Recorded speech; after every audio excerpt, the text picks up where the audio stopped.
Columbus, Ohio. We currently host the first.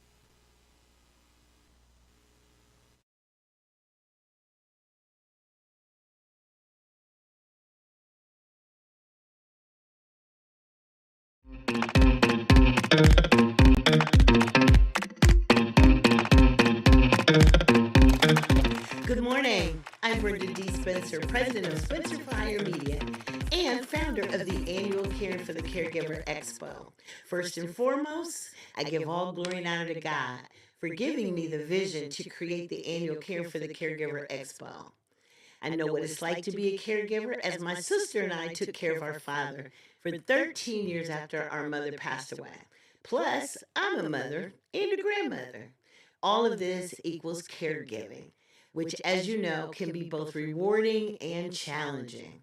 Today, we welcome you to our very first live stream for the 5th annual Caring for the Caregiver Expo in Columbus, Ohio. We currently host the free annual Caring for the Caregiver Expos in Columbus, Toledo, and for the very first time this year, we will be in Cleveland, Ohio on Saturday, November the 9th. We hope to expand the annual Caring for the Caregiver Expos in cities all across the United States in years to come, and eventually all over the world. Many caregivers are devoting more than 20 hours per week to the care of their loved ones, trying to manage work and family with loved ones. Trying to manage work and family while caring for a loved one, it's no wonder that nearly half of all caregivers admit to feeling stressed, burned out, not to mention what our nurses and doctors and healthcare workers are going through. The annual Caring for the Caregiver Expo believes in giving back to the community. As part of our support for all caregivers, this includes mothers, fathers, grandparents, guardians, first responders, healthcare, and essential workers in our community. The annual Caring for the Caregiver Expo is a one of a kind, adult only, one day event to say thank you and provide pampering services, health and fitness sessions, lunch and learn sessions featuring guest speakers, vital information and resources, career and employment opportunities, lots and lots of fun, prizes, and so much more to caregivers in Ohio and across our great nation. Today, we also pay a special tribute to the late former First Lady Rosalind Carter, who supported and endorsed our annual Caring for the Caregiver Expos since the beginning in 2019. She also gave us special permission to use her likeness in her famous quote that sums up caregiving the best. It states, "There are four types of people in the world: those who have been caregivers, those who are caregivers, those who will be caregivers, and those who will need caregivers."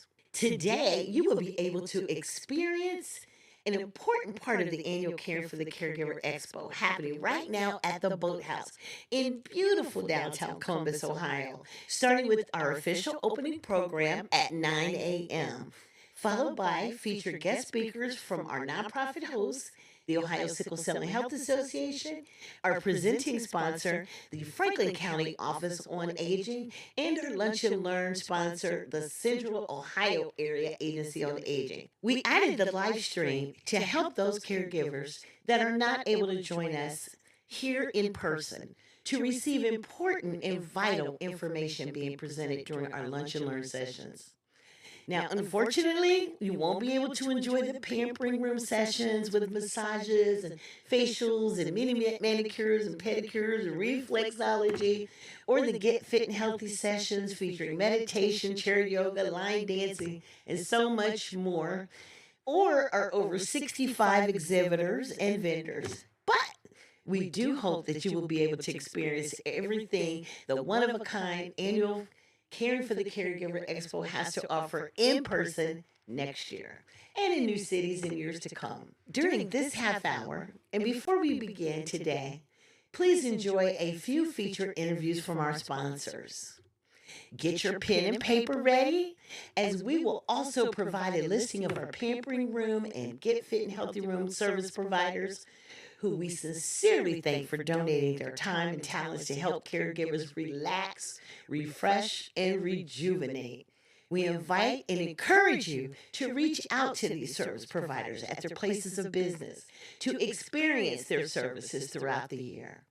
Also, I would like to say thank you, God, my family, the Spencer for Hire Media team, the Ohio Sickle Cell and Health Association, our presenting sponsor, Franklin County Office on Aging, the Central Ohio Area Agency on Aging, the Central Ohio Alzheimer's Association, My Last Farewell, Dedicated Senior Medical Center, the IMH Board, Faith Ministries Church, City Councilman Nick Basin, Mayor Andrew Ginther, Senator Herschel Craig, Congresswoman Joyce Beatty, our service providers and volunteers. Without you, we would not be able to host the annual Caring for the Caregiver Expo. Thank you, thank you, thank you. If you or your business or organization would like to be a sponsor, exhibitor, vendor, or a service provider at the Caring for the Caregiver Expos, or you would like to be a city host in your city, please email me at bspencer@spencerforhiremedia.com. And be sure to check out our website at caringforthecaregiverexpo.com for more information. I also want to invite you to join us tomorrow for First Sunday services at Faith Ministries Church, in person or online, as we present our second annual Caregivers Prayer Sunday at Faith Ministries Church. So now, go get your favorite beverage and snack, sit back, relax, and enjoy as we present the 5th annual Caring for the Caregiver Expo Lunch and Learn sessions. And we hope to see you in person next year. We wish you love, peace, miracles, and blessings. And remember, please take good care of yourself while you're caring for others. And please remember to vote on Tuesday, November the 5th.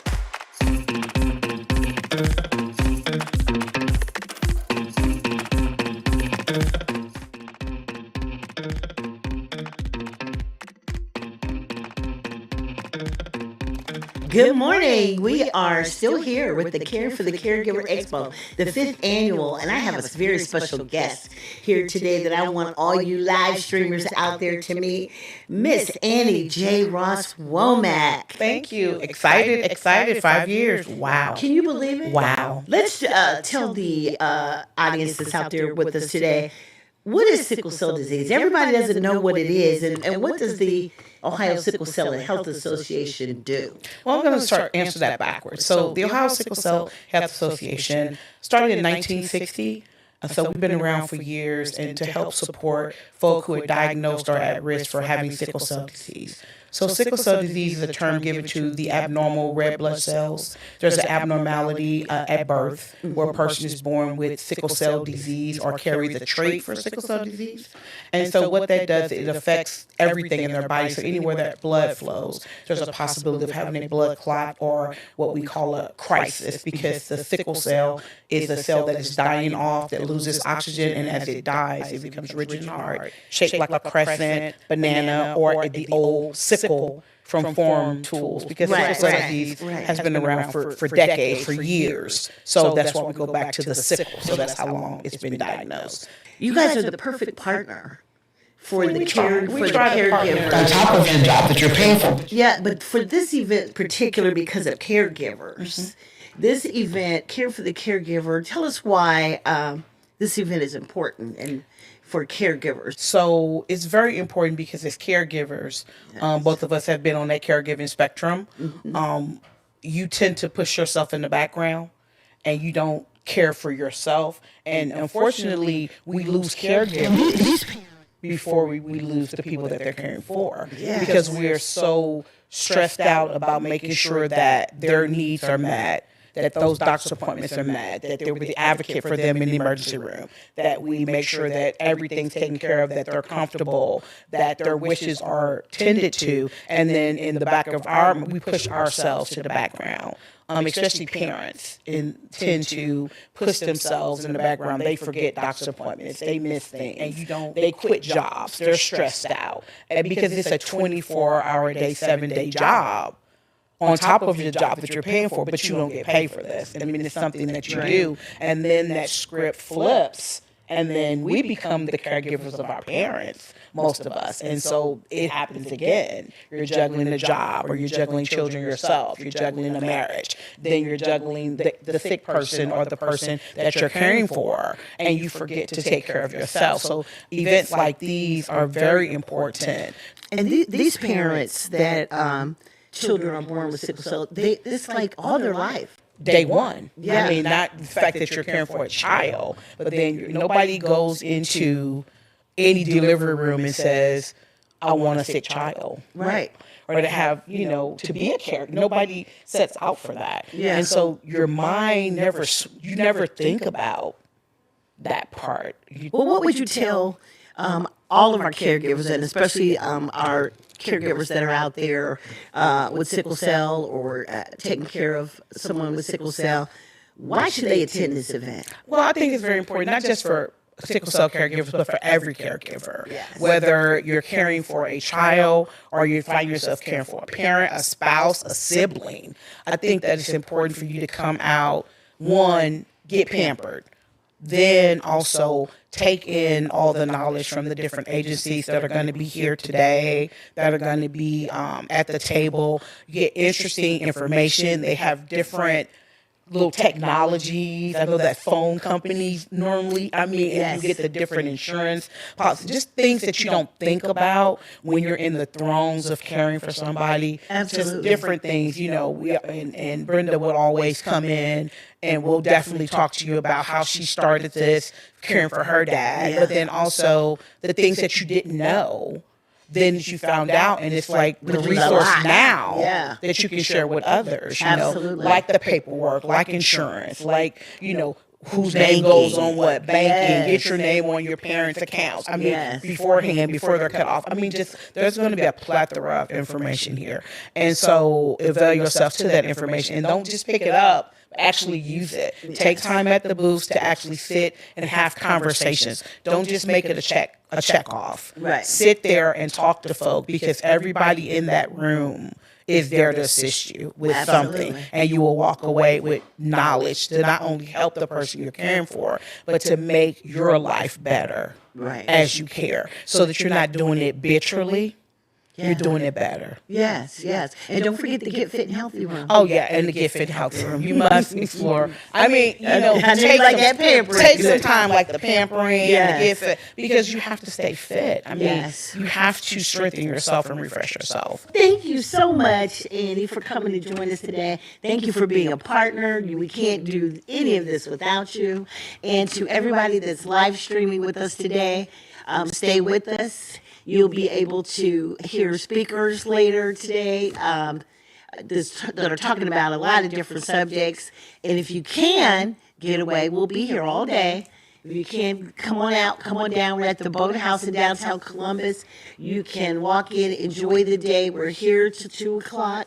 We have the exhibitors, over 65 exhibitors here, vendors. We have the pampering room, the Get Fit and Healthy room, and we're giving away some great prizes. And we got a surprise prize that you don't even know about that we're going to be giving away today. But the Caring for the Caregiver Expo, this is the 5th annual one, and we hope to see you next year in person.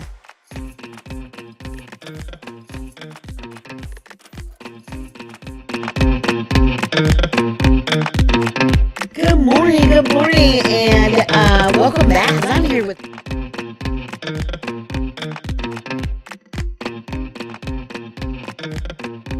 Good morning, and welcome to the 5th annual Caring for the Caregiver Expo, being presented this year by Franklin County Office on Aging.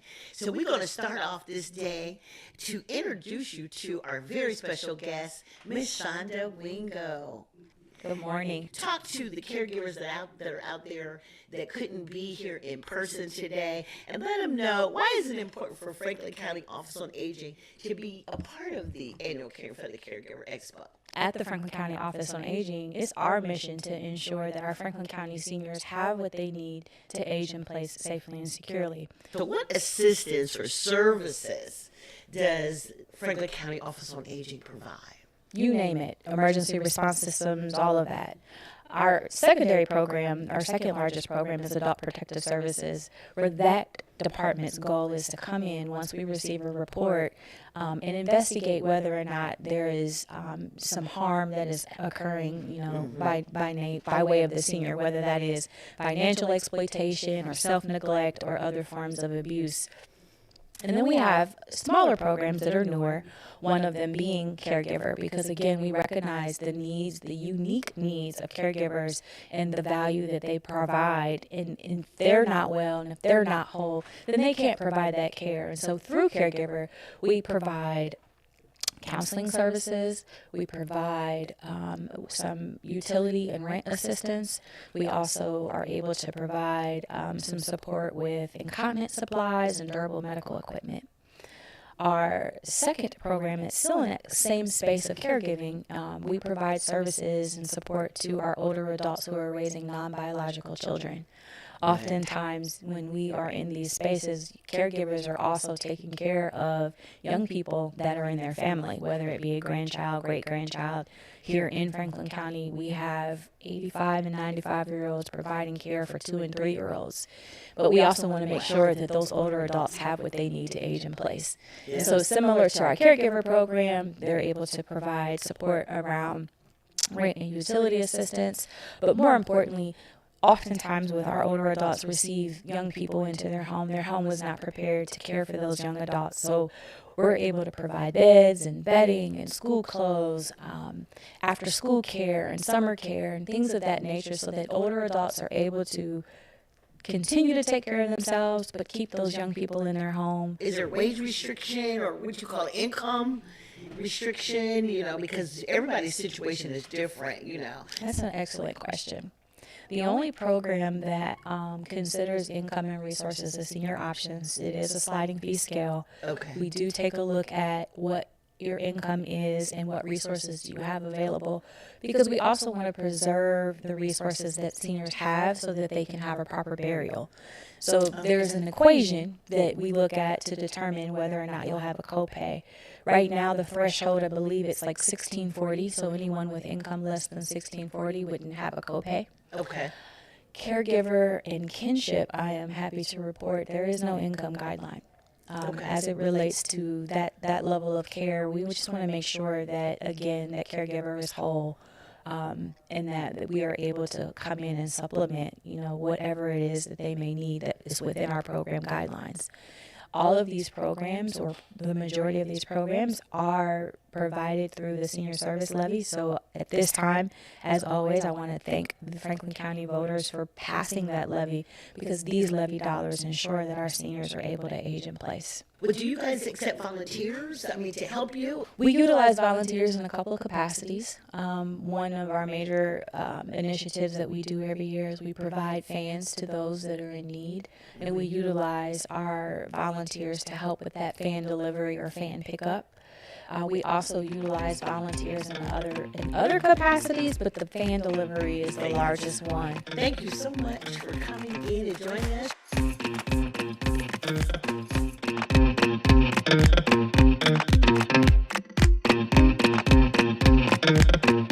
Good morning. Good morning again. You're going to hear me say good morning several times today. But we are here at the 5th annual Caring for the Caregiver Expo. Today is Saturday, November the 2nd, and this is our very first live stream. So we are so happy to have all you caregivers out there that couldn't make it here in person, that we hope you will join us next year in person. But in the meantime, we want you to sit back and relax and enjoy today's Lunch and Learn session.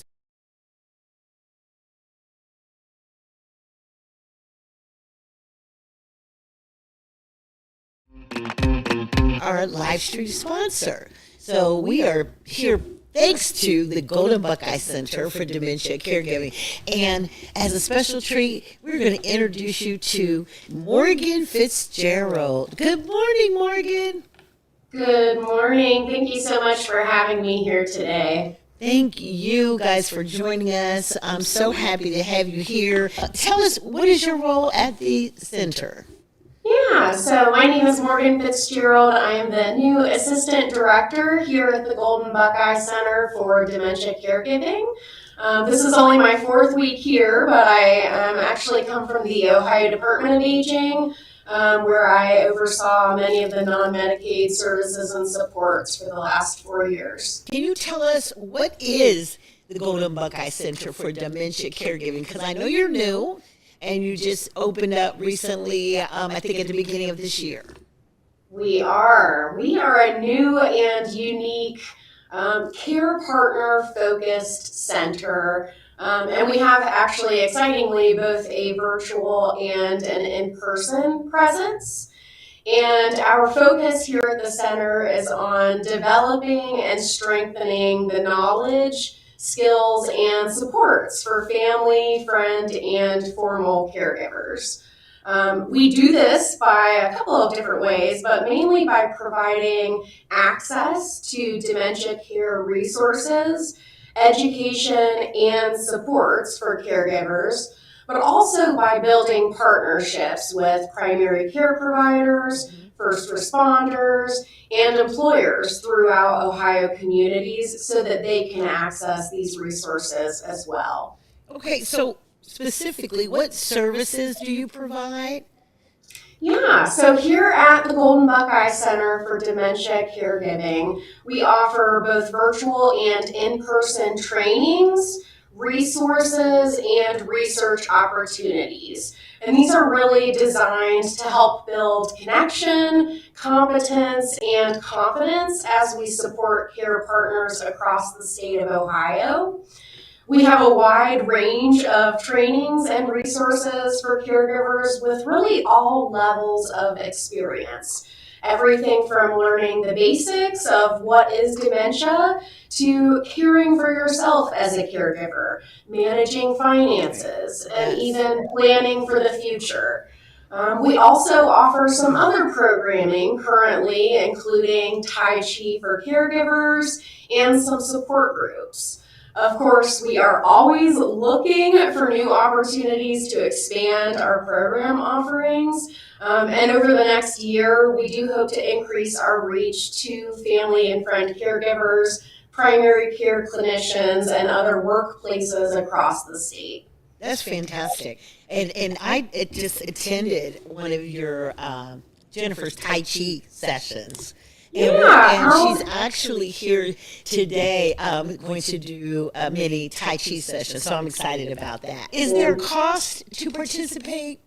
No cost at all. All of the trainings, resources, and supports that are offered through the Golden Buckeye Center for Dementia Caregiving are all offered to the public free of charge.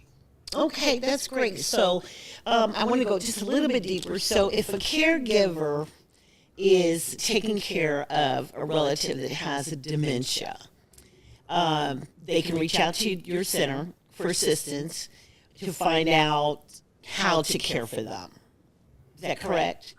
And does the person with dementia come to your center too, or is there a doctor or nurse involved that helps them analyze their level of dementia? Not currently. So really the center is currently focused on supporting those caregiver needs as they're caring for persons living with dementia. So we can absolutely help provide resources and direction for seeking assistance and obtaining a diagnosis, referrals to different community-based organizations and clinicians to help with that kind of assessment and diagnostic process, but really kind of identifying the where do I go next from here. So if a caregiver finds out that their mom or dad or grandma or whoever it is has been diagnosed with dementia, that's when they should turn to your center, to the Golden Buckeye Center for Dementia Caregiving. Exactly. And it can be also individuals who've been doing this for quite some time that are looking for other supports, and not necessarily the training or the education component, but for example, the Tai Chi for caregivers, if that's something that could provide support to an individual. So again, it's really for all levels of experience in caregiving, whether this is your first time experiencing life as a caregiver, your first time experiencing dementia or cognitive impairment, or if you've been in this space for a while, we have a variety of offerings for you. I'm so happy to meet you and to let our people know that the Golden Buckeye Center for Dementia Caregiving is here to help you. One last question. Does it matter if you're in Columbus? Because I know we've got people in Cleveland, Cincinnati, Michigan, Detroit, Toledo, all watching. Does it matter? Do they have to be in Franklin County? They do not. It does not matter what part of the state you're in. We are working in partnership with the OSU Extension offices to really expand our reach into all of Ohio's counties. Yes. So no matter where you are in the state, you can contact us here at the Golden Buckeye Center, and we will help you in all the ways that we can. That's wonderful. We have an 800 number. Okay, It's yeah. 800-645-2946. If you want to contact us by phone, we also have an email address, which is dementiacaregiving@osu.edu. That's a great way to get in touch with us. And then lastly, of course, if you're in the area here in Central Ohio, please stop by and visit us on site. And we're located at 760 Kinnear Road. We're here every day, Monday through Friday, 8 a.m. to 4 p.m. So if you don't want to contact us via phone or email, you're welcome to join us in person. That's wonderful. And you talked about the address, and I want to make people aware that they are inside the bank building. BMI Credit Union. BMI credit unions, yeah. So when you call up that address on your GPS, it'll take you right to the BMI credit union, and you just walk right in, and there's the door for the Golden Buckeye Center for Dementia Caregiving. Thank you, Morgan, for joining us today, and we want to extend our sincere gratitude and appreciation for the Golden Buckeye Center for Dementia Caregiving for sponsoring our live stream today. Thank you.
Button. There we go. All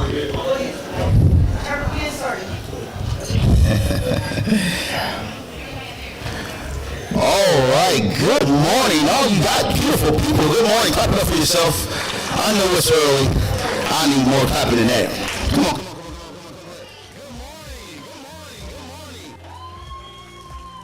I want to see some hands clapping. Good morning. Say, this is the day that the Lord has made, huh? Good morning. Hey, I am so happy to be here. My name is Anthony Scott. I am CEO and founder of a company, video production company right here in Columbus, Ohio called My Last Farewell. What I do, I allow people to record a legacy video to be shown to their friends and family when they're gone. I also allow them to record a digital will, so if someone tries to contest it, if a family member pulls that out, shows it to the judge, and it kind of stops all that, okay? And so I am your host as well, just to tell you a little bit about myself and this beautiful Caring for the Caregiver Expo, which is the most amazing expo in Ohio. I just want to let y'all know that, right? And this is our 5th annual, so we're doing great things. We're moving all around the country. Our next stop next week is Cleveland. But before we get to that, Brenda Spencer is absolutely amazing. Her and I was sitting down. A lot of you, first time. Who's been here for the first time? Let me go back. Wow! Give it up for yourselves. I know I'm excited this morning because this is awesome, okay? We're here to help everyone. But a couple years back, Spencer, Brenda, we were sitting down. Yeah, Queen B, I'm the king. We were sitting down, and when I created my company, she's my marketing director, and we were talking about coming up with something awesome. And she's a caregiver herself, and she was talking to me about her parents because she cared for her parents. And she says, "Listen, I want to come up with something great to give back. So let's do this." And she said, "I think I want to call it Caring for the Caregiver." I'm like, "Dude, let's do it. That's great." And so we put the money behind it, and literally we launched, and we are here again doing it over and over again, and we're going to take it everywhere around the U.S., okay? So thank you so much for being here. And so I'm going to go ahead and with the program, so this won't be long. I hear you. I feel you.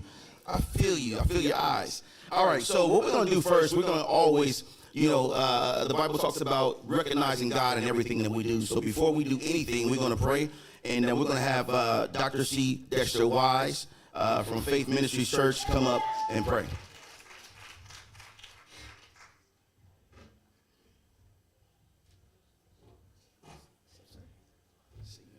Praise the Lord, everybody. Would you mind standing as we go to God today to pray? Thank you, Sister Brenda, for bringing this to us and for blessing our people with this beautiful, beautiful affair. God, we thank you today for this day that you've allowed us to see, one that we've never seen before and never will see again. We thank you for all the caregivers who are here. We thank you for the persons who are receiving care. We thank you for strength that you continue to give them day by day, not month by month, but every morning they wake up, you pour out enough for them to make it. We ask that you give them the strength, the kindness, the discernment, the understanding to be able to do what they do. And God, help them to realize that even though they minister to one or two, that they're doing a worldwide global ministry to bless people. Return to them everything that they sacrifice, some 30, some 60, some 100-fold, including your blessing and your glory. In Jesus' name we pray. Amen.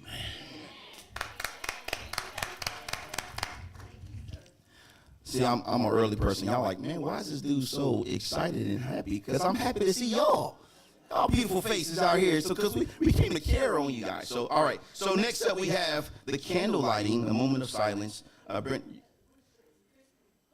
that's okay. We're going to have Brenda Spencer and Chris come up and do a candle lighting. A lot of people that lost loved ones, and so we're going to take a moment to do that, okay?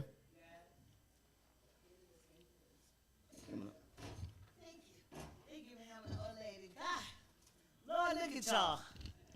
Good morning. Praise the Lord. Yes, indeed. Thank you, Scott. You're welcome. Yes. I want to introduce my cousin to you, Chris Finey. Now, we do this in remembrance of all of our loved ones that have passed away, because we've all lost somebody. Well, this past year, I'm going to try not to cry. I might a little bit. We lost 4 family members from one family in 6 months. From April to August. That includes my dad's sister, her 2 children, and a grandson. So it's been a rough year. I'm sorry, I didn't, you never know when it's gonna come, but I'm a crybaby, so everybody who know me know that. So I'm one of that, my cousin who took care of my dad's sister and her mother. She did everything for them, and there was a lot on her shoulders. We stepped up as a family because they were living in West Virginia. We had to move them up here so we could help her because we are a family, and we are one. This is what we do. We help each other. So Chris, come up here, please. And we don't like this candle.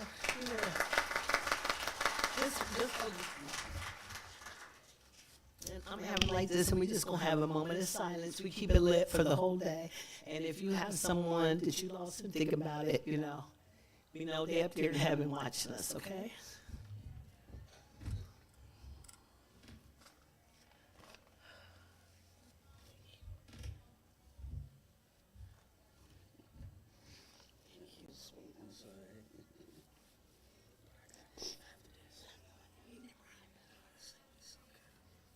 Thank you.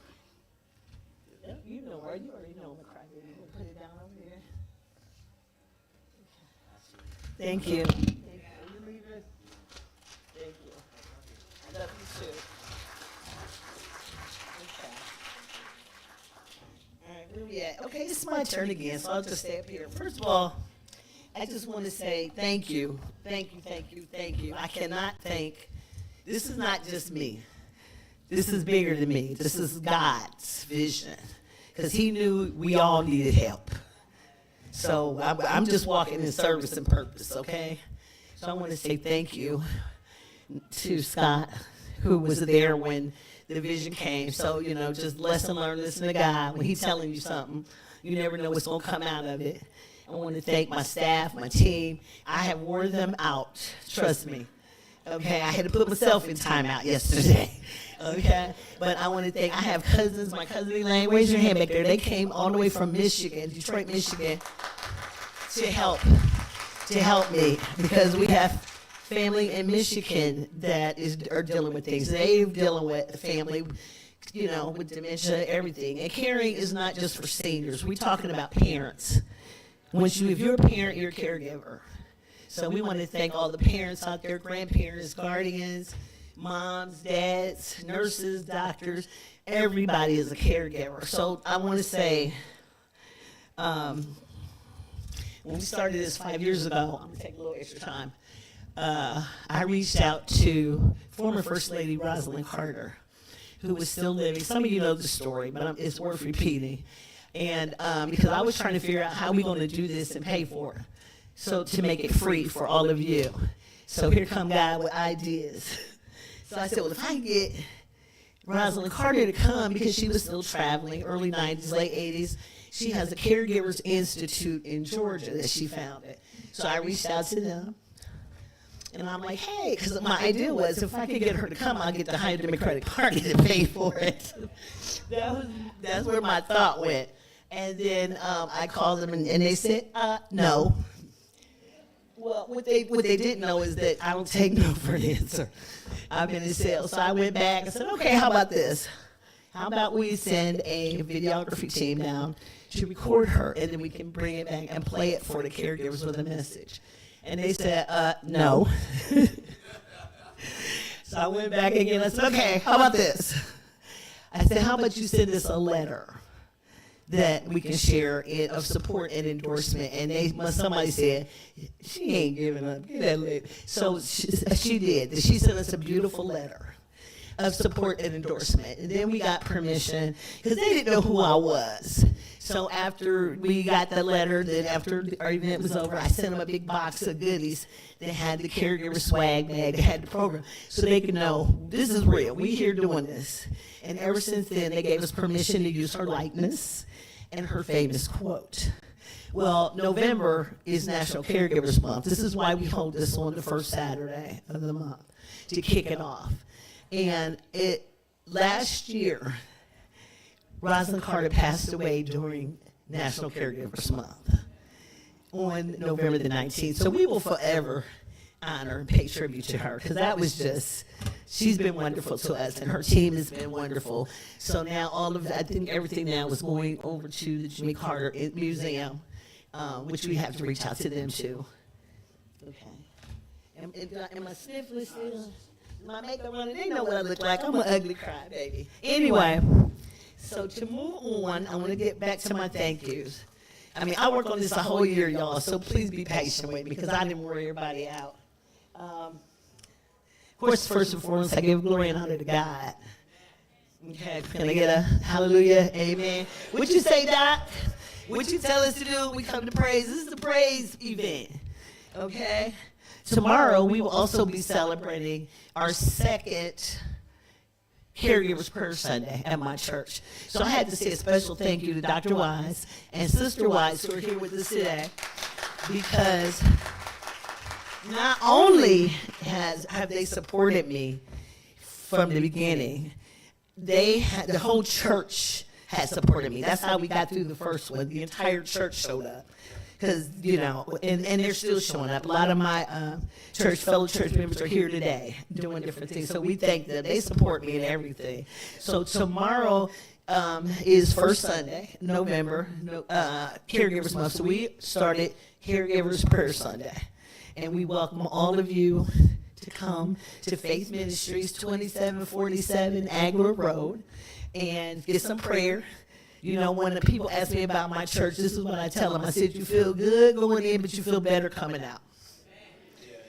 So, and then if you can't join us in person, we are online.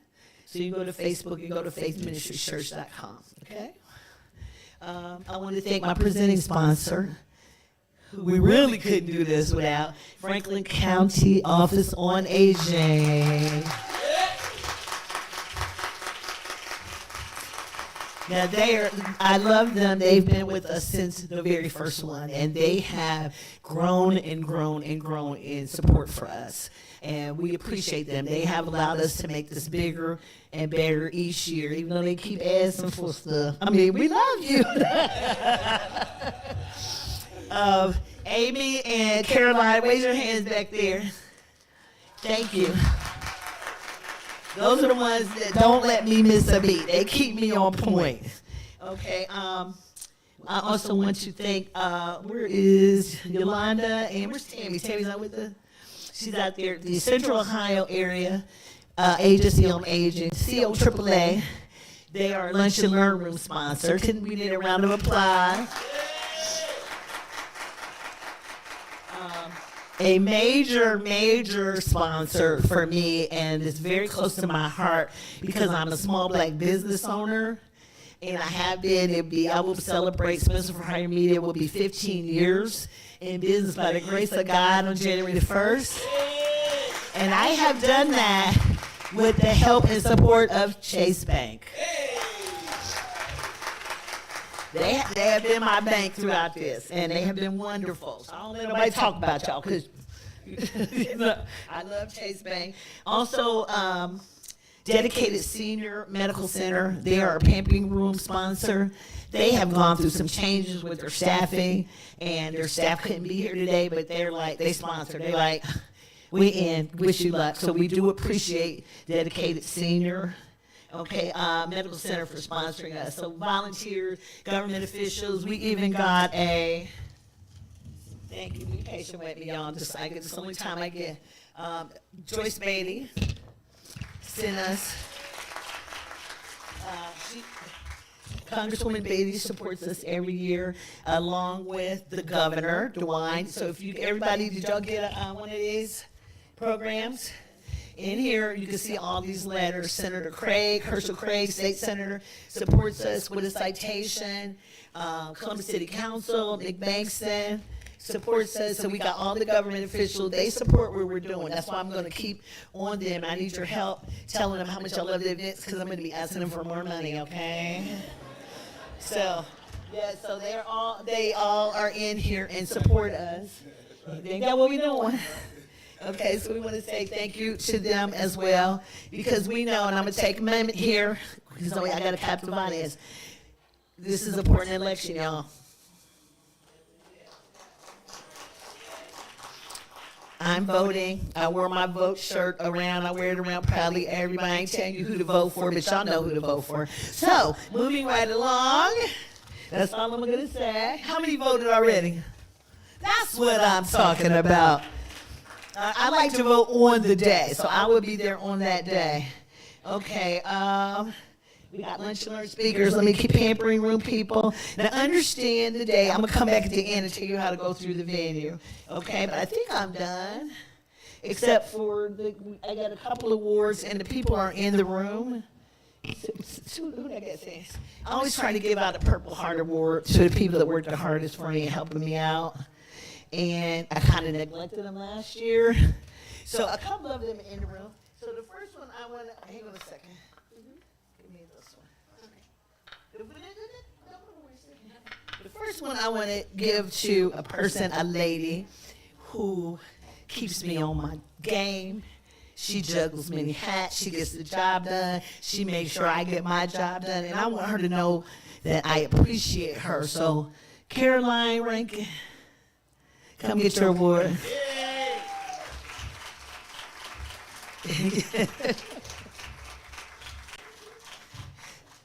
I know, surprise. I don't want to choke her someday. She keeps me together. Thank you. I appreciate you. Thank you. Thank you, sweetheart. Okay, and then Oh, yeah? I'll give this to you last. Okay, well, this one is for this gentleman standing next to me, who I wear out. He takes the time. He's my sounding board, so he lets me call and vent and fuss. You know, I can be a mother fusser. So this is for Scott Anthony. Hey, I get one. And then these two people are not in the room, but they are on my team. They're my family, and I wear them out. And one is my nephew, Frank J. Sider. Is he? I don't know if he's here. And my cousin, Mark Munderland. He's out there by the table. So just a round of applause. Okay. Okay. I think I covered all the points. If I didn't, I'll be back. Oh, I do want to, so did Turk clear up did you clear up the prize ticket issue? Can I do that real quick before we let the speakers come? We're going to give away a lot of prizes, y'all. This is for y'all to come and say, this is a marathon, not a sprint. So enjoy the day. Stay. There's things all throughout the building. There's a Get Fit and Healthy room. They're going to be doing meditation, chair yoga, tai chi, salsa, all of that. The pampering room, and of course the main exhibitor room. But I want to start out giving a couple prizes. How about that? What y'all think? I got, okay, I'm wrapping it up, Annie. I got $25 to Red Lobster and $25 to Kroger. Turk, did you find one? Yes. What's in here? I've got a couple. This is my guide. Just going to be giving out all the prizes. Do it real quick because we got to get my speakers in here. Okay, first of all, anyone who's parked around the perimeter, you're going to have to move your car as for fire lane, please. See if you can find a space on the outskirts, but they want people to move their cars. And second and foremost, I have something I want to really give away. It's somebody's bill.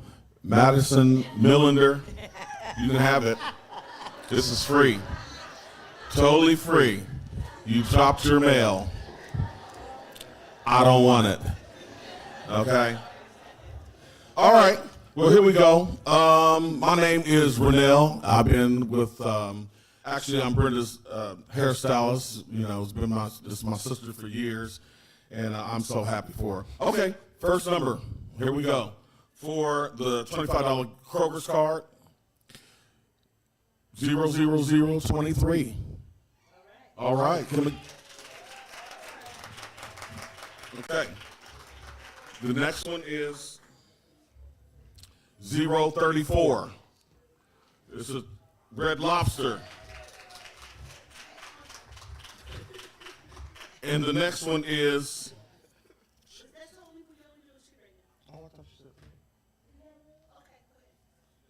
And the next one is 061. Right.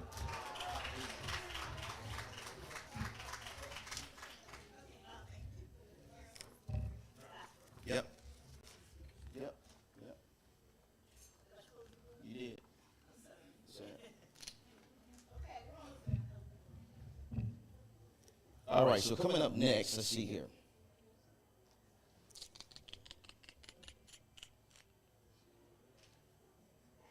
We're doing, yeah, I'm also on this one.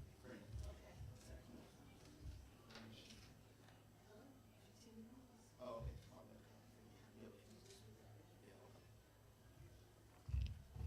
All right, next we have one of our greatest sponsors, Franklin County Board of Commissions. Who's representing?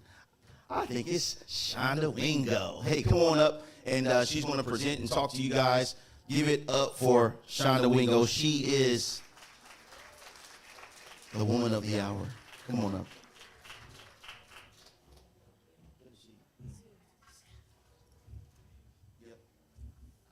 Good morning. I see some sorors in the building. Woo! I see other D9 members. Now that's out of the way. First order of business, right? I am Shonda Wingo. I am your director for the Franklin County Office on Aging. I do serve at the pleasure of our Board of Commissioners, John O'Grady, Kevin Boyce, and Erica Crawley, who could not be here today. But without them and without the team at Franklin County Office on Aging, none of this is possible. And so, first of all, thank you to the team. I see them all back there. Raise your hands so everybody can say hello. And so at the Franklin County Office on Aging, we are a levy-funded agency. So if you voted yes on the senior services levy, thank you. That deserves an applause. And so our mission at the Franklin County Office on Aging is to make sure that our seniors in Franklin County 60 years and older have what they need to age in place. Because we know that independence and dignity is one of the top priorities for our seniors in Franklin County. We also know that our seniors are the fastest growing population. I tell people all the time, and we're excited, but this is the last year that the baby boomers turn 60, and beginning next year, Generation X begins to turn 60. So for the first time ever, the Franklin County Office on Aging will be serving 4 generations.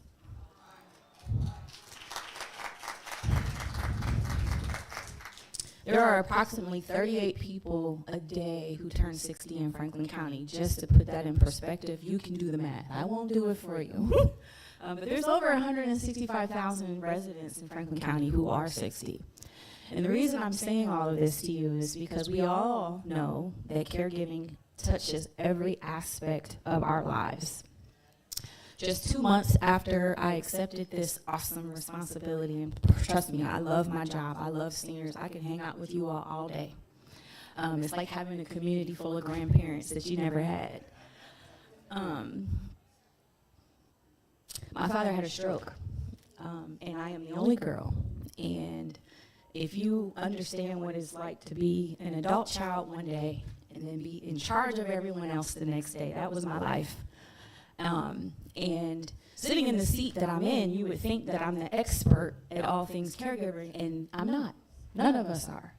And so these type of events is a no-brainer for us to sponsor because we want to make sure that caregivers are seen, caregivers are heard, caregivers are encouraged, and caregivers are inspired.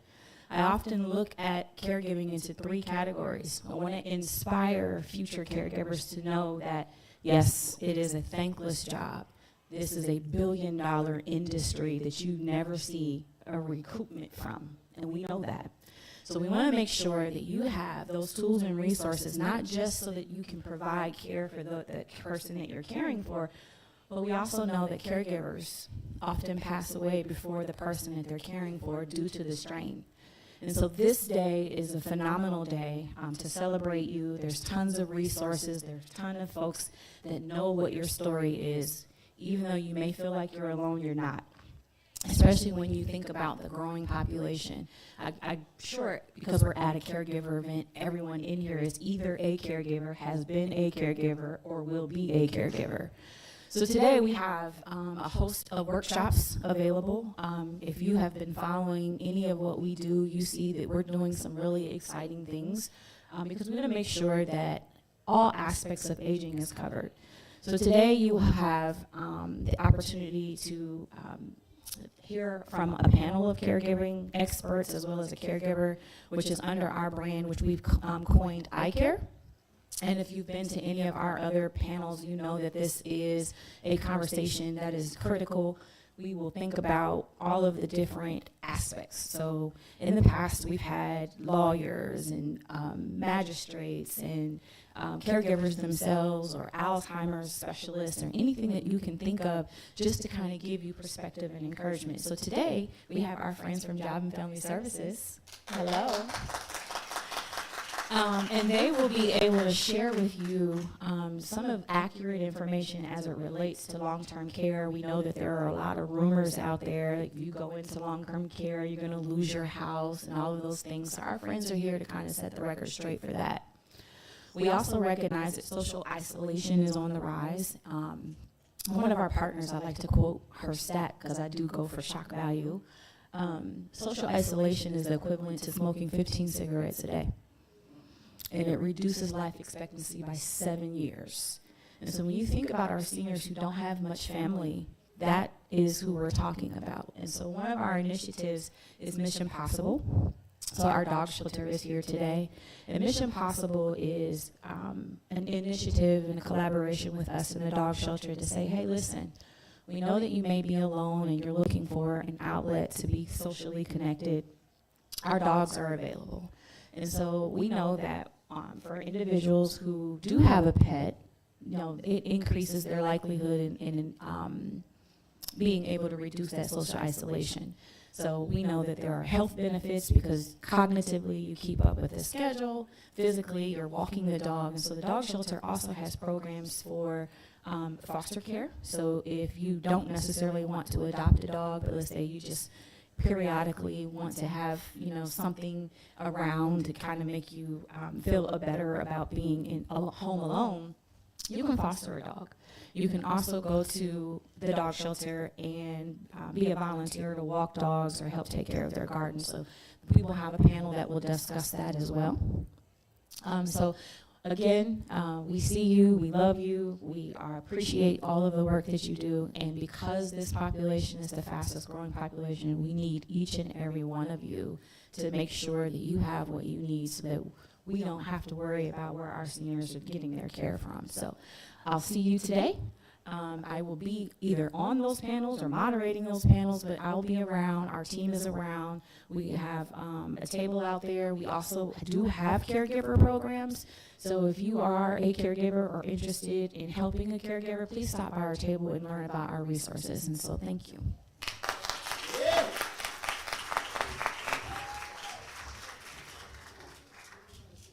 All right, next we have coming to the podium is Erica from Chase. She was talking about Chase. Yeah, Chase, that's a big. This just lets us know that our city, our Franklin County, and we still are the heart of it all. So just know that there's a lot of help out there. Next, come on up here. Go ahead and clap your hands for Erica from Chase. Hi there, good morning. Good morning. My name is Erica Wicks, Chase's Columbus Community Manager. On behalf of more than 18,000 employees that we have in this city, thankful and proud to be here today to simply say thank you to all the caregivers in the room. I know firsthand, the experience, the impact, the importance to give back, so thank you. My job as community manager is to be an ambassador for the community and our company while helping to meet the needs of Columbus. Specifically, I listen and build relationships, understand what the needs are, help through financial health, wellness, inclusion. As we know, financial health and empowerment is very important. And I do this by connecting with community partners like Brenda, Scott, the entire team here, and several other partners that I work with throughout the throughout the community. So please stop by our table. I'll be there all day and share more resources as we think about helping to be a caregiver for our loved ones. So I know for many of you, putting yourself first may feel a little odd, but it's okay. Please enjoy the day, relax, pamper, and treat yourself. And so again, thank you for all you do, and thank you for the partnership.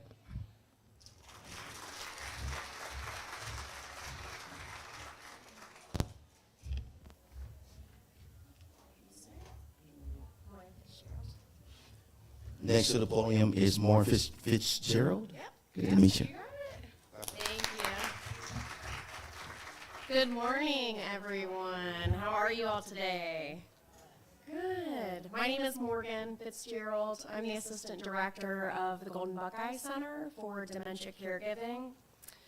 We are today's live streaming sponsor, and we have a table out there of information, so please stop by and see us. If you're not familiar with the Golden Buckeye Center, it is our mission to really develop and strengthen the knowledge, skills, and supports for both family and formal caregivers caring for people with dementia in Ohio. As Brenda mentioned, this is National Family Caregiver Month, which is an especially important time to celebrate and honor and show our appreciation for the many types of caregivers. We also know that caregivers really truly are the backbone of our nation's long-term care system. At the Golden Buckeye Center, we celebrate caregivers today and every day, specifically because there are nearly 500,000 informal caregivers across Ohio that are caring for people with dementia, and they're courageously answering their calling to care. So thank you for your time this morning. Thank you all for being here today. I hope everyone has a wonderful time. And from all of us at the Golden Buckeye Center, thank all of you for answering your calling to care. Thank you.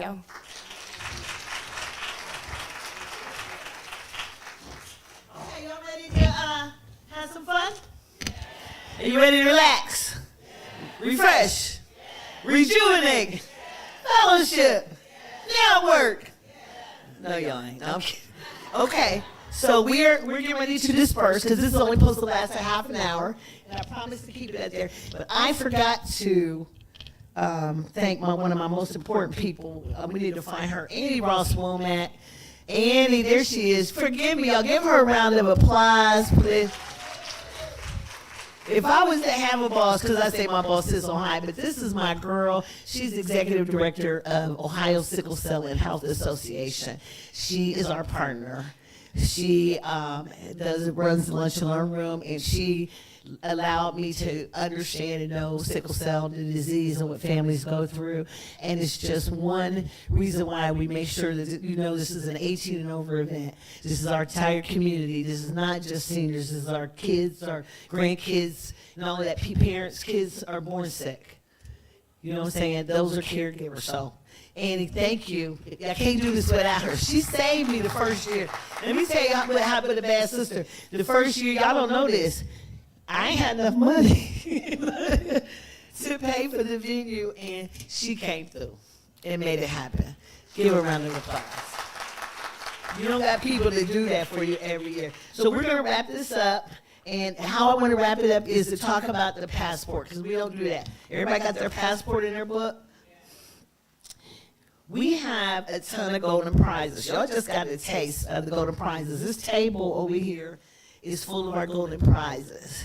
The way you get a golden ticket is you visit all the exhibitors politely and nicely and see what they have. Just talk to them, and they will put their initials on this.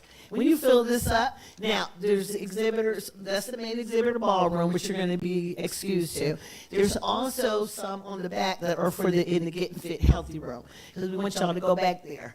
Get those and sign it too. Meet and greet. This is meet and greet, network fellowship time, okay?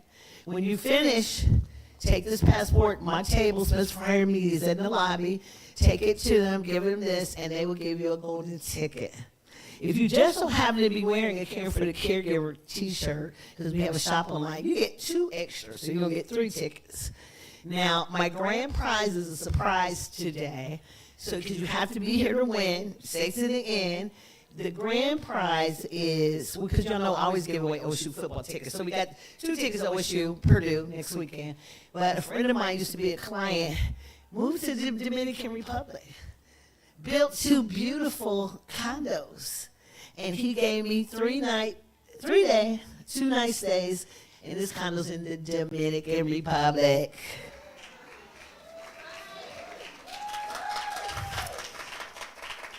And outside it, so if you don't win that today, just hit me up and I'll get you a discount, and you can pay me commission, of course.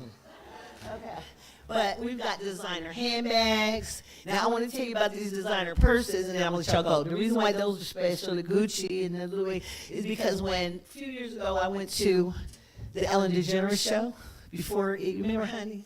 Before it ended, and I got to meet Will Smith. Y'all know Will Smith? His sister Pam. And we become friends. And she's so sweet. She's been trying to get her every year, but she hasn't. But those bags come from her shop. Those are the lines.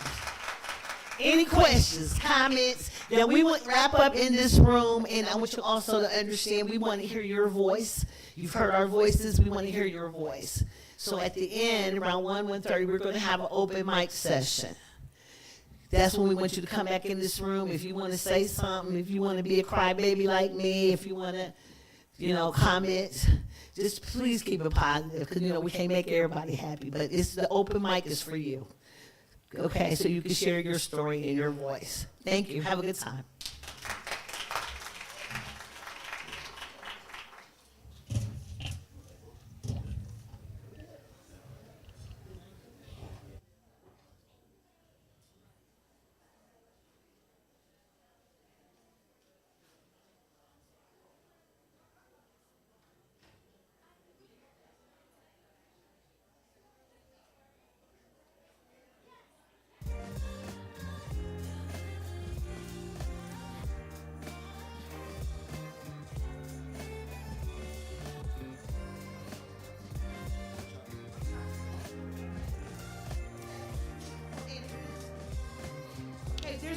The first lunch and learn session, you guys, will start in this room at 10 o'clock. Your schedule is in your program book. The first lunch and learn. And you got to eat lunch in here. We're not taking lunches out the room. You got to stay.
All right, caregivers. I hope you're enjoying the annual Care for the Caregiver Expo. Stay tuned. Don't go away. Go get you some coffee or some water, some juice or a sandwich, because we have lots more to come. We'll be right back.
but I don't think she gets out enough, because she has to be there. She has a sister that has problems as well. So it's confining, I think, when you're doing a care for a person, and they're kind of sheltered, so she doesn't want to open up and let people come in and help. But I still commend her because she's an excellent care of my sister. And my sister fell during COVID, and so she had to be in the nursing home in the hospital for a while. And she had the option to let her go to a nursing home, but she brought her home and she said, I can take care of her better. And she does. She does a wonderful job. My name is Sarah, and I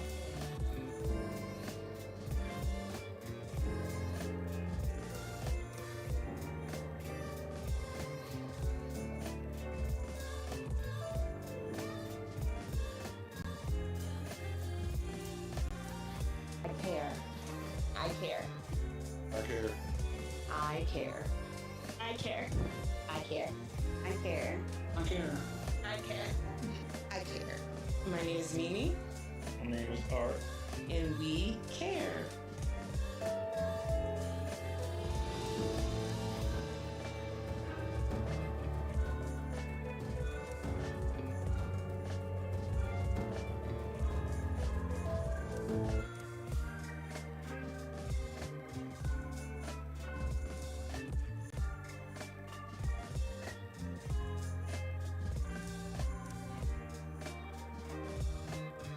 I care. I care. I care. I care. I care. I care. I care. I care. I care. My name is Mimi. My name is Art. And we care.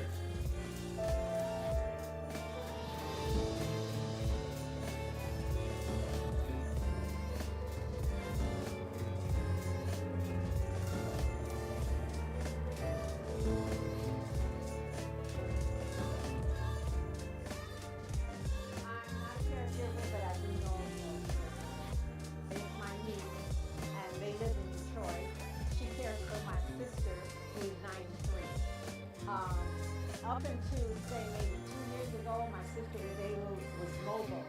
She was able to walk and get around the house. But then she had a fall, and she cracked her hip. So that kind of, she can't walk by herself, but she can use a walker to stand up. But I didn't realize the extent that home care is involved in. Like my niece does it 24/7 for the last 2 years. But I don't think she gets out enough, because she has to be there. She has a sister, but her sister has problems as well. So it's confining, I think, when you're doing a care for a person. And they're kind of sheltered, so she doesn't want to open up and let people come in and help. But I still commend her because she takes excellent care of my sister. And my sister fell during COVID. And so she had to be in the nursing home in the hospital for a while. And she had the option to let her go to a nursing home, but she brought her home because she said, I can take care of her better. And she does. She does a wonderful job. My name is Sarah, and I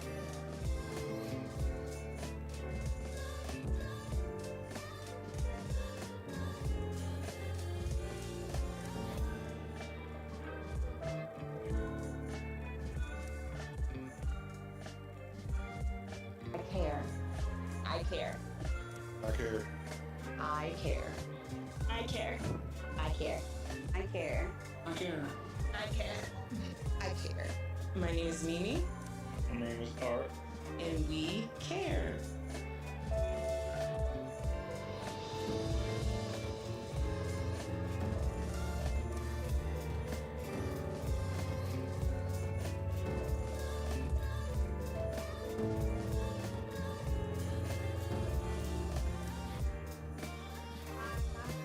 But I do know it is my niece, and they live in Detroit. She cares for my sister, who is 93. Up until, say, maybe 2 years ago, my sister was mobile. She was able to walk and get around the house. But then she had a fall, and she had she cracked her hip. So that kind of, she can't walk by herself, but she can use a walker to stand up. But I didn't realize the extent that home care is involved in. My niece does it 24/7 for the last 2 years. But I don't think she gets out enough, because she has to be there. She has a sister, but her sister has problems as well. So it's confining, I think, when you're doing a care for a person. And they're kind of sheltered, so she doesn't want to open up and let people come in and help. But I still commend her because she takes excellent care of my sister. And my sister fell during COVID. And so she had to be in the nursing home in the hospital for a while. And she had the option to let her go to a nursing home, but she brought her home because she said, I can take care of her better. And she does. She does a wonderful job. My name is Sarah, and I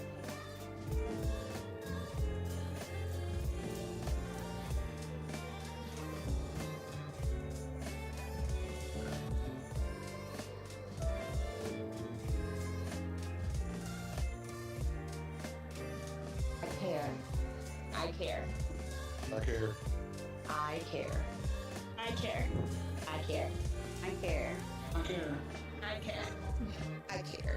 My name is Mimi, My name is Art. and we care.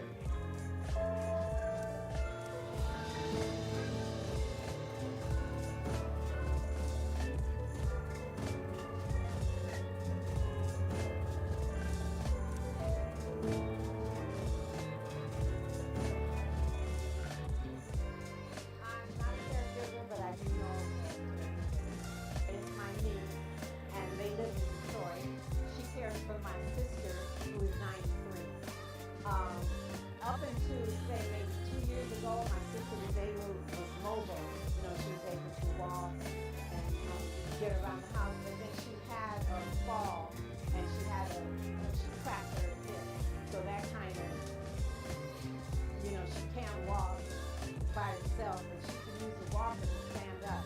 But I didn't realize the extent that home care is involved in. My niece does it 24/7 for the last 2 years. But I don't think she gets out enough, because she has to be there. She has a sister, but her sister has problems as well. So it's confining, I think, when you're doing a care for a person. And they're kind of sheltered, so she doesn't want to open up and let people come in and help. But I still commend her because she takes excellent care of my sister. And my sister fell during COVID. And so she had to be in the nursing home in the hospital for a while. And she had the option to let her go to a nursing home, but she brought her home because she said, I can take care of her better. And she does. She does a wonderful job. My name is Sarah, and I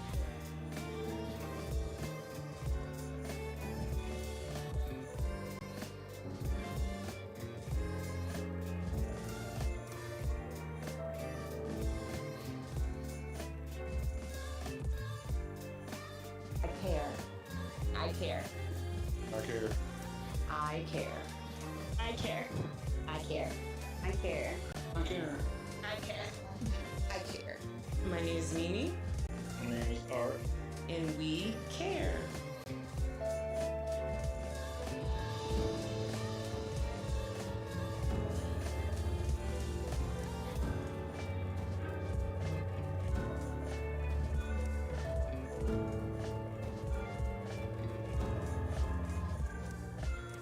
I'm not a caregiver, but I do know a caregiver.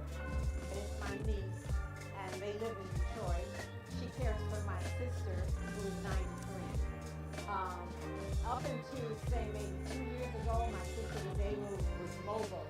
She was able to walk and get around the house. But then she had a fall, and she cracked her hip.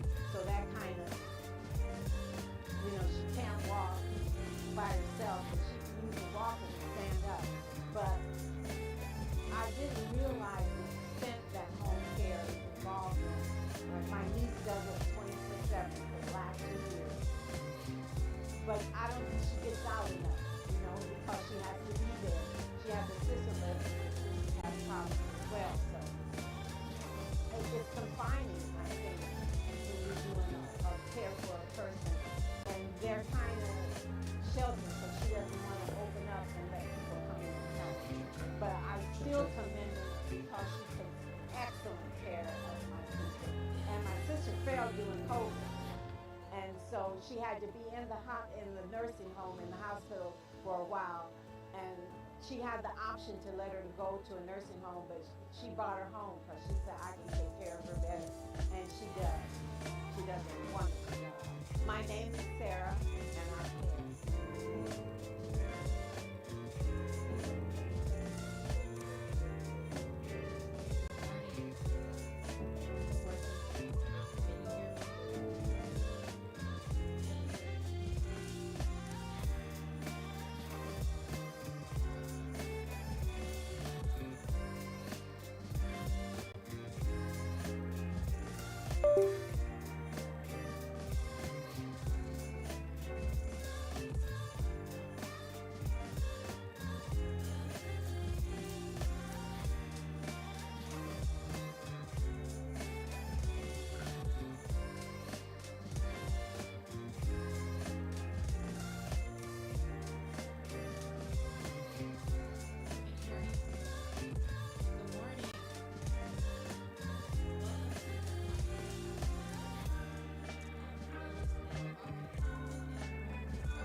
More times today, but I am Shonda Wingo. I am the director for the Franklin County Office on Aging.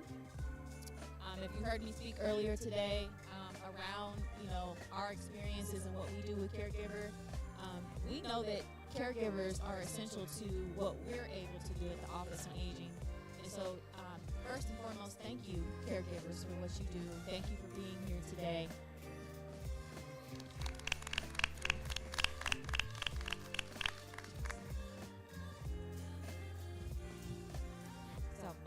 So what I'll do now is go ahead and have each panelist introduce themselves and give a little about their caregiving journey. How did they come to this conversation?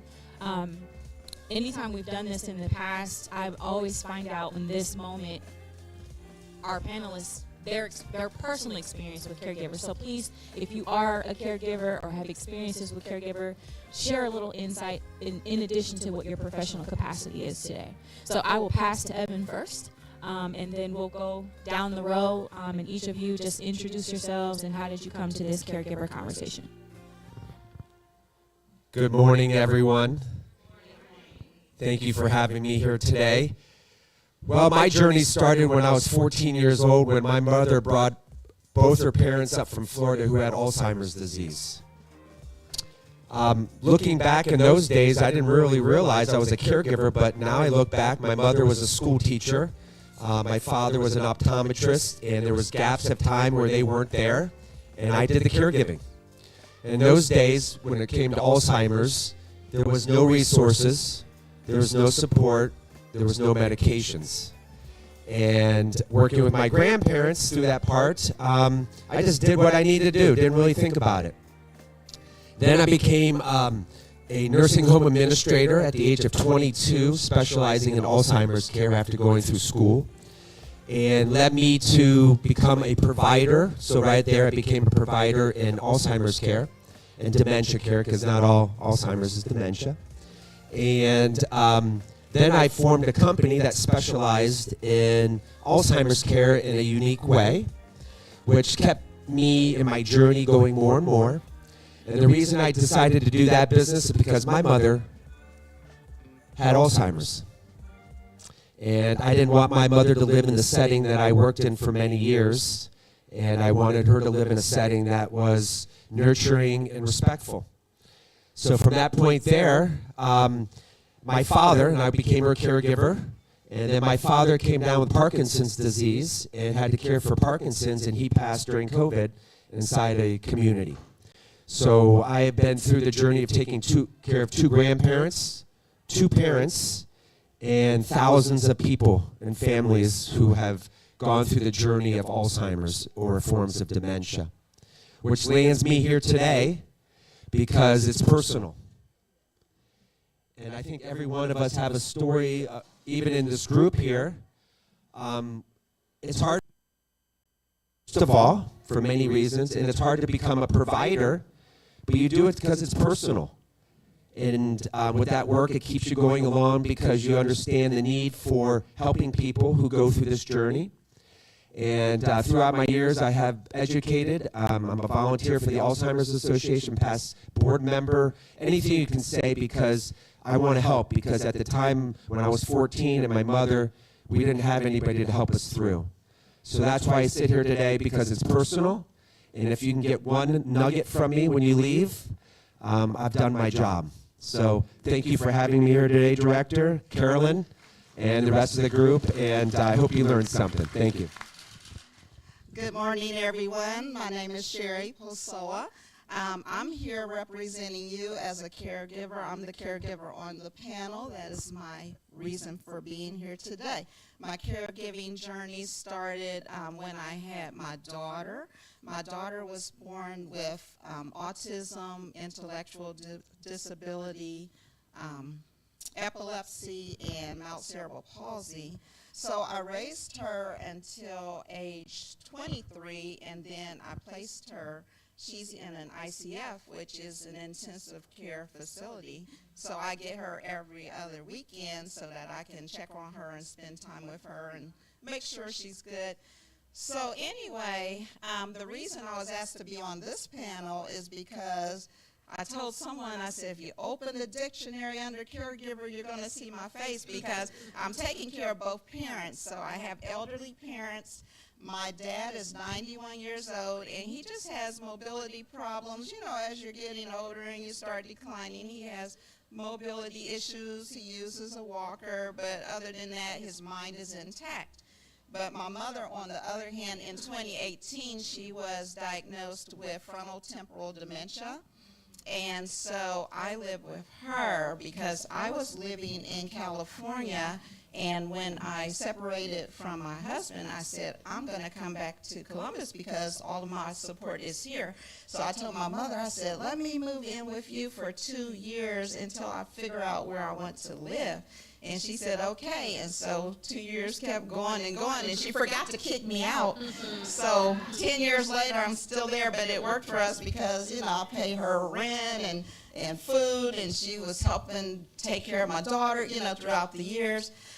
So when she became diagnosed with dementia, since we're living together, I became the primary caregiver for her. And then my dad, he was living in a separate house. They were married, but they needed space. You know, sometimes you need space. Some people go to a different room. My parents went to a different house. So he had a house, she had a house, and he would come over, you know, every week, and all holidays and all like that. So one Christmas, 4 years ago, my sister drove him over, and he didn't look too good. He was like shaking and trembling and all this. I was like, oh, you're going to fall, you know. And so the weather was really bad and icy, and she said, you know what, I'm going to let you spend the night over here. I'll pick you up tomorrow and take you back home. Well, tomorrow never came because his condition was so bad, we ended up taking him to the emergency room, and they said that he had dehydration and malnutrition. So him living on his own was not a good thing. So he ended up living with us as well. So I have both of them.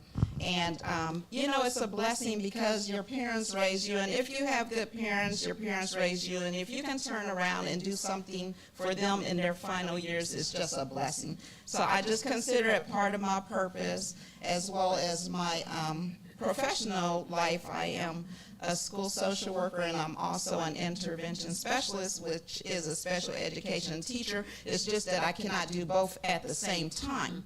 So up until 2 weeks ago, I was doing social work for the past 6 years, and then God and Columbus City Schools decided I'd be better suited for teaching special education. So I was moved into a classroom with students with multiple disabilities, but I feel like I'm uniquely qualified to teach that classroom because of my experience with my daughter, and then I have an extensive knowledge of special education because I taught for 17 years prior to becoming a school social worker. So that's my story. Good morning. My name is Dan Vaccarella. I am the Assistant Director over of Job and Family Services. I have actually been at Job and Family Services for 24 years, and a majority of those years I've done long-term care. So this area is very special to me. I first experienced my experience with long-term care was with my grandmother. She came to our house for Thanksgiving and fell and broke her hip. So we had to put her into a nursing facility, and that was my first experience ever seeing what a nursing facility was. I happened to be in college at the time, so I ended up becoming interested in the subject and became a social worker, to say. So then comes 2019, my mother was diagnosed with Alzheimer's. My dad was her caregiver. They were living in Florida. Everything was great until 2020, 2021. We started noticing things with my father. And we started noticing he was starting to get forgetful, getting lost driving in Florida. So we had to move them back to Columbus. Luckily, they did have a home here, so we were able to put them back in their home. And with my siblings, we were able to caregive for them and keep them in their home until August of 23. Until we finally had to put them into an assisted living facility where my mom is currently striving. She has tons of friends. She enjoys it. We still caregive for her. We still do her daily activities. My dad did unfortunately pass away in September of 2023, but it was a great experience to see what they were going to go through. So I appreciate it. And I thank everyone for listening. And if you have any questions for me, I'm happy to answer them. And I look forward to this panel. Hello. I'm Melissa Messina. I'm the director of the Franklin County Guardianship Service Board, where we actually serve 500 current clients as their guardian, the public guardian. My journey actually started, I was born into caregiving. My brother has Down syndrome, and he's older than me. And so I say it's in my DNA. It's actually probably in my daughter's, who's in the back of the room, her DNA as well, because she has the same qualities that I showed as a young person. I often was his translator because he, young kids can't really speak very clearly. So I was often looked to guide him and talk for him. And at some point, then I watched my mother go through his caregiving and also trying to keep his autonomy. I think that's the most important thing in caregiving, is to keep someone's autonomy and let them still have their own self-will if they can, and promote that and not overtake. And I had a great example in my mother pushing him through the systems, using the systems, but also making sure that he was able to kind of stand on his own 2 feet with those things. And then in my professional career, I went to law school and came out and found myself in public service, and I am a public servant at heart.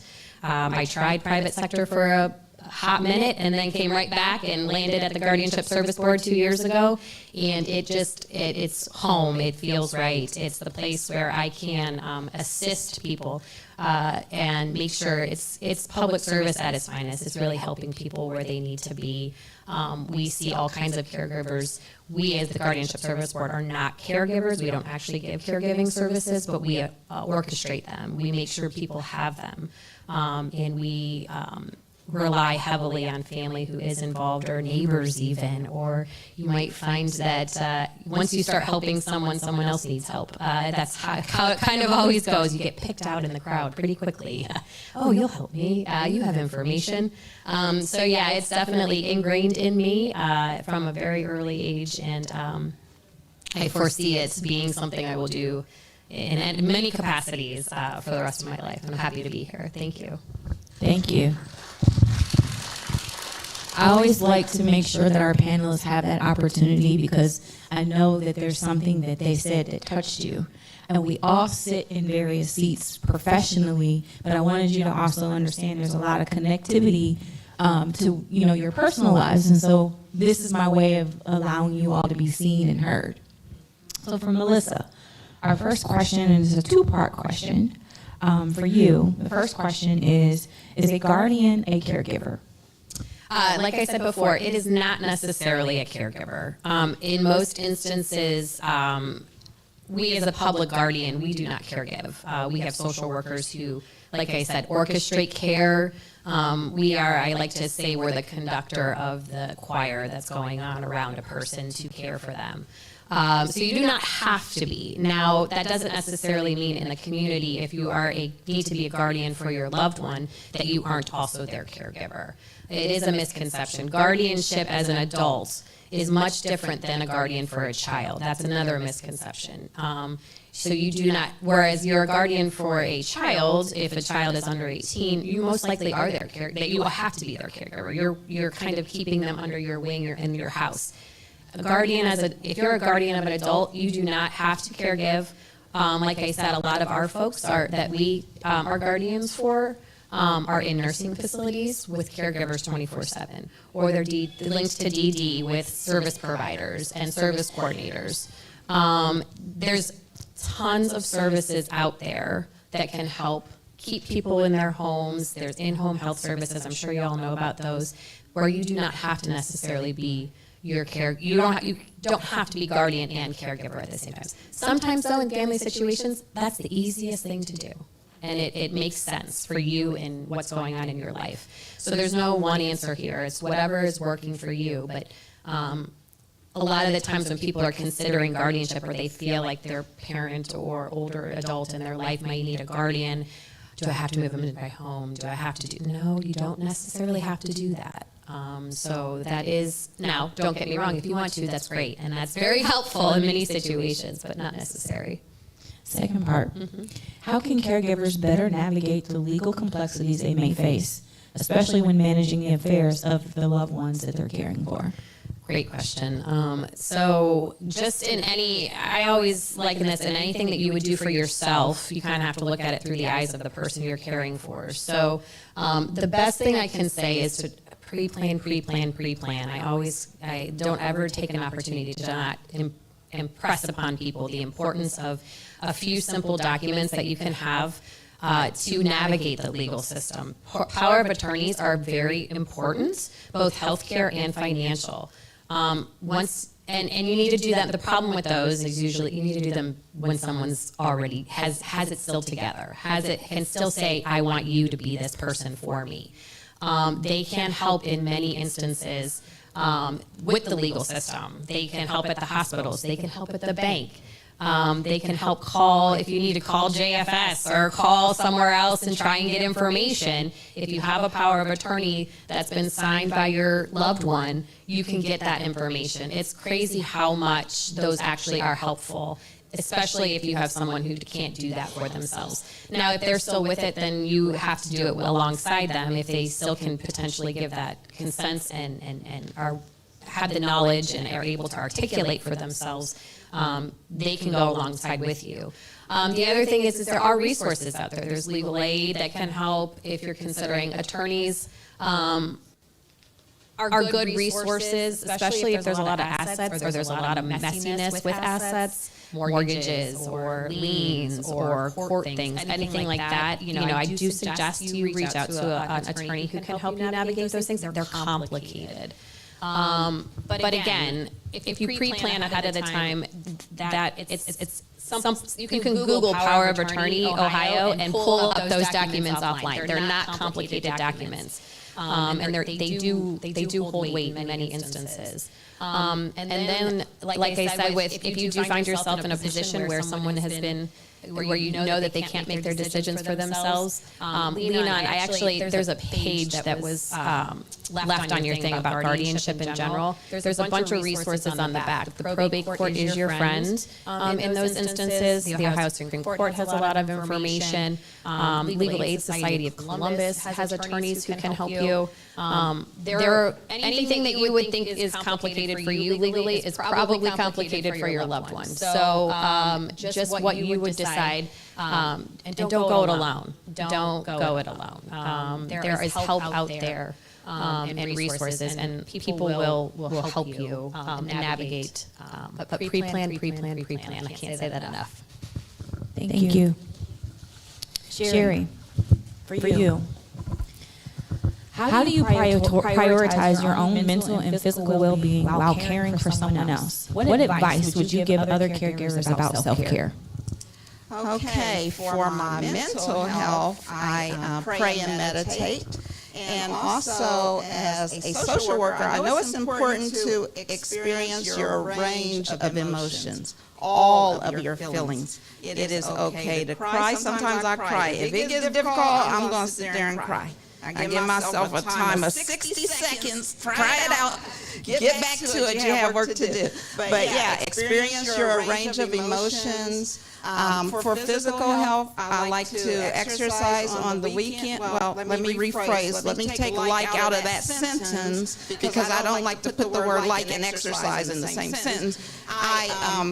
I try to exercise on the weekends before I got as busy as I am right now.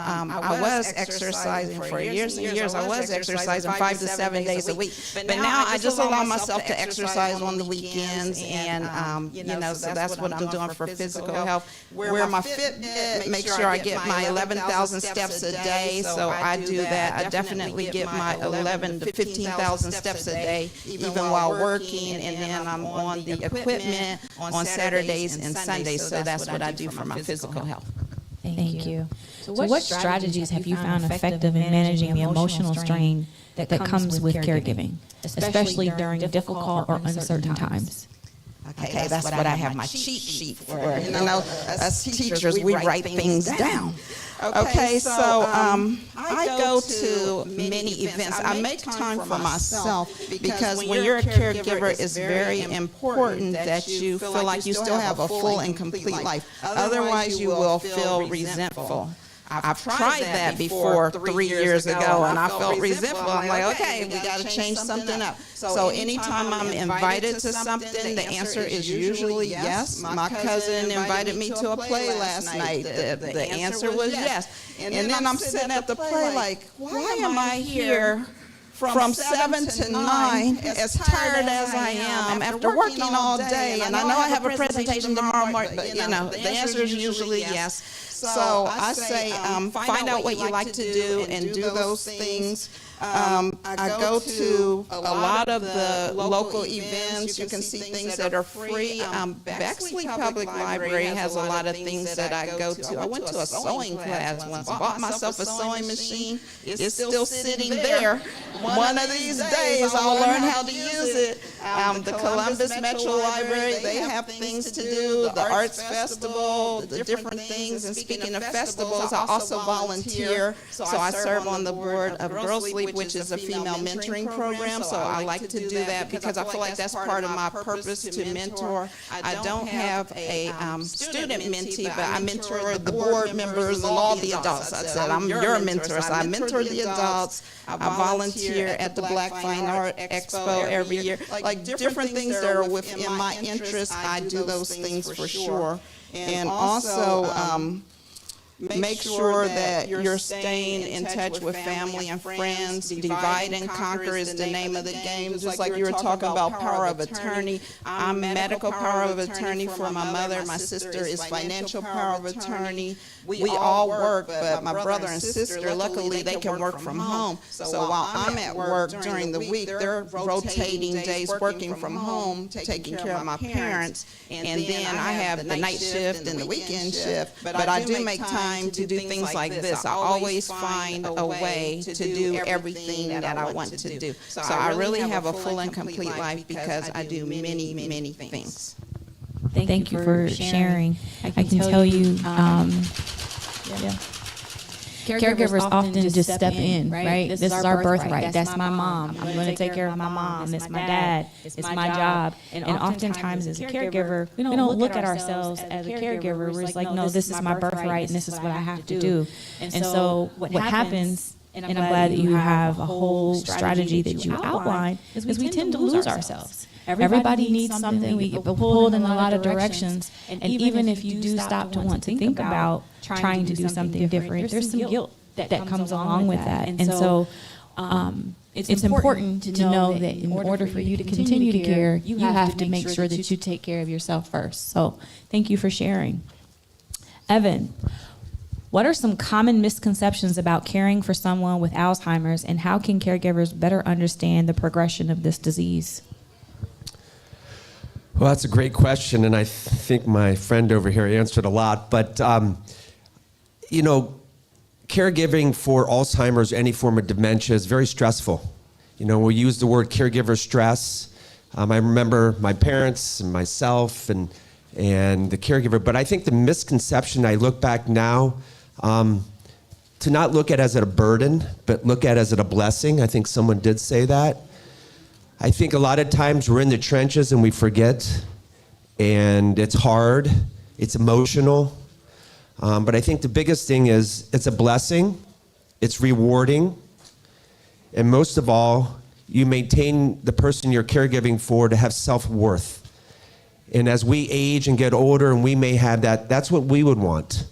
So as we always focus in on those negative points, I think we really have to step back and say, you know, this is a God-given right we've given us. We're going to make it the best, and take those nuggets, those moments where the hair stands up on your arm, and say, this feels good, even though there are tough parts about that. But I think that's the misconception. There's a lot of them, but to me, I think overall that's gets you through some of those tough times where we have that. Learning the progression. There's a lot of resources out there these days, much more than I looked 25 years ago when we had nothing. As a past board member of the Alzheimer's Association, I think they're a great organization to go to get educational pieces, to go to the website, to learn about the progression. But even more, I think it's very important to go to support groups. You know, you can learn everything on paper and read everything you can, but the best thing you can do is sit to someone next to you like this that tells you what they're going through, what strategies they use to get through this. And as I always tell people, do not go alone through this. When people ask to help, say yes. Not only is it important for you, but it's important for them to show their love and caring towards you. And as we know, especially with Alzheimer's, if you're living with that individual 24 hours a day and it's progressing, learn how to get respite care for yourself. You mentioned it. Yes. Respite is so important. If it's at 2 hours, 1 hour, we can go and reconnect with your girlfriends. You can go with your children. But at that moment of time, you can look at yourself and take care of yourself on that. And the disease progresses in many different ways. It sort of goes in a picture book, but it's all different.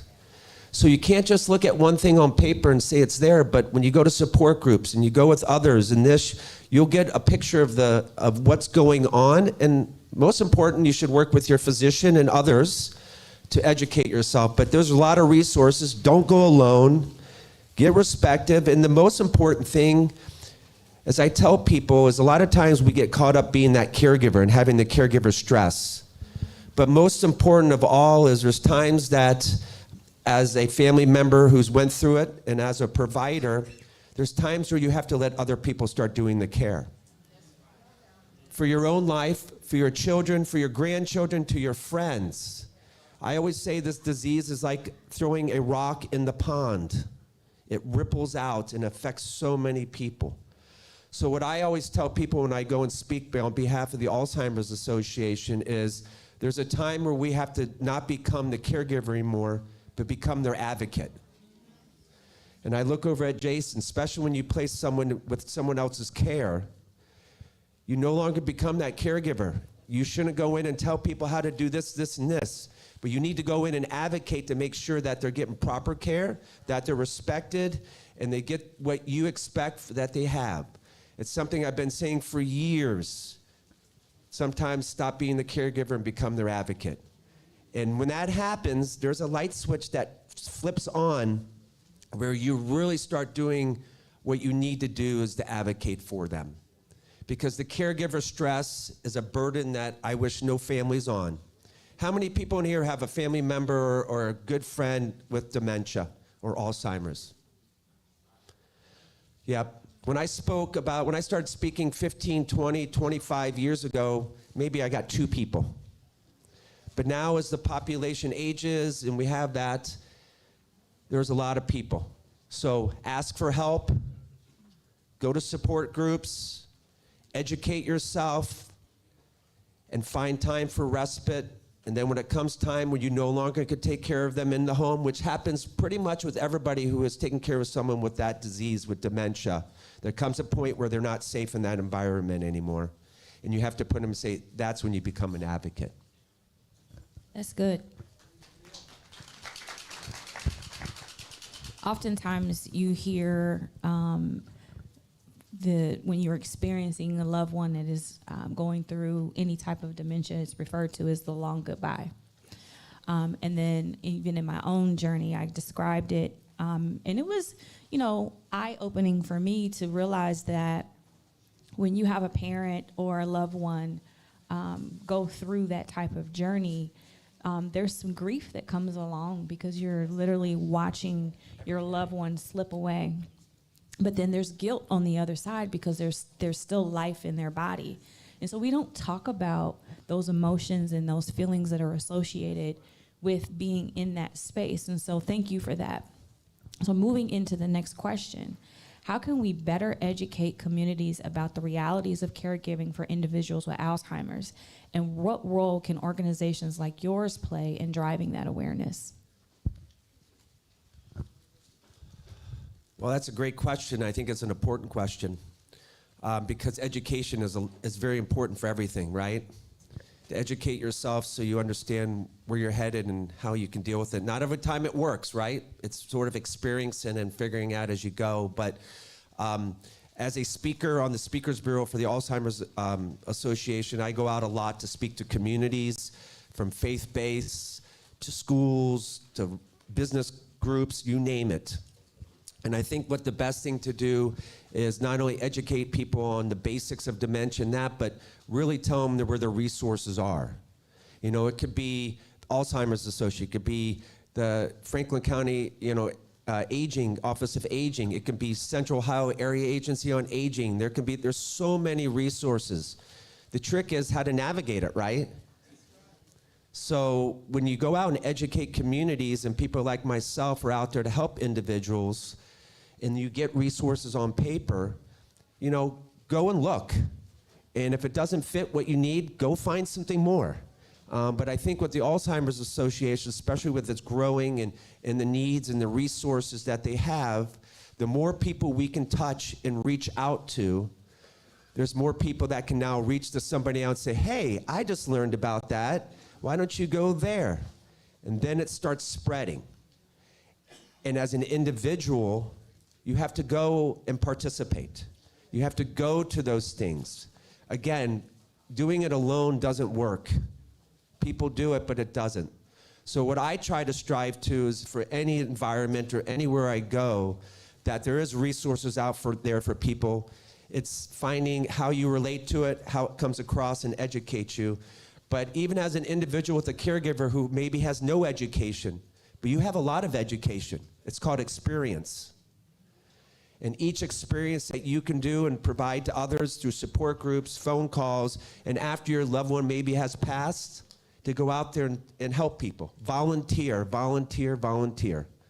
And then that way, you can connect with somebody who will be able to help you through that journey. Because it is, as you said, it's a long goodbye. Thank you. So Dan. Did you play her in the front row? No. Miss Pam is one of our resident advocates, FCOA ambassador. Yeah.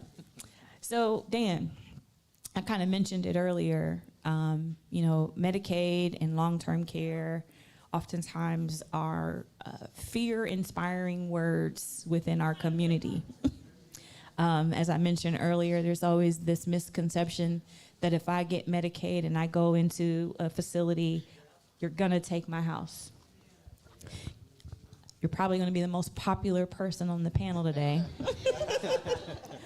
But a question for you, the first question.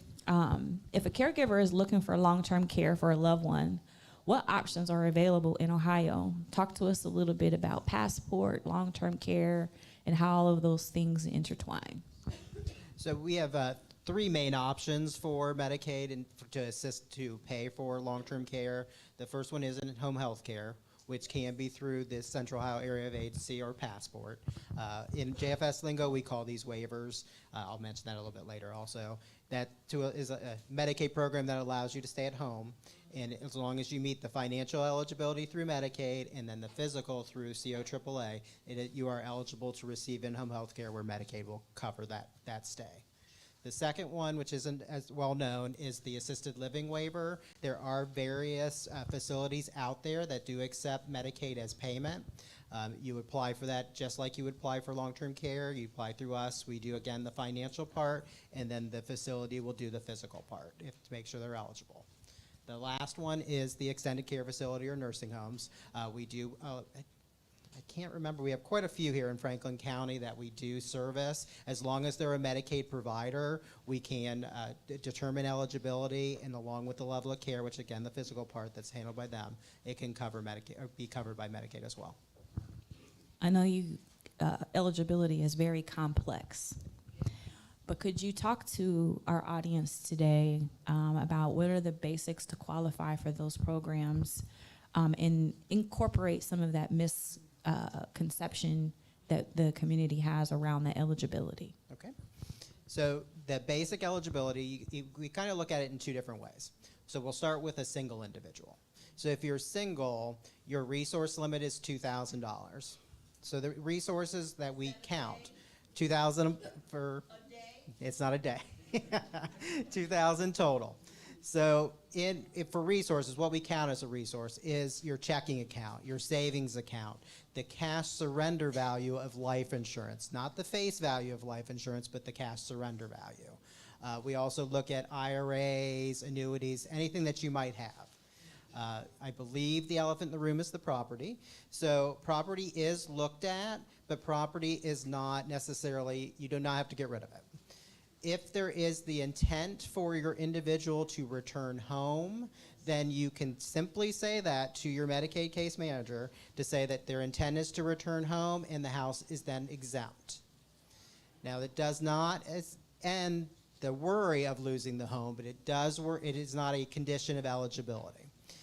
If there's a spouse in the home, which we'll get into when I do spousals, that is also an exempt resource. So let me switch over to spousals. So if you have a spouse and only one of you needs to go to a facility, the resource limit is considerably higher. It can be up to $157,000. Now, there is a complex formula that we have to do in order to determine it. We call it a resource assessment, where we look at the total combined assets of the household, and then we divide it in half, and then that determines what your resource limit would be. So it's no longer the $2,000. Until that first year, this is where the complex comes into it, then the institutionalized spouse was only allowed to have $2,000. The community spouse can keep the remainder of the assets once you become Medicaid eligible. This is where property also comes into play. So if you are the community spouse and you're in the community, you can actually sell your home and keep the entire proceeds of that home and move somewhere else if you choose. That money will not seek to be recovered by Medicaid, and it will not be used for your institutionalized spouse. Once your institutionalized spouse is eligible, they are eligible. So the other misconception with the property is if you own multiple properties, obviously one of those properties will count. But if you own a property and we'll say in Stark County, and your family member is here in Columbus and you move your individual to Columbus in Franklin County, that house in Stark County can also be protected if you intend to return to the home. So the important thing to remember here is if you want to protect the home, is to say that you want to intend to be back at the home. Obviously, if that person can't go back home, then the property should and will be sold. Did you hear all the questions oohs? for End. Yeah. I knew you were going to be popular. Yeah. So I know that Dan's team has a table out there, so anyone that has follow-up questions, I know they'll be around. We're going into the rapid fire where this question is for all of you. Once we're done, then we will open up to the audience for questions. So, panelists, let's start with Melissa and then work our way back this way.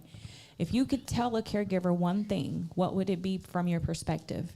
Or what is the biggest misconception about being a caregiver? You don't have to answer one, just pick one. I think it's already been said, but using the resources that are out there, there are so many.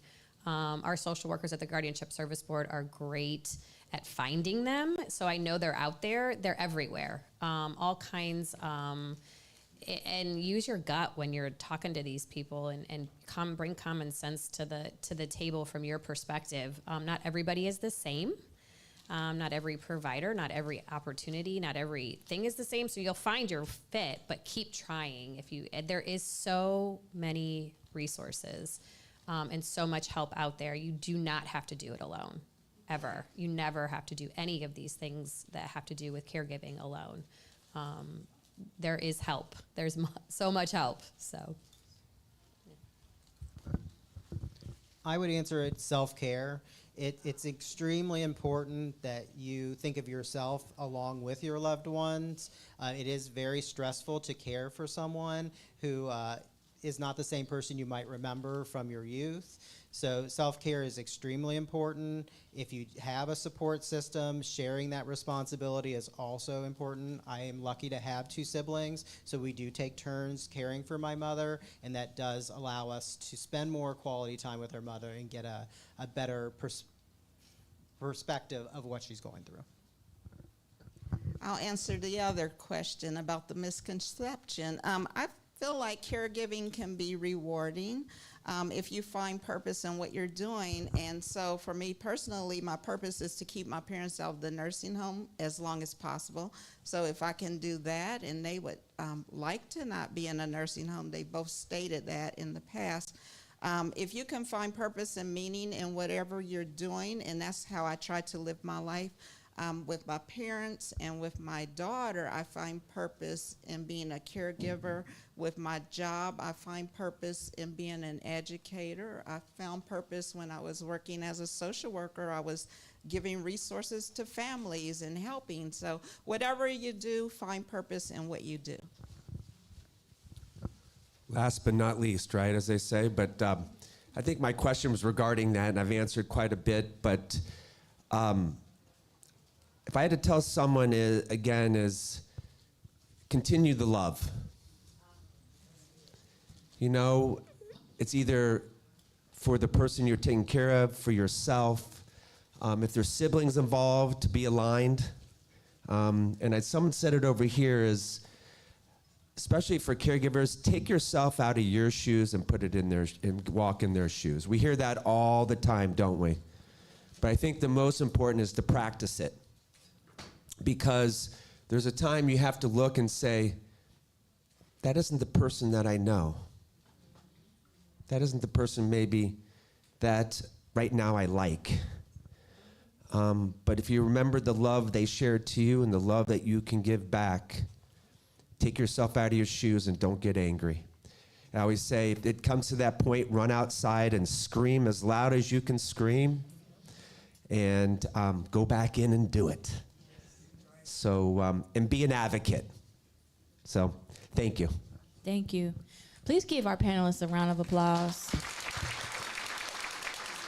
I'm always mindful that any of us could be anywhere today, but we all chose to be here, so thank you. So now I'm going to turn it over to the audience. Do we have any questions, comments? There's somebody in the back. Thank you. Could you just clarify about that Medicaid cap, the income cap? I know you said if it was you're single, it's $2,000, but what if it's, a married couple? So income or resources? Income, there really is no income for long-term care. We'll be able to accommodate anyone's gross monthly income into a patient liability, so that's not an issue. For resource limits, it's $2,000 for a single adult. If you're a married couple and only one of you is going into the facility, we do a resource assessment, which could allow the resource. We would combine everything that they have under either their name or their combined names, add it together, divide it in half, and that becomes the resource limit. I didn't mean for the facility. I just meant like if they're disabled, if they have a disability, and in order to qualify for Medicaid. So are they not looking for long-term care? No, they're okay, not. Then that resource limit would be, again, $2,000. Regardless if you're a couple? Correct. Oh. This is a resource, so this is total. This is not income. For income, it would be based on the family household size, and I'm not 100% sure what that is up top, but Jason's right there. He might know. Yeah, I can get you that information. Yeah.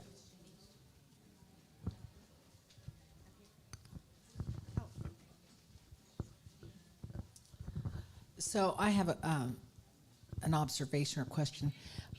I am having trouble with memory loss. So I went to my doctor and he's scheduled these 3 tests for me. There's no neurologist on staff at Mount Carmel. So I'm 4 months into scheduling these 3 tests with an appointment on December the 20th to find the results. So even though you get diagnosed with Alzheimer's or dementia, the process to get to that point, why don't we have enough medical staff or the care to get to that point?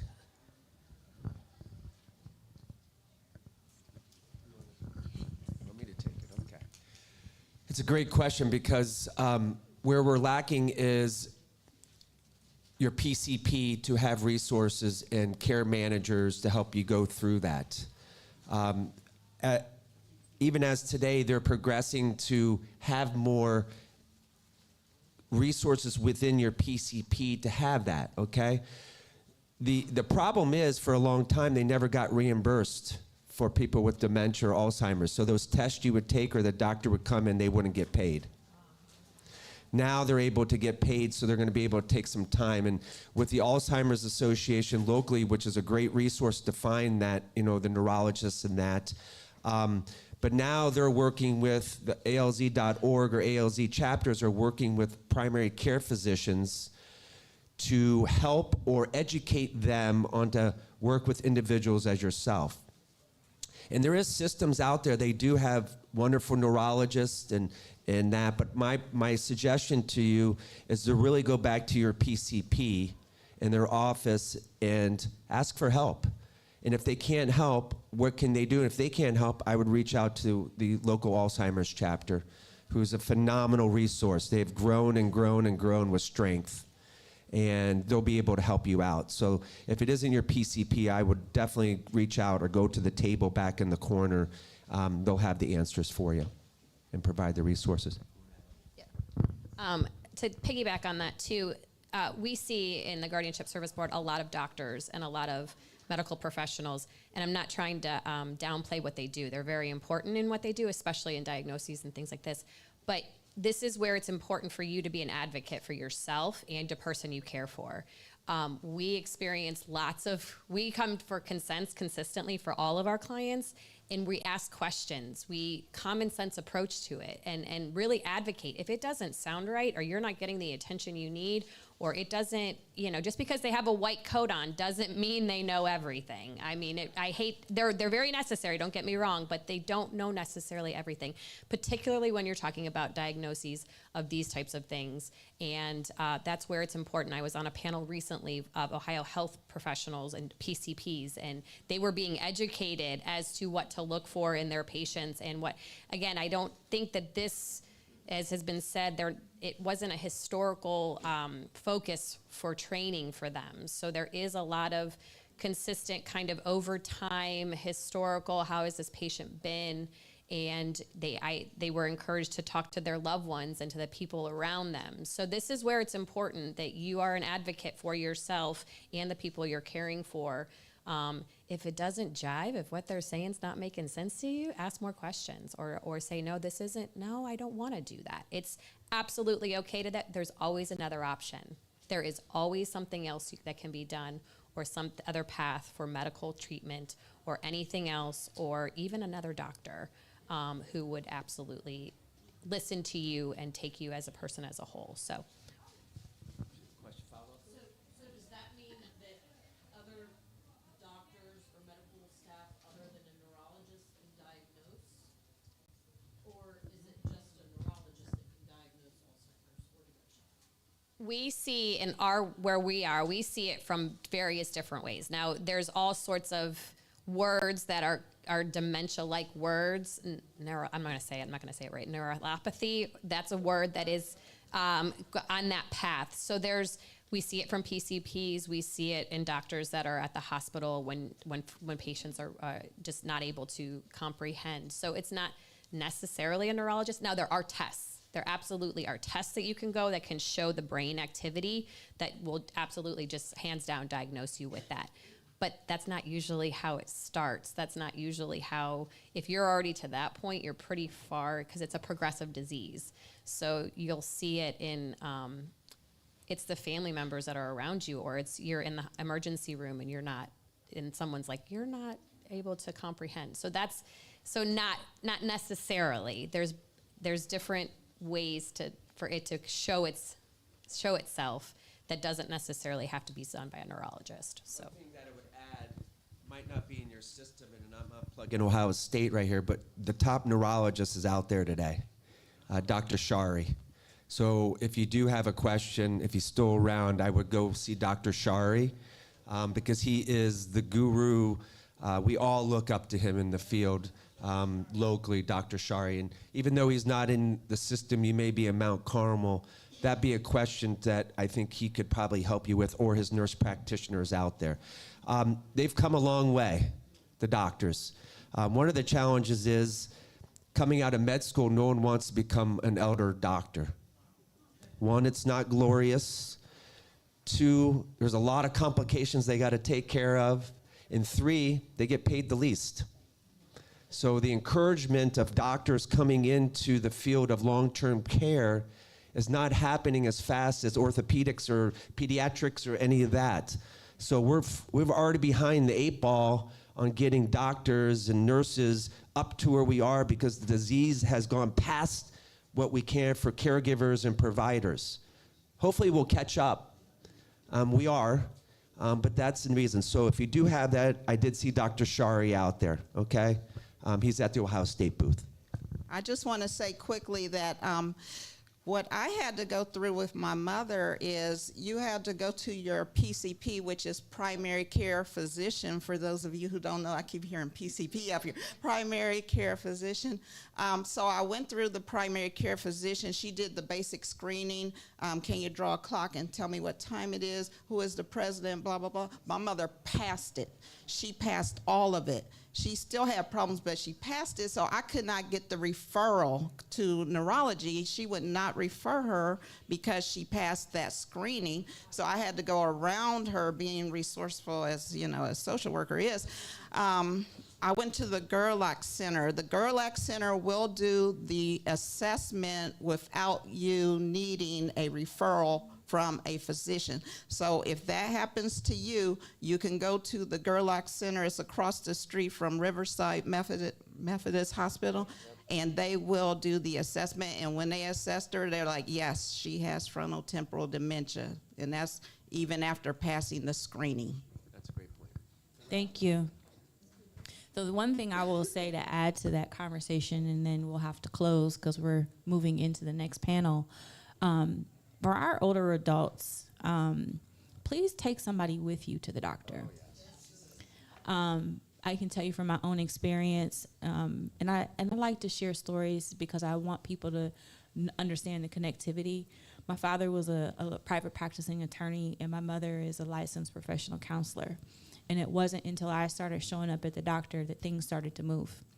And so please take somebody with you. If you are a child, an adult child, or a family member, and you know you have an older adult, approach the conversation with love and say, can I accompany you to the doctor? Because I want to make sure that your questions are being answered and that there's another voice in the room. It's sad, but what I've noticed is that when somebody else is there, the attention is a little different and the care increases. So please take somebody with you, or go with someone that you know may need, someone, another voice.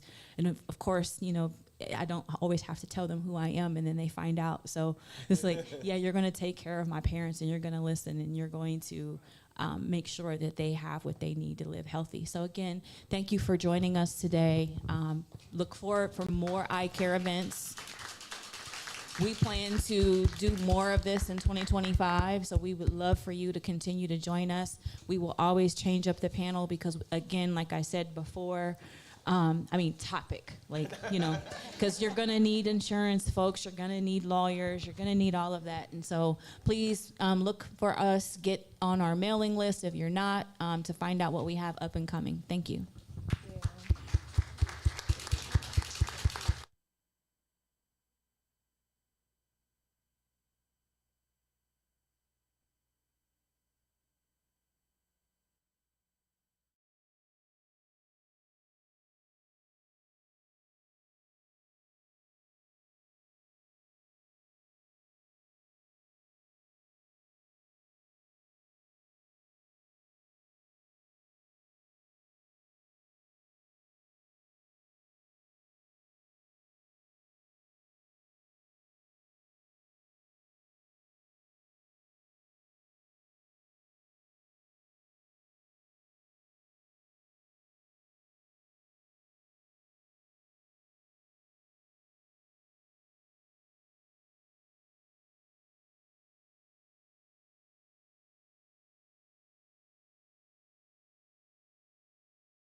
Hey, Brenda. I want to congratulate you, the Ohio Sickle Cell and Health Association, the Franklin County Office on Aging, and Radio 1 on hosting the 5th annual Caring for the Caregiver Expo in Columbus, Ohio on November 2nd, and the inaugural Caring for the Caregiver Expo in Cleveland, Ohio on November 9th during November National Caregivers Month. This is a free expo with massages, yoga, lunch, and learn sessions, prizes, and much more for all caregivers. And that's moms, dads, grandparents, nurses, doctors. So all caregivers, make sure you register for your free tickets at Care for the Caregivers Expo website. All the best. A child doesn't need their face on the back of a milk carton to be missing. Often our children go missing long before we ever miss them. They're missing school, missing meals, missing teeth, missing the bus. Take time today to see your child, not just in passing, but as a person. Perhaps the one thing they are missing most just might be you. This is Dr. C. Dexter Wise III. Do you know where your children are? For more, doyouknowwhereyourchildrenare.com. Family's important, and so is your life story, your history, your journey, your times of struggle, and the moments of great success. You have a treasure of wealth inside of you, which is the story of who you are, and it should be shared with friends and family for generations to come. And that's why you should record your legacy video and a digital will. It's extremely affordable and very simple to do. Tomorrow isn't promised to any of us, so don't wait. Take a few moments and record a message that they will treasure forever. And as a special thank you to all of our first responders, when you register today, you receive our special discount. So celebrate life, tell your story, and record your legacy video today at mylastfarewell.com.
come just a little bit closer, because we can't start this without doing our charge.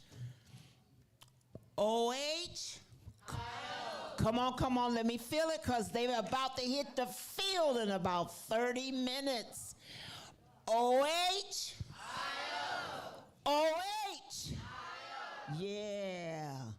I want them to tear up that Penn State today, right? Get the revenge.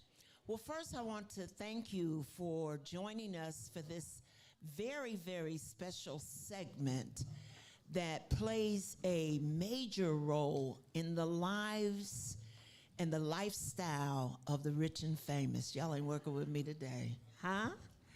The rich and famous of those of us who are senior citizens, older adults. Come on now.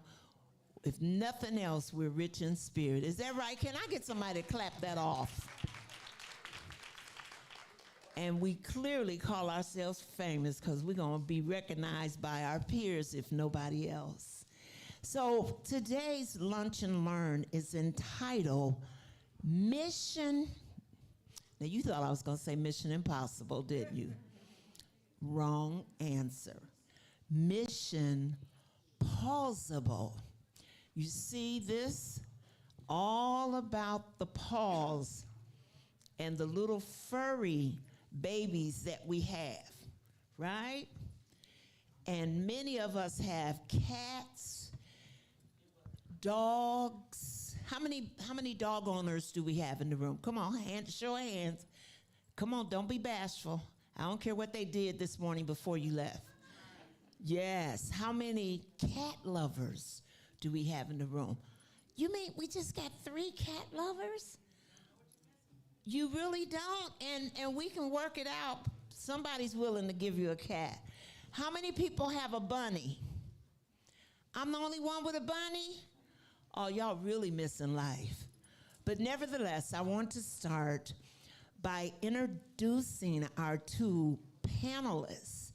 And before I bring them up to invite them to the microphone, I want you to practice something, because it's so important that when we appear before you, when we clap and applaud, that really helps everybody. So I want you to practice an applause for 30 seconds. Just come on, everybody clap. Yeah. Now, imagine I just gave you $5,000. How would you clap? Now that's what I'm looking for. So our first panelist is none other than Chandra Wingo, who is the astound and phenomenal CEO and director of Franklin County Office on Aging. Come on, $5,000.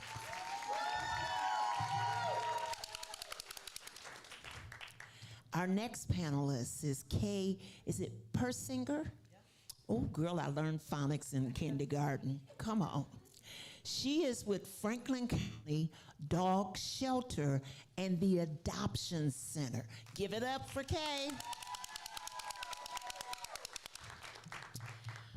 So we're going to take a minute and ask Director Wingo to tell us, in your own thoughts and words, how did the idea, because that is an awesome concept, Mission Pausable. Let's say it. Mission Pausable. It's all about them paws, baby. And you see, I made a nice little tree with all these little, isn't that cute? 2 o'clock in the morning, I was up doing this, you know. And I've got puppies on it. I've got, where's my cat lovers? I got a couple cats, right? And for anybody and the little dogs and anybody that likes pigs, I don't know that they have paws, but some people have pigs as animals. And then we have frogs. So I know that's not, they don't have paws, but still. I tried to cover the entire perspective. And each one of our paw families, they have an adjective that describes something they bring to us: kindness, trust, comfort, peace. So, Director Wingo, tell us, if you would, in your own words, how the concept and the idea of Mission Pausable came about, and give us a few of the primary goals and the objectives. So it was more of a journey, how I came to this concept. Shortly after my career began at the Office on Aging, I began to learn about the number of seniors that we have just in Franklin County who don't have anybody. At one point, our caseload had more than 6,000 seniors that were not married, didn't have any family members, and, were alone. And so that got me to studying social isolation and understanding the impact that loneliness has on our seniors. And also during that same time, my life, I was transitioning into a caregiver space, not just of one parent, but two. I've mentioned earlier, my father had a stroke in 2022. And at that time, I transitioned from being an adult child to, like I jokingly refer to, the boss of everybody. And realized that my father, was also providing care for my mother, who at that time was also experiencing some issues. And so she was forced into retirement. She wanted to keep working because she was looking for something to keep herself busy throughout the day. So I have some teenagers who, around that same time, made me a gang of promises that they didn't keep if I allowed them to have a dog. Y'all know how that goes. Right. I'm going to do all the things. Like, you won't have to do anything. And I'm like, let's see. Well, as God would have it, that dog then became my mother's companion. And so I would hear her early in the morning, talking to, and her name is Aurora, like, come on, Aurora, it's time to eat. And I'm like, oh, that's a different tone. There's some joy in my mother's voice, being able to have that companion. And she wakes up really early, 6 o'clock in the morning. They're having, her and Aurora are having breakfast. But then I saw her get on a schedule where she started to take Aurora for a walk 3 times a day. Studied a little more and realized that pet ownership contributes to healthy aging in place, because when you are on a schedule, that helps your cognitive health, that helps you stay engaged, and it gives you something to think about. And then, of course, that physical component. Physical health is very important as you age.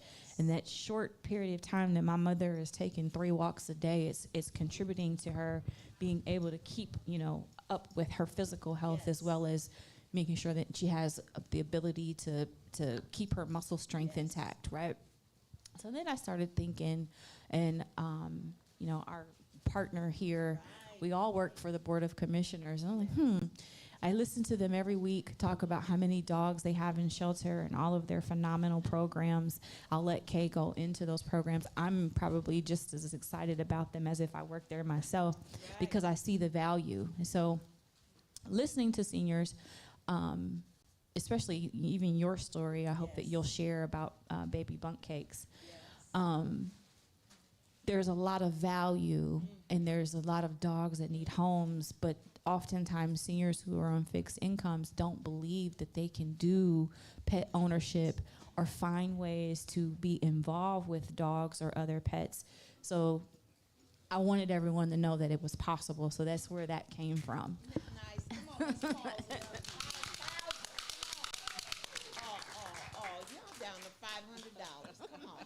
5,000. Yeah. Thank you, Director Wingo. That's amazing to tie in your personal story and testament, and then lead right into an initiative that not only blessed her mother, right, but has extended beyond the barriers to bless many of the seniors, and I'm one of those. And those of you who are dogs and cat lovers, we're blessed with that company. Now, Tag, you're up. Come on, Kate, you're up.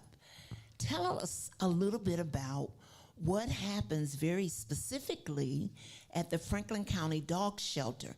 And let me do an insertion. 2 weeks ago, I believe it was, they held an outdoor event at the Franklin County Dog Shelter, and we was there. Come on, who else was there? Come on, y'all. Give it up. We were there, and it was absolutely amazing. I think, now I don't want to take your thunder, but let me at least get one lightning bolt. I think that there were 10 adoptions that day. See, I paid attention. And there were five fosters. So she'll tell you the details of those programs, because what it does for everybody, I promise you with everything I love, at this phase in your life, it's important that you bring in all the quality, just like we do sunshine. Y'all ain't working with me today. Do I have some help? Come on, do I have some help? We gotta bring in the sunshine and the quality in our life. And that's just what pets will do for you. So come on, Kate, lay it on them. They look like they wanna hear it. They wanna hear it. Well, thank you everybody for coming and showing up. And for those of you who are caregivers in the home, I have the deepest appreciation for you. When my dad was on hospice and my mom was taking care of him, that's the first time in my life I saw pure love. And so thank you for doing that. And being the director at the shelter, probably about the same time Chandra was looking at the loneliness with seniors and stuff, we often have children, adult children, bring their dogs into the shelter because they're afraid their parents are going to trip on their dog, or it's one more thing for them to take care of, or it's going to cause them to fall, without looking at the emotional value. And there are folks even feeling like they have a purpose instead of being a burden to somebody. Because I know my dad felt like he was a burden to my mom, and my dad had a little dog, and he'd had that dog probably for about 7 years. And when he was bedridden, that dog brought a smile to his face regardless of what was going on. And the bond between that dog and my dad was so strong that 2 days after my dad passed, his dog had passed. He could not handle being without his owner. So with that being said, we started having conversations with some of these adult children that were trying to surrender their parents' pet. If it was money, we have food pantry that's ran strictly on donations. And we don't ask questions. It doesn't matter how much money you make. It doesn't matter where you live. If you need food, you come and get it. Oftentimes we have cat food and cat litter as well. If we don't, we also partner with some other animal welfare organizations, and we can get that for you. So that should never be a hindrance.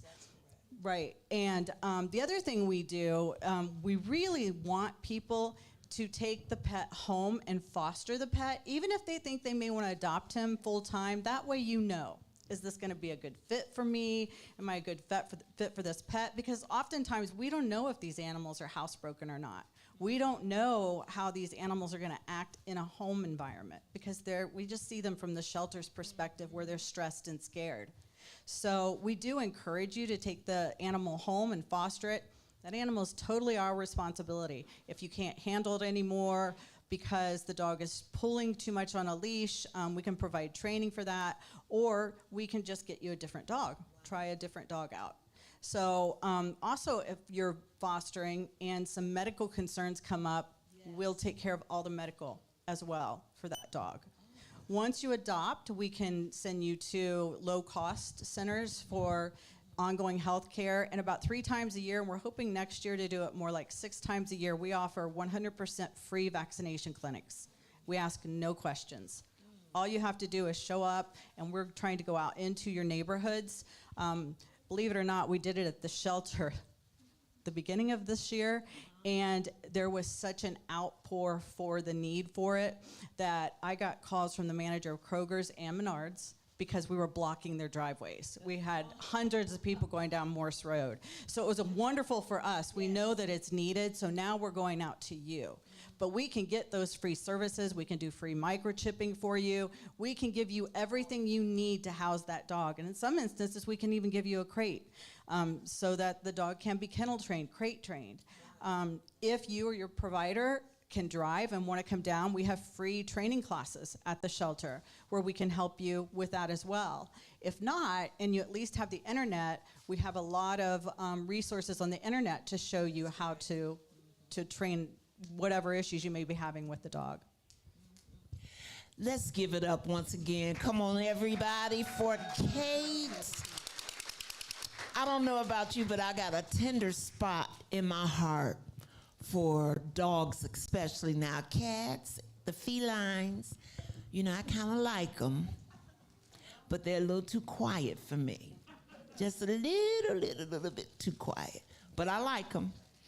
My one of my nieces had a cat, and they're very, very nice. But my preference, baby, I'm K9 all the way. Come on, somebody. So with those benefits that Kate just shared with you for fostering, you couldn't ask for a better setup where you can get, sis, you can get veterinarian assistance. Do you understand me? Oh, I got a church over here. Say it again. Come on now. She said, amen. Thank you. Because this is what we want you to know. Now, let me get back to my script. I got to stay on script. Director Wingo, can you tell us what you would like to do with the community partners, your volunteers, and the organizations that you would love to see them get involved, what you would want them to do with Mission Possible? And I know we've got some people. We're going to take attendance before y'all leave, and we got pledge cards. Come on, somebody. We got pledge cards. So we want you to pledge, if nothing else, if you don't want to foster, if you don't want to adopt, you can pray. Oh, did I say that? Am I allowed to say that? You can pray, because these dogs need the assistance and the care. And what it does for us as older adults, elder seniors, it brings so much. I can't even tell you. I got two of them, and my two are on the board. Miss Ann's, little Malcolm, he's on the board, you know, and they carry personalities, right? Oh, come on, y'all. Personalities. And when your grandkids are grown and your great-grands don't come around that much because they're growing up, it's no better companion. And I think there's a cliche that says man's best friend. Come on, somebody, right? So, Director, talk to us again. Lay something on us about what the community can do to advance, right? Keyword, we're gonna help her advance this program, and then participate, whether you want to get a friend or get somebody you don't like and take them to the shelter. Praise the Lord. Take them to the shelter and tell them, get a dog. You might be a better person after this. Come on, come on. Don't judge me. Let this be a no judging zone, y'all. Come on, Director. So first and foremost, if you've ever heard me speak before, I apologize, because I am a broken record, because I'm very passionate about creating a community that is supportive and encouraging and knowledgeable of how to assist our seniors.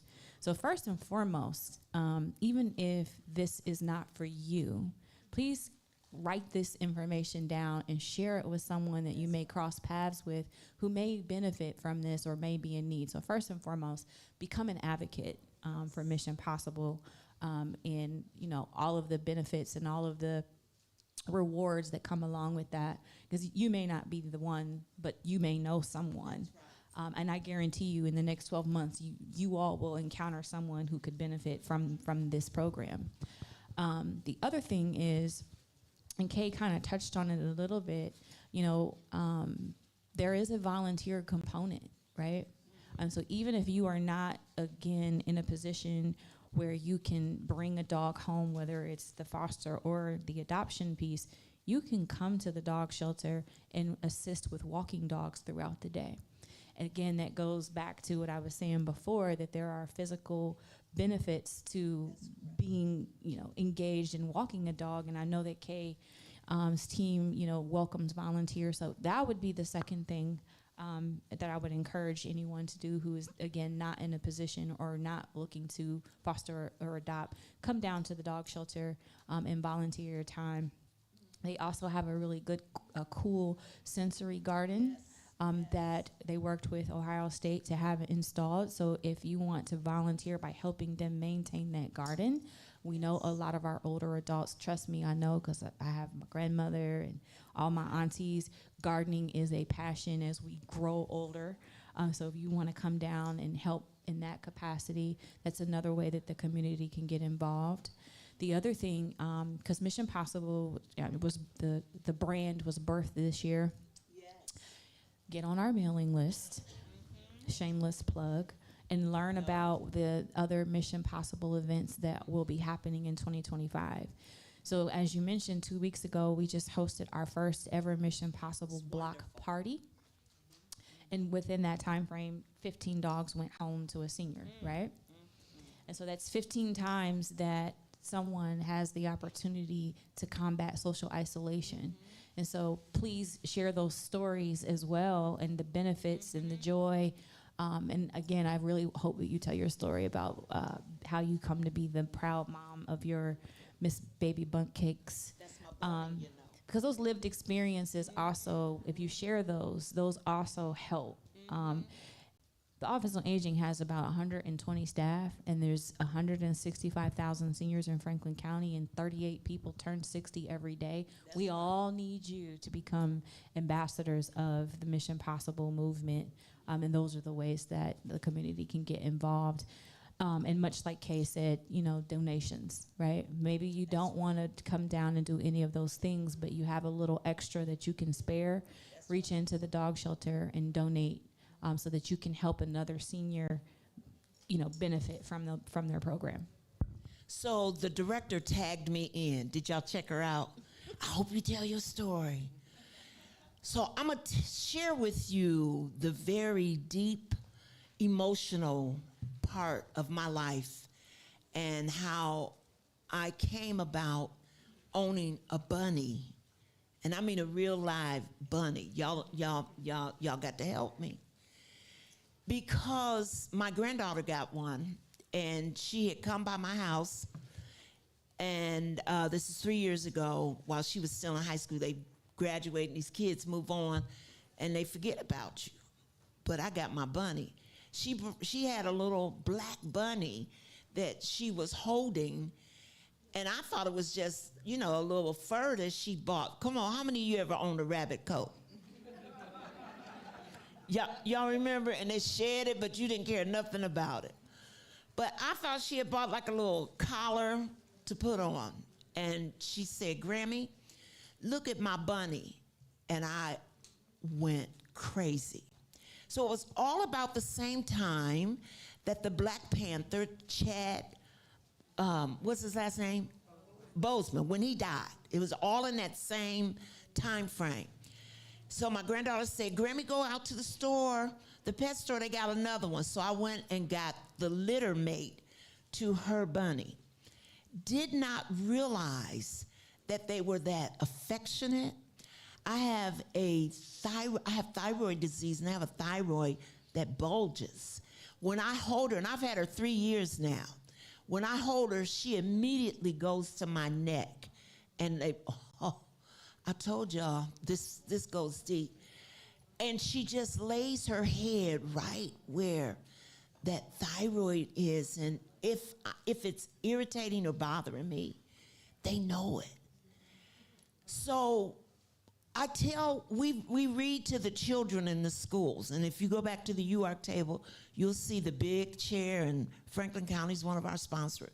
We have the big OSU chair. So when I take her to the schools, I've got her trained now. She'll wear glasses. Come on, y'all. she wears a dress. She actually has a wardrobe. She has about 4 or 5 dresses, and she will wear them. And if you come up here afterwards, you'll see me holding her with her little hat on. So if she ever sees other bunnies, she look at them like, what's wrong with you? Wear your dress. But what it does for my emotions, that closeness, that cuddling, y'all ain't, y'all don't hear me. And the unconditional love. I don't care, like now, I won't get to see her till this evening. Now, they call him Thumper. You remember Thumper from Walt Disney? How he would tell the rest of them he thumped. That's what they do. That's how they communicate. She only thumps every now and then. But when I come home, I make sure I kiss, hug her, and cuddle with her. And the joy she brings me, I can't even begin to tell you. Because now I live alone. My children don't even come around anymore. I don't know who else has a profile like this. I do. They think, because my son is like, my mama's a strong woman, ain't nothing wrong with her. They still see you like you were 20 years ago. Y'all ain't working with me. I don't care if what I tell them, and even if they looking at the medical papers, they think, you gonna be all right. Y'all, I got some witnesses in here. So what God allowed for me to have that can be close. Now I got 2 dogs. Don't get me wrong. We got a whole little family up in there. Right, a little animal farm. But I can't cuddle with them like I can that bunny. And so that brings such emotional joy because she goes right to where she knows I'm hurting or I'm not feeling well, and she'll lay right on my neck. And when we take her to the schools, Miss Ann will tell you, the kids go crazy. So I use the tagline, because she's jet black. And that's not rare, but I think they started breeding more of them after the Black Panther came out. So I tell the children that just before the Black Panther went away, I never say he died, right? He went away. He came to my house and he said, Miss Pam, I got something I need you to really do. And these little school kids believe it. Don't they, Miss Ann? They be sitting there, what? He said, I've got something from Wakanda. Y'all ain't working with me right now. Huh? That I need you to take care of during my absence. He said, I got some place to go. This is what I tell the children. And I said, he brought me baby bunk cakes. So she actually has a scarf tied to her rolling case. And Brenda Spencer, she ain't in this room, but she told me 3 times, don't you bring that bunny in here. Don't you bring that bunny in here. Because she has a showcase. She doesn't make any noise. Director, I'm gonna tell you, you wouldn't know that she was here. And when I bring her out to hold her and let people pet her, she is so well-mannered. That brings so much joy to me. That's all I'm trying to tell y'all. And when joy is missing in your life, come on. Now, I'm fire baptized, I'm all that, right? But sometimes, come on, somebody, you need somebody or something who will show you unconditional. Y'all ain't helping me today. She doesn't draw back if I got bad breath. Oh, did you hear me say that? If I go get her in the morning, she don't be doing, oh, honey, get you an Altoids. She don't come right there. My dogs are the same way. And all I'm saying is that unconditional love is what we deserve in these years, come on, while we're moving rapidly in a direction to improve the quality of our life. Kids won't always be there, and most of the time, and I'm telling you, with mine, they're so used to being so strong, so dominant, so doing it and doing it till they just can't wrap their mind around, my mother's sick. I was in the hospital. My son cried like a baby. I told the doctor, get him out of here, because I'm going to live. But, you know, he couldn't. He was calling all my brothers. Oh, let me say this, director, saying, because I'm an only girl and I have 3 older brothers. He said, I got to call all my uncles because I don't want them to come in town and jack me up because these are her siblings. Yeah, he was talking real proper, like he came from Howard and Harvard. But kids get afraid. Y'all know that when your health deteriorates, and dogs and pets fill that gap because while they sense it and they know it, they're going to give you something in return. Now, I'm getting emotional. So, Kay, here's your next question. And I think you touched on it, the resources, because knowing that you provide some veterinarian assistance and additionally the chip that goes in the dog. And there was a dog recently had been gone away from his home for 6 years. I don't know if anybody heard that on the news. Did you hear that? Come on, there's a witness. Every time I think I have a witness. But y'all can check it on the internet. And he had a chip. And it took him that long to track down the family. But they got him linked up again with his family. And it was just like he had never been gone. Because once they have your scent, oh, come on, do I have some believers in here? They never forget you. They never forget you. So, Kate, tell us, Director Kate, a little bit more about the benefits and the support services. And you could just do a quick refresh if you want to go back, and costs and how it's available to them when they adopt. Thank you. Sure. So one thing I do want to let everybody know, and please pass the word, lots of times if you talk to somebody about coming down to the Franklin County shelter to adopt a dog, they think, I ain't going there, they just have a bunch of big pit bulls. I can't handle those big dogs. And you hear that a lot. Well, when COVID hit, everybody stopped getting their pets spayed and neutered because it was considered optional. And so the veterinarians couldn't use the masks and the things that they needed in the hospitals. So we know spay and neutering works because our counts go way down. On any given day, we have over 300 dogs at that shelter. And as soon as 10 go out, 20 more are coming in the back door. And we're getting a lot of mama dogs with puppies, or puppies where we don't know where the mama dog is, so they aren't ready to be spayed and neutered, and we need bottle feeders. So if you have anybody that'd be willing to volunteer to take care of a neonatal, we supply everything you need to accomplish that. All the formula, bottles, everything. So we are in desperate times at the shelters across the nation, really, not just here in Franklin County. But we do have a lot of small dogs. And if you have somebody that's looking for one, sometimes when I go on TV, the reason I take the small dogs is because that brings a line to the shelter. That is correct. And they'll start looking. And some of them still walk away with a pit bull because they're great dogs. Mm-hmm. They are. So, anyway, we do have small dogs, but if you come in and you don't see one, we can find somebody to meet with you and talk to you and be on the lookout for what comes in the back door, because as soon as you leave, one might come in the back door. We just never know. And to go back to when my father passed and his dog passed a couple days later, probably a month had gone by, and my mom came to me, and she said, it's just so quiet in the house. She just had this loneliness feeling she never had in her entire life. My mother had never lived alone. And she said, I want a dog, but I want a dog that's gonna bark when somebody comes in the drive. Right. So I thought, well, she didn't need a little teeny dog, but not a big one. So I got her a medium-sized dog. I said, why don't you foster it for a couple days? Took the dog home. She just fostered him for about a week. She goes, nope, I want to adopt this dog. Every time somebody would pull in the driveway, that dog would bark. As soon as she adopted that dog, guess what happened? Stop barking. Oh, it barks, but only when people leave. Oh. I have consulted with trainers at the shelter, and it's so bizarre. She will chase you to the door because she does not want you to leave.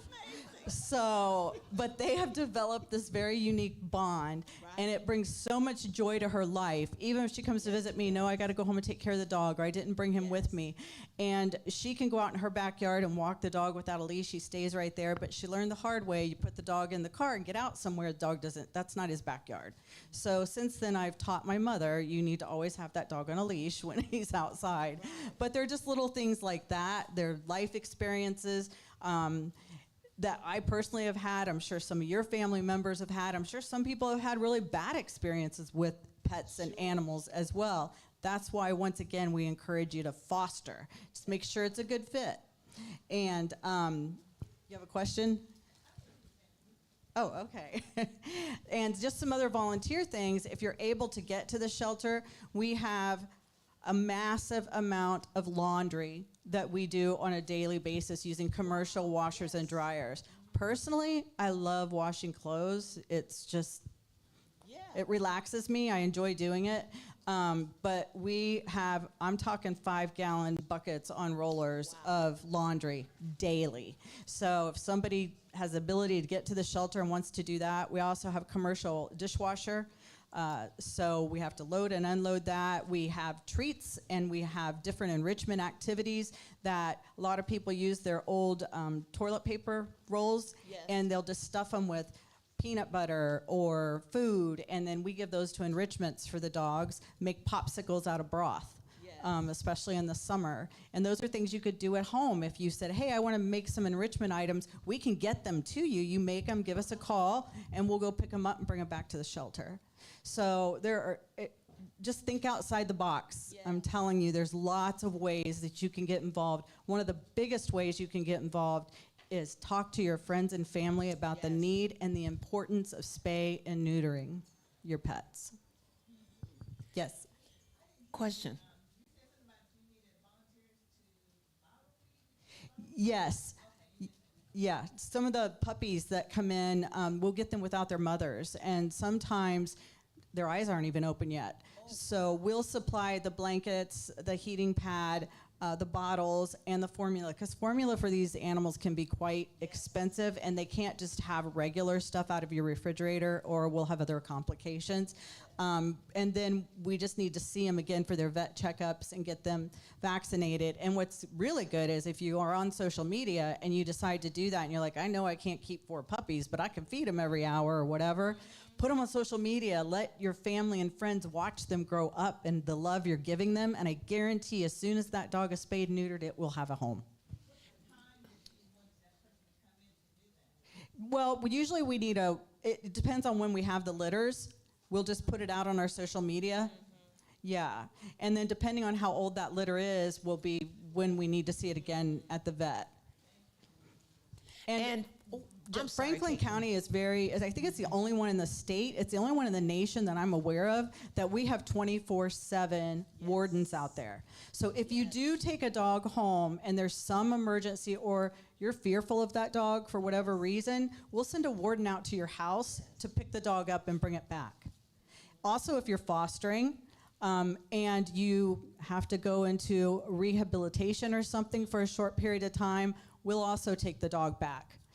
We have some emergency boarding and housing. It's better if you have a family member that can do that, but if not, and the reason I say that is, it's a crowded facility. 300 dogs in there will scare anyone, including another little dog that's now been attached to you and in this real loving environment. And we try to have a loving environment, but it's also a very cold environment. And a lot of smells and noises.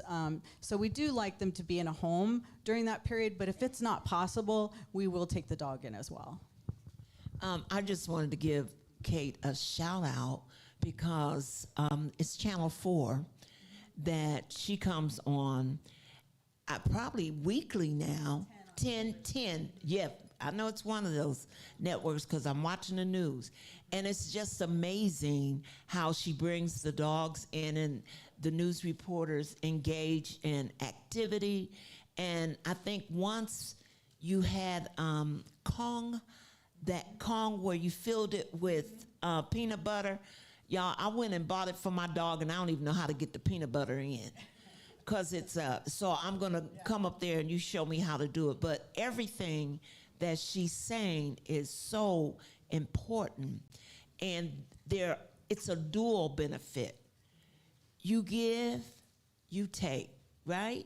And you can't go wrong with it.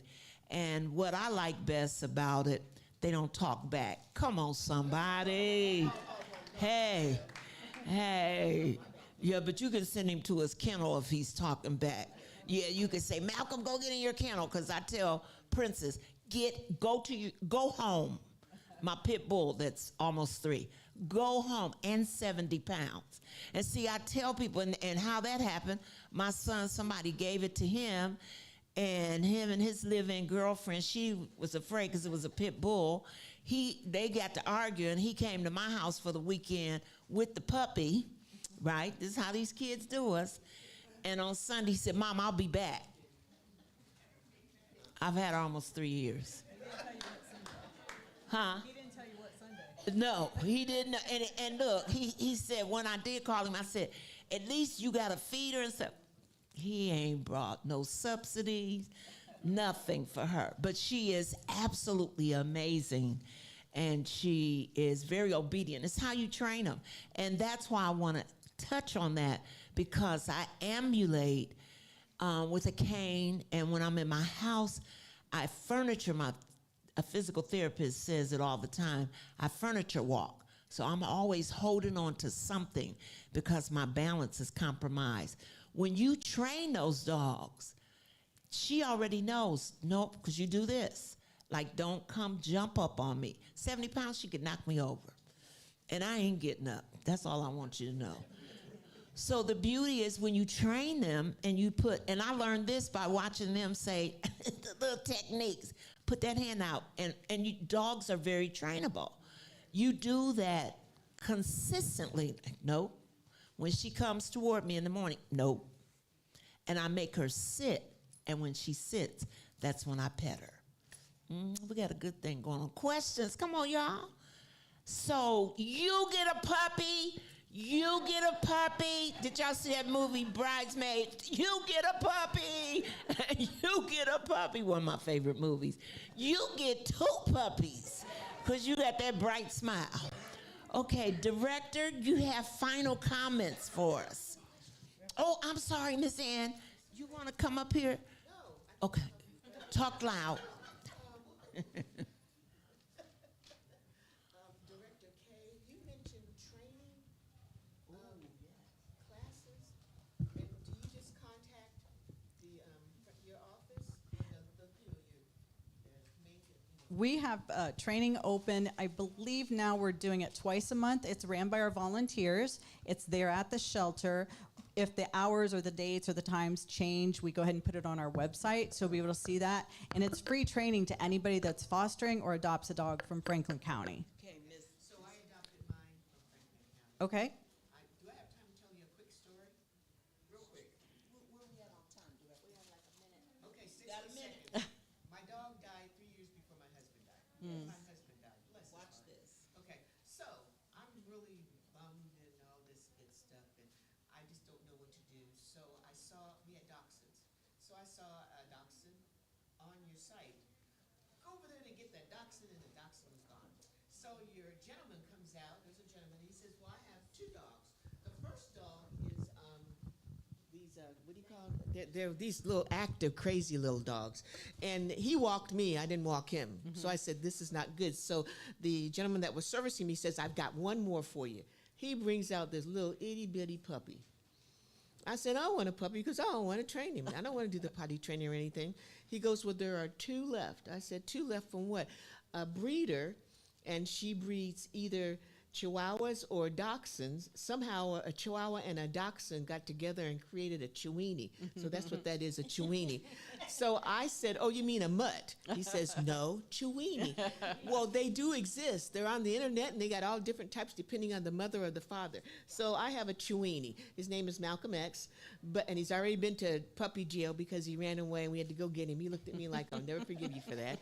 But it's been one of the most enjoyable experiences. The first thing is that I was really in a state of depression because my dog died, then my husband died, and I would go to work so that I wouldn't be so lonely. But now I've got a companion that tells me when to feed him, when to take him out. In fact, he was so small, he slept on my chest. He didn't sleep in his cage. And I got in trouble for that because now he thinks he can get in my bed. But it's just that I want to applaud you and your staff, because even though I was ready to walk out of there with nothing, he says, nope, I got another one. You know, come in, you know, look at this one. And I fell in love with Malcolm. Yeah. And he's on the poster right there. He sits in that chair because he thinks he's going to sit at my table to eat. No.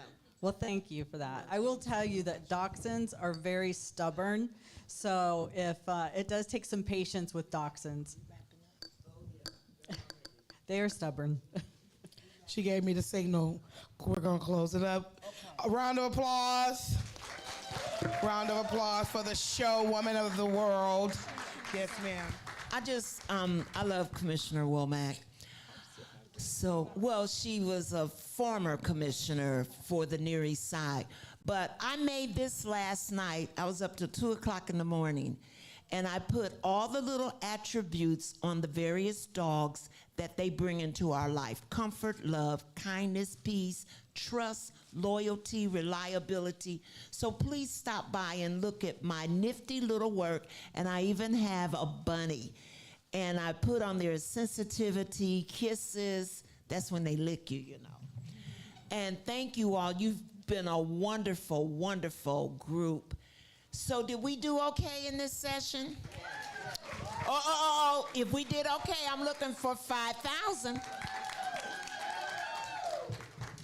And you know we got to close it up with OH? OH! The game's getting ready to start. God bless you all, and thank you for sharing this space with us. Hi,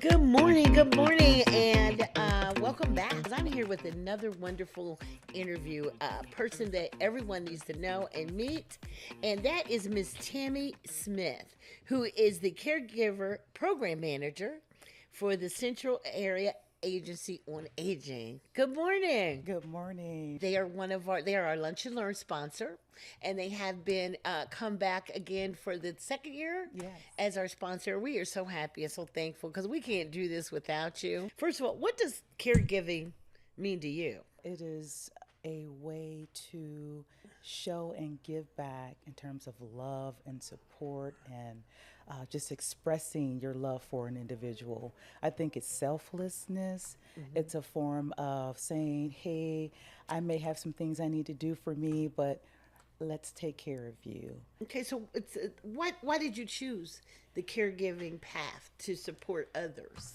I was a case manager, and so I had an opportunity to move on to being a caregiver program manager. And the reason why I chose that path is what I mentioned earlier in terms of my mom. I was raised by a mother who was a caregiver for our family. She was the matriarch. Tell us about the agency and what you guys do there. Okay, so we provide services for older adults or individuals with disabilities. And so our role is to support them in whatever capacity we can. Mm-hmm. And as far as the caregiving program, which is under the National Family Caregiving Support Program, we are able to help individuals with grants that can help with respite. We talked about that a little bit earlier, the in-home supports, the counseling, and also the educational workshops. So grants are available? Did you say grants, Yeah, right? grants through collaboration with our 8 partners in Central Ohio. So one of our partners is Franklin County Office on Aging. Yes, And we also partner with the other counties, Delaware, Fayette, Fairfield, Madison, Pickaway, Union, and Licking. So what qualifies, what does somebody need to have, I guess? I'm trying to get the right question to get a grant. What position do they have to be in there? They just get to be a caregiver caring for mom or Just dad or grandma caregiver. or their kids? Yeah, and so we do have some qualifications. Caregiver individual must be 18 years and older, providing some support for a care receiver. So it can be a mother or father. And we've also had neighbors that are expressing interest in their neighbor, and they just want to help them. You know, I see people like, oh my God, I can't leave mom. I can't do this. I can't do that. The guilt weighs on your mental health. Yes. as well. And So- that's where the counseling piece come in. That's We where will you- cover the cost for, I think, 6 to 8 sessions. to get some Yeah, some mental health because I counseling. tell you, counseling is super important. And we need to get it. We need some help. Get Absolutely. Some help. And because so- it's kind of been a stigma in our community. That's right. That's that because not of to get all the of the help. other things that's happened historically, right? Right. With African Americans. And so that's one of my roles that I feel is to break that stigma, let people know they can get help. It's okay. Thank you so much for coming This was and talking to us amazing. today. We're going to be here at the Care for the Caregiver Expo all day. If you can, I know you're watching us on live stream, but feel free to get on up. Come on down to the Boathouse here in Columbus, Ohio. If you're in the city, everything is free. It's free to get in. It's free lunch and learn. It's free pampering. It's free Get Fit and Healthy. And you can talk directly to Sister Tammy, who has a booth here and who will be, are you doing the lunch and learn session, or one of your folks is doing I believe Paula Talaferro. Paula's gonna be She's one of talking our about- master trainers, and she specializes in dementia. She's phenomenal. I believe she will be the That'd lunch be and learn great. speaker. Yeah. That'd be great. And if you can't come down today, stay for the lunch and learn on the live. Go get your sandwich and some juice or something, and just stay here because we got so much more coming today here at the 5th annual Care for the Caregiver Expo.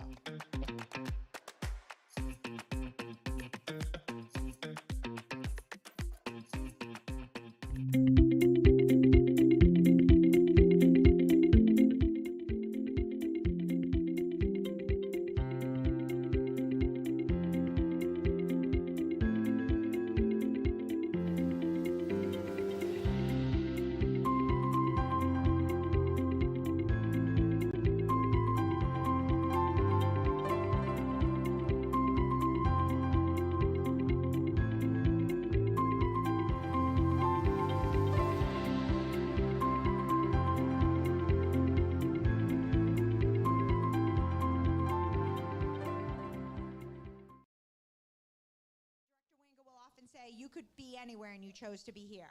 So I am Caroline Rankin, Assistant Director with the Franklin County Office on Aging. And we serve and help a lot of kinship families. And I want to give a shout out to Miss Christine Castle, our kinship coordinator, who is here. And she works so hard with our kinship families. Our kinship caregivers will often tell us, this is not where I thought I would be at this point in my life, but I know I need to take care most often of my grandchildren. So we are here to provide, well, Scott is here to provide some very important legislative updates that will be that impact kinship families, and we felt it was very, very important for you all to hear it. We have some information for you, and we will also be available after this session. So just real quickly, Scott Scherger is a father of twin boys, Trenton and Bryden, and their younger brother, Kai. The twins graduated from college in May of 2023, and Kai will be graduating from The Ohio State University in spring of 2025. So tuition payments are almost done. Scott has worked for the Franklin County Child Support Enforcement Agency for over 20 years in various roles. 14 of those, he served as an administrative hearing officer before taking on his current role as administrative counsel attorney supervisor for the agency. Scott earned a bachelor's of criminal justice from Tiffin University and a Juris Doctor from Capital University Law School in 2002. He obtained his license to practice law in Ohio in November of 2002. He coaches varsity football at Reynoldsburg School District. I was like, did you win last night? He's like, no, they played Gahanna. And so his season is over. So he didn't even get to sleep in this morning. He was here. So I so appreciate that. He, in addition to presenting for his agency, he's presented for the Franklin County Legal Aid Society and the Columbus Bar Association. So at this point, I'm going to turn it over to Scott, and he's like, is it okay if I walk around? I'm like, feel free. The stage is yours. Good afternoon, everyone. Normally, I don't use a mic, but I'm going to try it this time. I tend to walk around, so hopefully some of you have been to tennis matches, because I walk around, that's my nervous energy coming out as the coach in me. With me is Maggie. One of the things that we're going to talk, or the thing that we're going to talk about today is there was some legislation that became effective in April of this year that there's a philosophy in child support out there that some states have had for a long time, and the philosophy is very simply, Wherever the child is where the child support should go, regardless of who that child lives with. In April of this year, Ohio made law that philosophy. So we're going to go over today the purpose of this presentation, and I have 27 minutes to get it done. So if you have questions, throw them out at me. So what we're going to do is we're going to try to explain to everybody what the law says, and then if this is something that you're interested in receiving, how do you get access to those benefits, all right? So our agenda, background definitions, we're going to talk a little bit how to get paternity established, support established, a new child support order, get an existing child support order redirected, and then what happens if the child is no longer with the caregiver. Little bit of background. So about 20 years ago, there was a case out of one of our neighboring counties on the east side of Ohio, Tuscarawas County, where a grandmother came in asking the child support agency in Tuscarawas County to establish child support. They did. Unfortunately, their court disagreed with that decision and decided that in Tuscarawas County, a caretaker had to have legal custody of the child before they were entitled to child support. Tuscarawas County took the case all the way up to the appellate court, and unfortunately the appellate court agreed with the lower court saying, yeah, we have to have legal custody. Simply having the child living in your home, and it is not enough at that time to receive the child support order. So that's what led to a lot of policy and lobbying with the Ohio legislature to get these statutes passed so that we really could codify the child support should follow the child.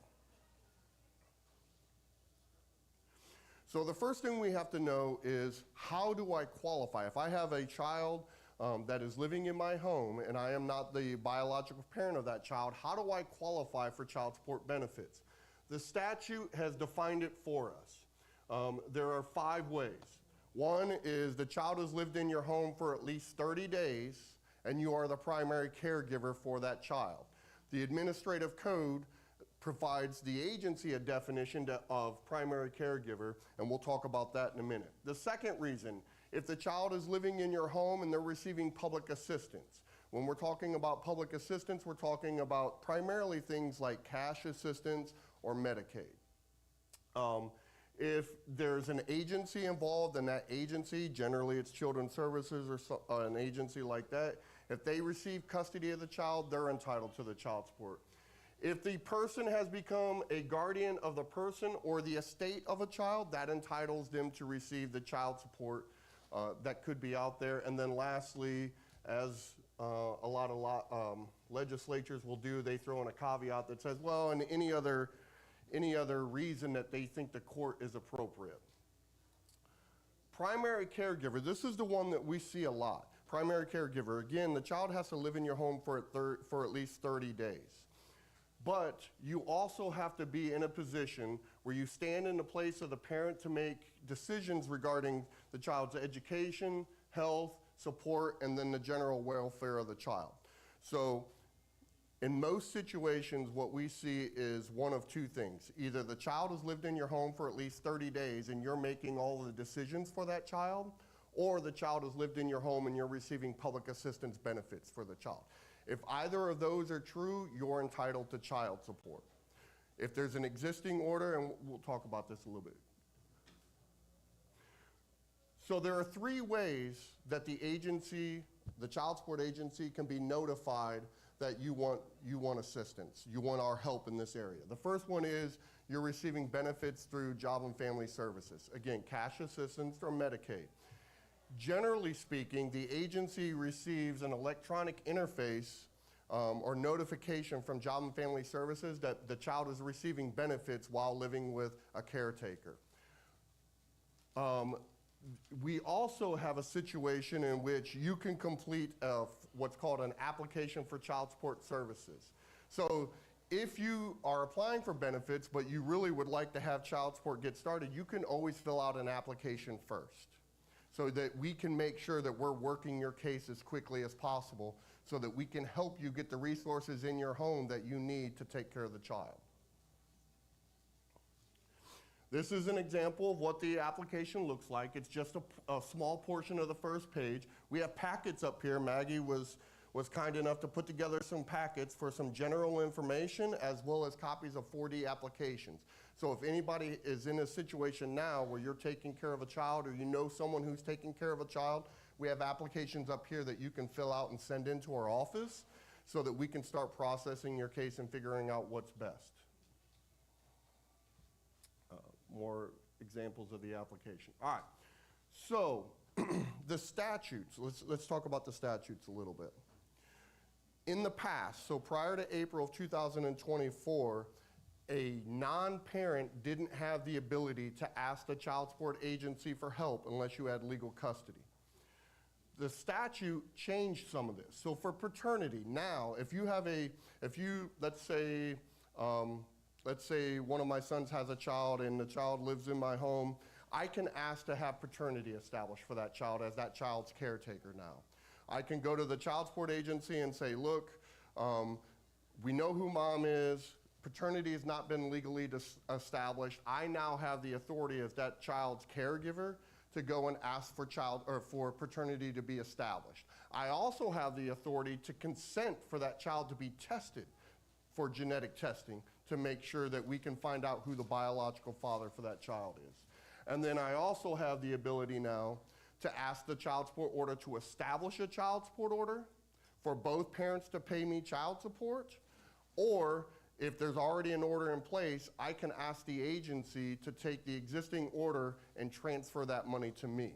When the agency transfers the money to me, it's called a redirection. When the agency does that, we are redirecting the obligation for both parents. So a typical order in Franklin County may be parent 1 paying parent 2. But when you run a guideline worksheet, it actually tells you what the financial obligations for both parents are in that case. It's just whichever parent has custody of the child is the one that gets the child support, right? So when we do a redirection, we're looking at what was the father supposed to pay, what was the mother supposed to pay, and both of those support obligations get transferred to the caregiver. So you're actually getting child support from two sources, both parents. All right, the support changes. So by statute, when the agency receives notification that a non-parent caretaker has the child in their home, we're required to conduct an investigation to determine whether or not there's an existing child support order. If there is not an existing child support order, the agency is then tasked with pursuing a child support order in court for that caretaker. And when we file in court, we're going to be filing a complaint that asks the court to establish a child support order for the mother and the father to pay this third-party caretaker. Notice, when I gave the definition of caretaker, we didn't say that they had to be a familial member. You don't have to be a family member of the child to be a caretaker. As it was mentioned earlier, I'm a coach. And I've been a coach for about 17 years, which means I have hundreds of adopted kids that are a part of my family now, because being a positive mentor for a lot of these young men and women is important to me. Over time, based on family circumstances for the young man, I've had some of them live with me periodically until the parents could figure it out. Example, I had a situation a couple years ago where one of my young men, his mother was being evicted. She had some drug and alcohol issues. I agreed to take him into my home while she went and got herself clean so that then I could provide a stable house for him. He didn't have to worry about where his next meal was coming from. Mom didn't have to worry about what was going to happen to her baby while she went and got clean, right? So took about 6 months. She did her program. I took care of her son.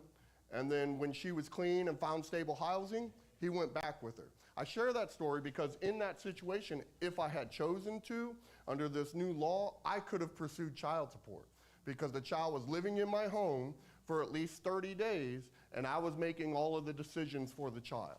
Does that make sense? All right. So that's what would happen if it's a new child support order.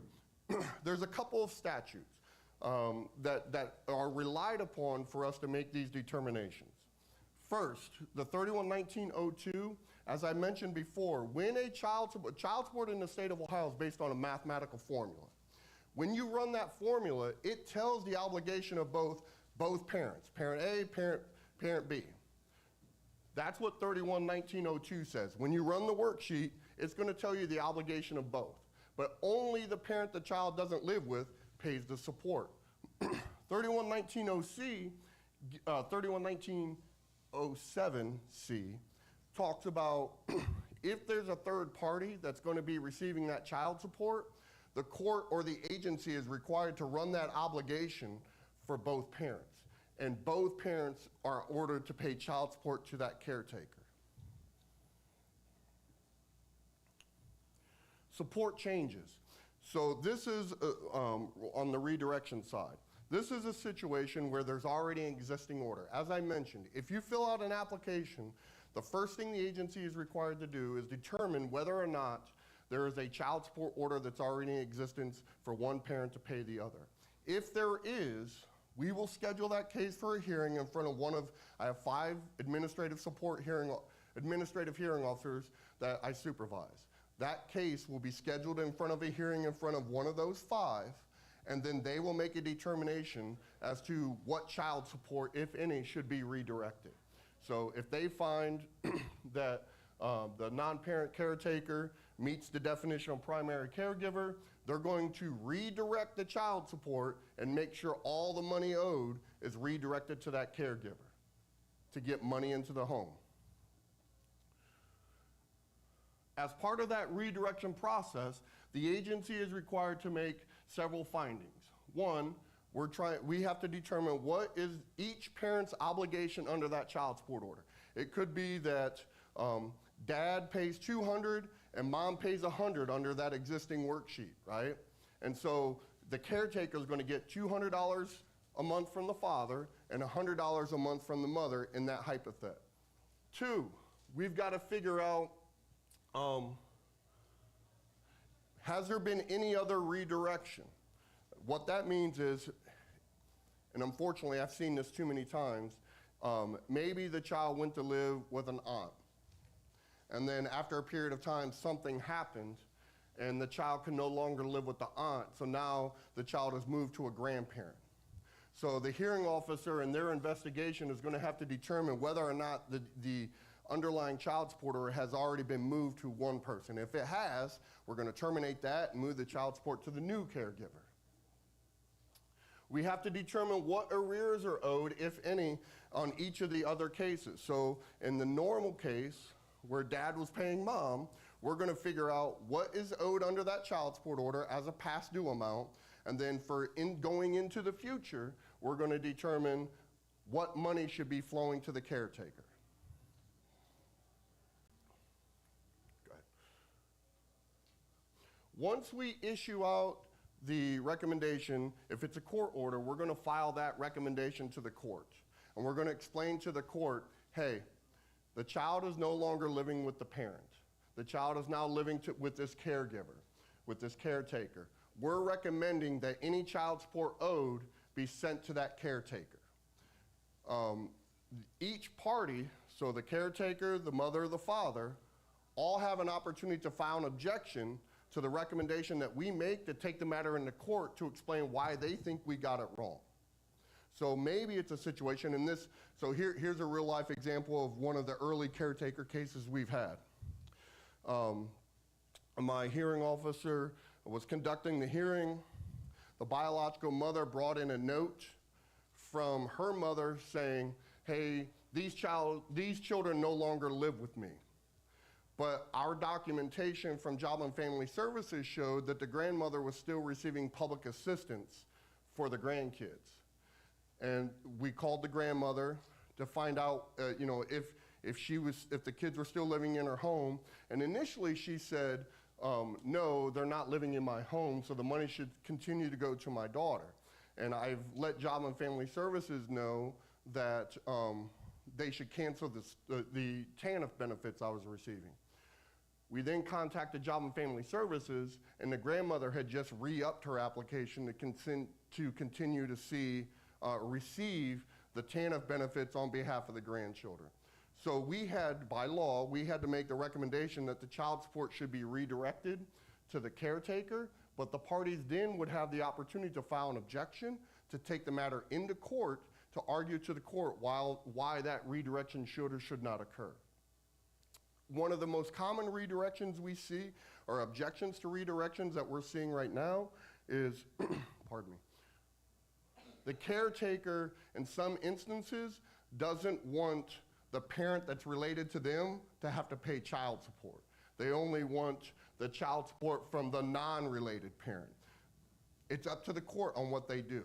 So we know the statute says whatever you say is owed, whatever the worksheet said is owed by that parent is what should be going to the caretaker, but the court has the ability to use its equitable powers to deviate that amount to zero or do something else.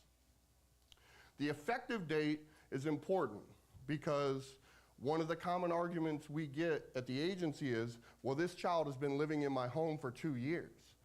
The child support going back 2 years should all be owed to me. That's not what the statute says. And this is an important part to know. The statute says that the redirection, the effective date of the redirection occurs on the date we receive your application for us to get involved. So if you wait a year or two to seek child support assistance, the effective date of your redirection is going to be the date we get your 4D application. So don't wait. If this is something that you think you want to do, get on it right away, because the quicker you get on it, the more we can help.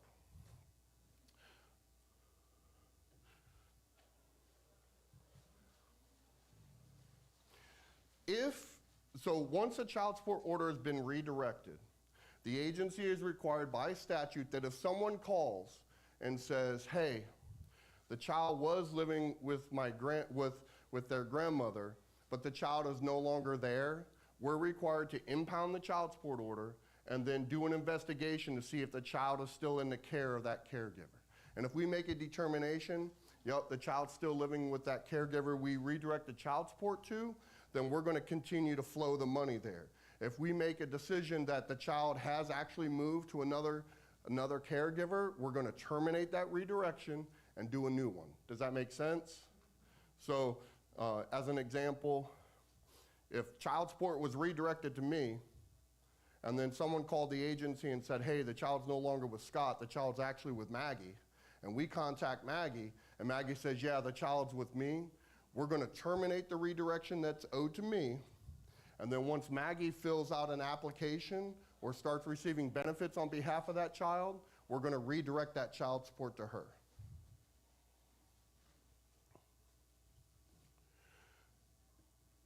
What's next, the next few slides are going to be examples of what evidence that we can accept as an agency to determine whether or not someone is a primary caregiver. So if there's a guardianship of court orders, right? If the court tells us to do something, generally we're going to have to do it, right? I mean, that's why the court's there. We're an administrative agency. We can only do what the law tells us to do or what the court orders us to do. If there's affidavits, a grandparent affidavit, a power of attorney, or what we have called the agency caretaker affidavit. I know it's a very creative name, right? So we created an affidavit for caretakers to complete that helps us meet all of the different elements of the statute to make sure that we have something to hang our hat on when we redirect. The grandparent affidavit, as part of this statutory change, was also changed. In the past, the grandparent affidavit, when it was completed, would make mention that this doesn't apply to child support and it doesn't give you a right to receive child support. That language has been removed from the grandparent affidavit. So now, having the grandparent affidavit, if it's executed and notarized, will give us an opportunity to use that as evidence to redirect the child support order. Any other written and notarized statement, if you're receiving, if you're in the kinship program, public assistance, if there's some sort of JFS safety plan. Next, please. We would also use things like medical records, school record, public housing agreements, daycare enrollment, proof of various payments. So what I'm getting at is the more evidence you have that the child is living in your home and that you're providing all the resources and making all the decisions makes our job easier to say this is the primary caregiver, they're the ones that are entitled to the child support obligation.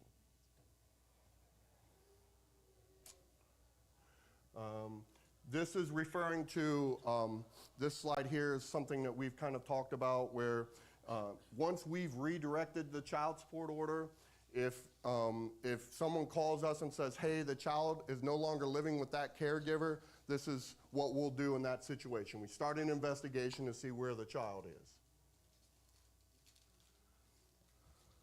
All right, I've got 6 minutes for questions. Fire them at me. And you can boo too. I know sometimes child support's not the most favorite agency of everyone. So give me questions. Come on. Yes, ma'am. So if you get like this 362 from the state, and then someone gives you child support too, do they take that from the 362, or do you get it plus your child support? So when you say the 362, are you talking about TANF benefits? Yeah, the OTWF program that the state gives you. Yeah, so in the state of Ohio, you either get the child support obligation or you get the OWF grant. Some states have what's called pass-through, where you can get both. That is something that's become sort of a political issue in Ohio now, where they're starting to, people with much higher pay grades than me are starting to have discussions on whether or not a family unit should continue to get the OWF and the child support. Some states allow that. The federal government for about 15 years has allowed to do what's called pass-through, but Ohio's not there yet. If you have two parents that have stable jobs, you may find that getting child support from both of them is going to exceed that 362, but if they don't have stable jobs, it's less likely you're going to see that 362. One of the things that I did not mention on this slideshow is running concurrently with the redirection process. The agency will also make a determination as to whether or not the child support obligation should be modified. So if the order is 3 years old or older, we're going to automatically modify that child support order as soon as the redirection process is done. If there's some situation where there's a big life change, we could get in before that 3 years. So for example, if we just had a case a couple weeks ago where the reason why the caretaker has the child is because both parents are now incarcerated. So we're going to be modifying that child support order as a part of the process. Any other questions? I also just want to clarify real quick in terms of public benefits. Child support does not, receiving the child support could be impacted by receiving TANF benefits, but as of right now, SNAP benefits do not impact the child support amount you receive. So if you're receiving SNAP benefits for a child taken care of, you would continue to still receive that child support amount as long as TANF isn't received. Correct. Sometimes there's confusion with that, and I want to make sure that everyone knows where the benefits can stand. Do y'all help with just child support? What other benefit are you thinking? No, I was just wondering, like, is that the only thing that y'all? So in this, yes and no. So the federal mandate is that we establish paternity and child support. Our county is very forward thinking in that we have a lot of grant programs. So one of the things that we offer for traditional, two parents is we have mediation services that are free of charge. I also run that program. So if we have two moms, two dads, a mom and a dad, whatever the family dynamic is, if they don't have an existing agreement and they would like to come to some sort of shared parenting plan or parenting time plan, we can assist with that. We have a mediator that works with us that's paid under the grant. We see if we can get them to come to an agreement. If we're able to get them to come to an agreement, she writes up the documents, I review them. The agency then files those documents on the client's behalf at no charge to the clients to see if we can get the judge to sign off on it. I have not had in So I've been ahead of that program for about 7 years, and I haven't had a single agreement rejected by a judge yet.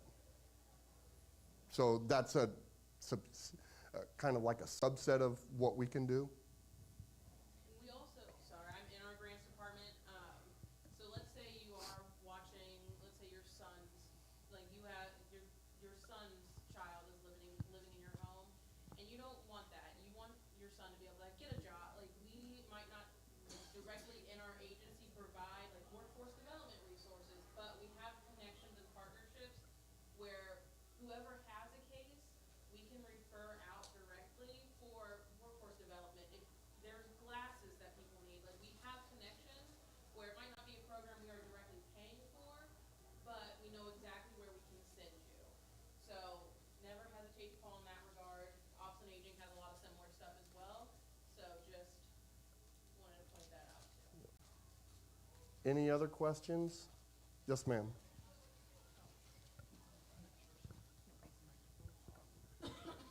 I need the steps. There you go. I was just curious, is it hard to get the parents to consistently pay out those child support payments? Is the court having to track them down? In a lot of these types of cases, yeah, it's a little more difficult because generally there's something going on in the lives of the parents that have led to the decision that the child would be better living with a caretaker rather than a parent. So sometimes it is a little difficult. And so the statute's only been in place since April 1st. We had our first redirection hearing in Franklin County mid to late May. So we're still working out all the bugs. But yeah, generally speaking, it's a little harder. Any other questions? Yes. With the redirection process, how much confidentiality is used for the individual who is taking care of the child when child support monies are reallocated, as far as where they live, their address and stuff like that? How much of that is confidential versus public information? Because I know people that have been put in threatening situations because the courts don't always keep that confidential. So I just want to make sure, are you asking whether or not we will keep the address confidential? For example. Yeah, so there's a process under the administrative code that allows us, if someone is able to demonstrate that they're in fear for their physical or mental safety or that of the child because of the choices of another party, we can then keep the address confidential. We'll cite a federal code, I think it's 42 USC 652, I think, where instead of putting a person's address or birth date or social security number on any forms, we'll stamp that US code, and we let the court know that this person is a protected party. And so then anything that gets filed with the court gets sent to the agency, and then we send it to the party so that we can do our best to protect that information from the other participants in the case. Does that help answer that question? All right, we're going to do one last question because I have to be respectful to the next group. Hi, this is in reference to back owed child support that is owed to me. It's thousands of dollars. However, the payor, he has reduced the payment by paying it himself in person. What can be done about that? So the answer is it depends. Is this an ongoing support order, like the child is still a minor, or is this an arrears only case? No. Arrears only case? Mm-hmm.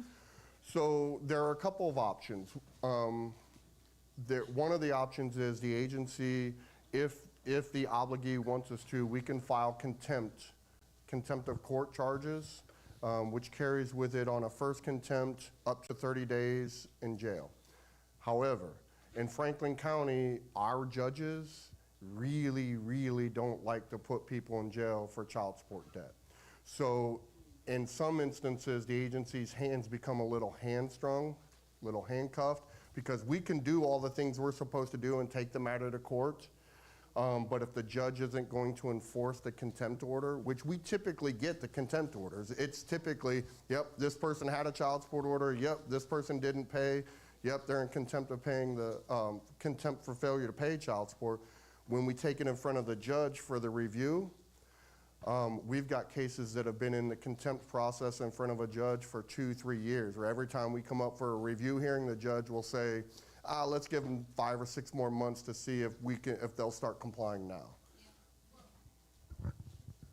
Well, if I decided that I just want to drop the whole case and just forgiving of all of it, what's the process on that? So on that one, so we have an agreed entry process where we can work with both parties to help them waive the arrears. So any arrears owed to you, you have 100% authority to and flexibility to waive any or all of it. That's something we can assist with. So. Sorry, if you would like, we can, if you are okay, we can meet outside of here and kind of talk through a few more specifics. I can take your information down so we can have someone look at it, just so we're not getting into like deep semantics right now because we're a little out of time. But I would love to hear more from you and talk about what's going on so we can kind of get the best plan set up. Thank you. Please give a round of applause. Thanks to Scott and Maggie. Thank you so much. Thank you for the great questions. Again, they are here. There are some handouts. If anybody, I'll be in the back of the room with them, or I can come around and hand them to you. But they are here and to help you and to answer any questions. So again, big thank you to Scott and Maggie and the Franklin County Child Support Agency. Hey there, Kim Coles here, and I'm looking at you through the lens of love. You see what's happening there? Of course you do. Well, I want to congratulate you, Brenda, and the Ohio Sickle Cell Health Association, the Franklin County Office on Aging, and Radio 1 on hosting the free 5th annual Caring for the Caregiver Expo in Columbus, Ohio on November 2nd, and the inaugural Caring for the Caregiver Expo in Cleveland, Ohio on November 9th during National Caregivers Month. Now, this is a free expo with massages and yoga and lunch and learn sessions and prizes and so much more for all the caregivers, all the beautiful caregivers, the moms, the dads, the grandparents, the nurses, the doctors.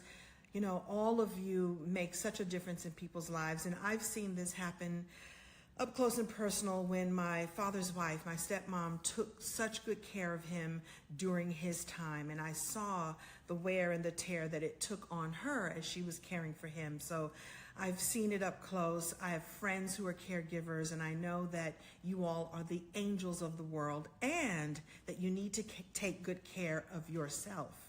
So that's why these events and this expo is so perfect for you. So I hope that you will partake. All you have to do is register and get your free tickets at Caring for the Caregiver Expo website. I am looking at you through love, and I'm giving you a woo, woo, woo. Can you see that? It may be backwards for you, but there it is. Woo, woo, woo. All the best, and thank you for all that you do. Did you know that sickle cell disease affects over 100,000 Americans, and 1 in 365 African Americans has sickle cell disease, and 1 in 13 has sickle cell trait? Sickle cell disease is an inherited blood disorder that affects the red blood cells. The Ohio Sickle Cell and Health Association is a nonprofit statewide community-based organization whose mission is to provide education, advocacy, and support statewide to individuals and families affected with sickle cell disease. For more info, contact the Ohio Sickle Cell and Health Association at 614-228-0157 or go to ohiosicklecell.org and get connected.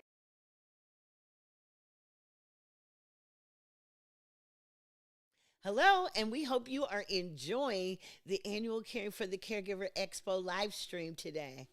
So we're going to take a quick break, but we'll be right back. So this gives you a chance to go get some coffee, some soda, juice, whatever you need, a sandwich. Stay tuned because the Lunch and Learns are about to begin.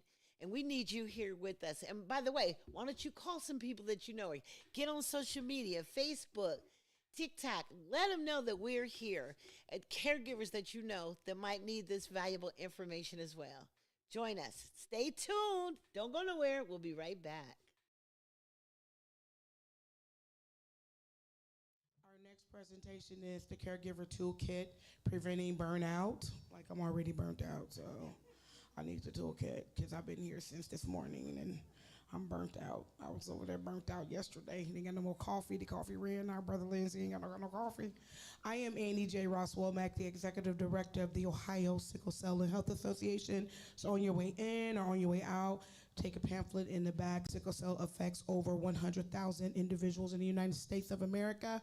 And so we provide basic education across the state in all 88 counties for individuals that are affected with or at risk of having sickle cell disease or any other hemoglobinopathy or blood disease across the United States. So our next presenter is Tammy Smith, MSW, you gotta say it right, LSW, Anya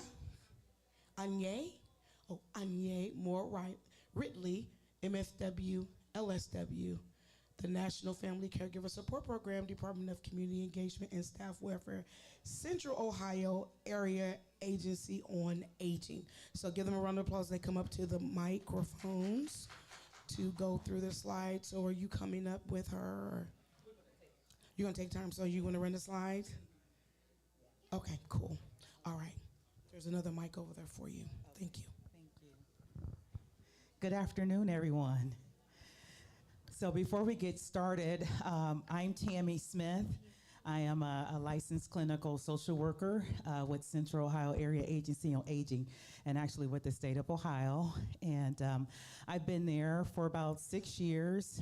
My role is to provide supports to caregivers, and I absolutely enjoy what I do. As a former caregiver, I was a caregiver for my mom and took care of her. She had a terminal illness. And so this really speaks to my heart, speaks to my life as a caregiver, and also watching her. My mother was the matriarch of my family.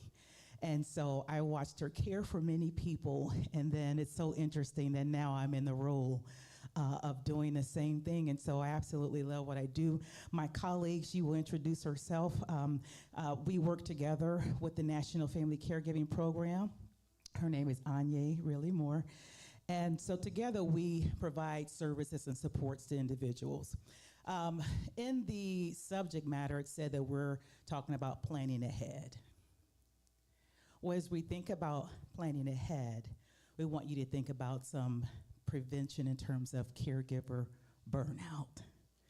Has anyone in here ever experienced caregiver burnout? Okay, absolutely everybody, me too. I mean, it's a joy, it was a joy to take care of my mom. But there were times when I was like, okay, Lord, what I'd sign up for. But I'm so grateful I had the opportunity. So today we're gonna share about caregiver burnout prevention, about family dynamics, and then I'm gonna speak more to just how to navigate through different behaviors, right? We both have a background in therapy and counseling, so we bring that to the table today. All right, so without further ado, I'll let Ms. Anya get started.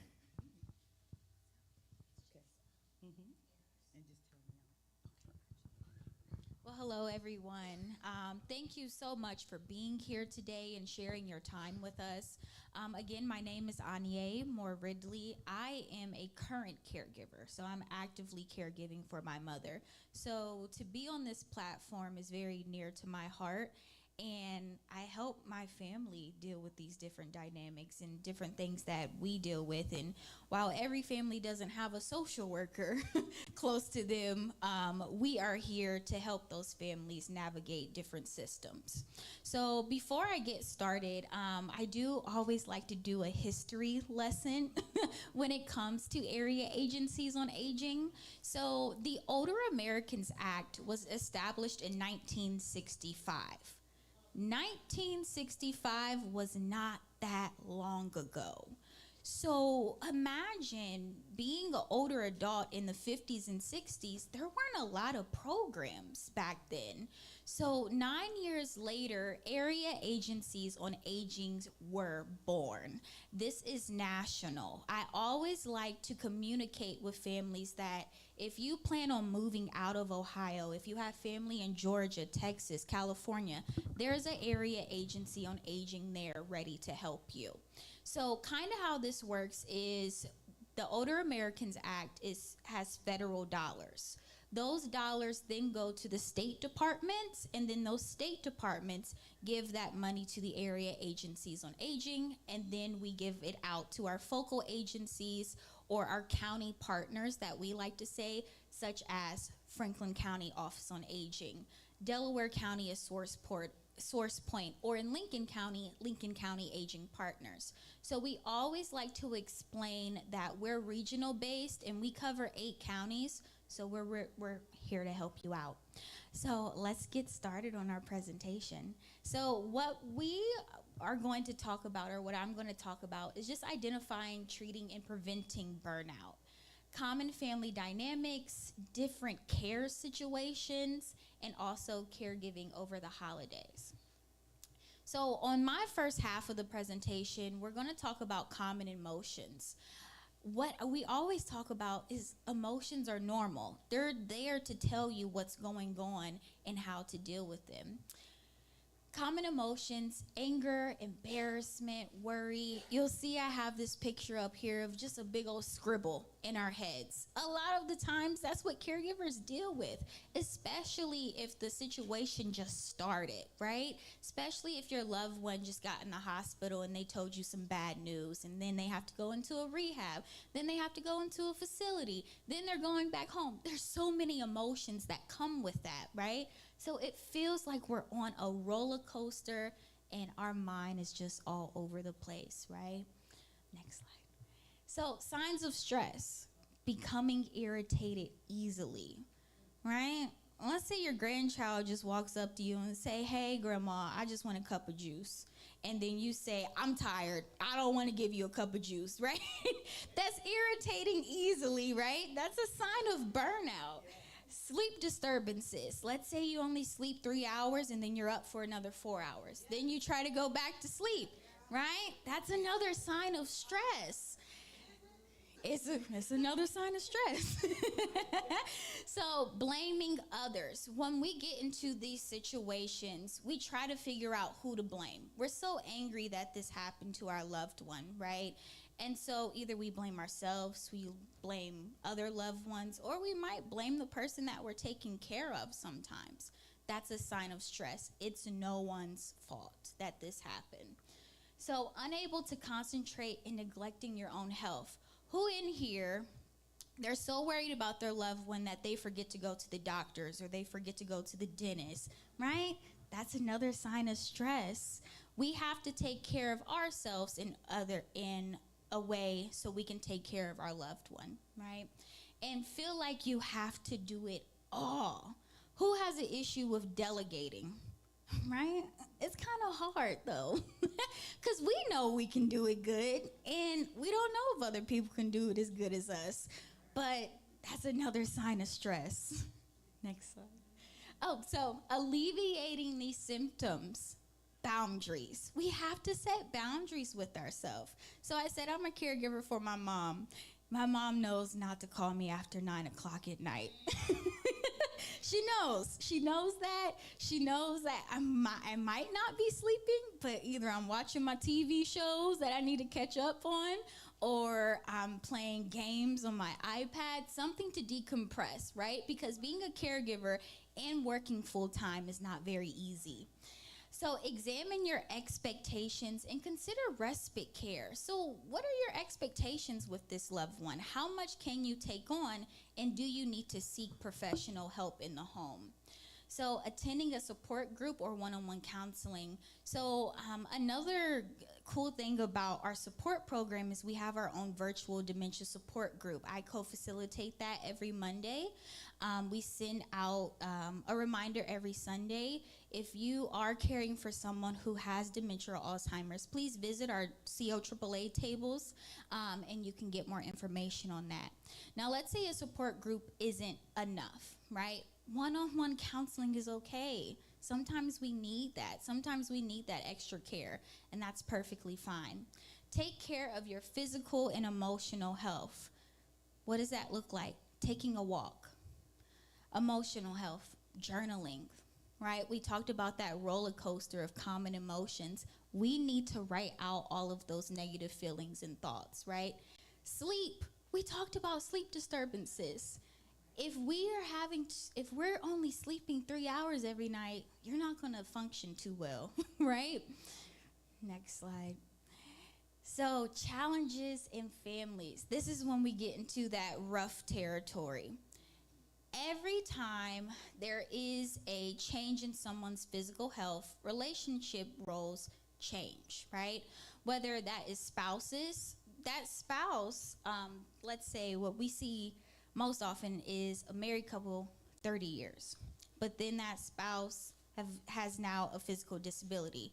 Well, it's kind of hard to still see that person as their husband or wife when you have to help them with different tasks that you didn't really have to before. That's hard, right? Same thing with adult children. I'm very protective of my mom. She calls me, I'm her mother, right? And so that's what happens. The role changes. And that's okay, but it's also important to go back and set those boundaries with your family. Complex family dynamics and unresolved feelings from the past. We see this most often with adult siblings. If they never really had a good relationship growing up and then something happens to one of their parents, then they have to learn how to work together. That is where those support groups and that one-on-one counseling comes into play. Thank you. Next. So when all of this stuff happens, identify family strengths. I don't care how complex your family is or how difficult those dynamics is. Every family has their own strengths. Tap into that. Figure out what those strengths are. Active listening and using I statements, right? I'm tired today. I can't work on that today. I feel disrespected. I feel that you don't care that I do this, right? When we deal with those negative feelings and active listen to our care partners, but also the family members around us, we're learning how to build a better dynamic together and how to make a more appropriate care plan for our loved ones. And hold a family meeting.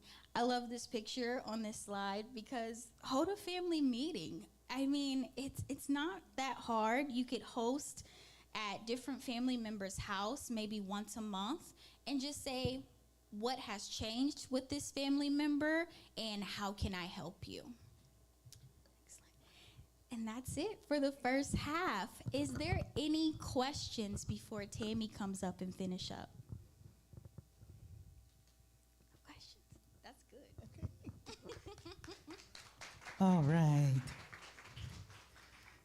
Okay, so my part, I'll talk with you about behaviors. And so one of the things Anya mentioned was the caregiver support group that's offered through COAAA. It's on Mondays at 10 o'clock.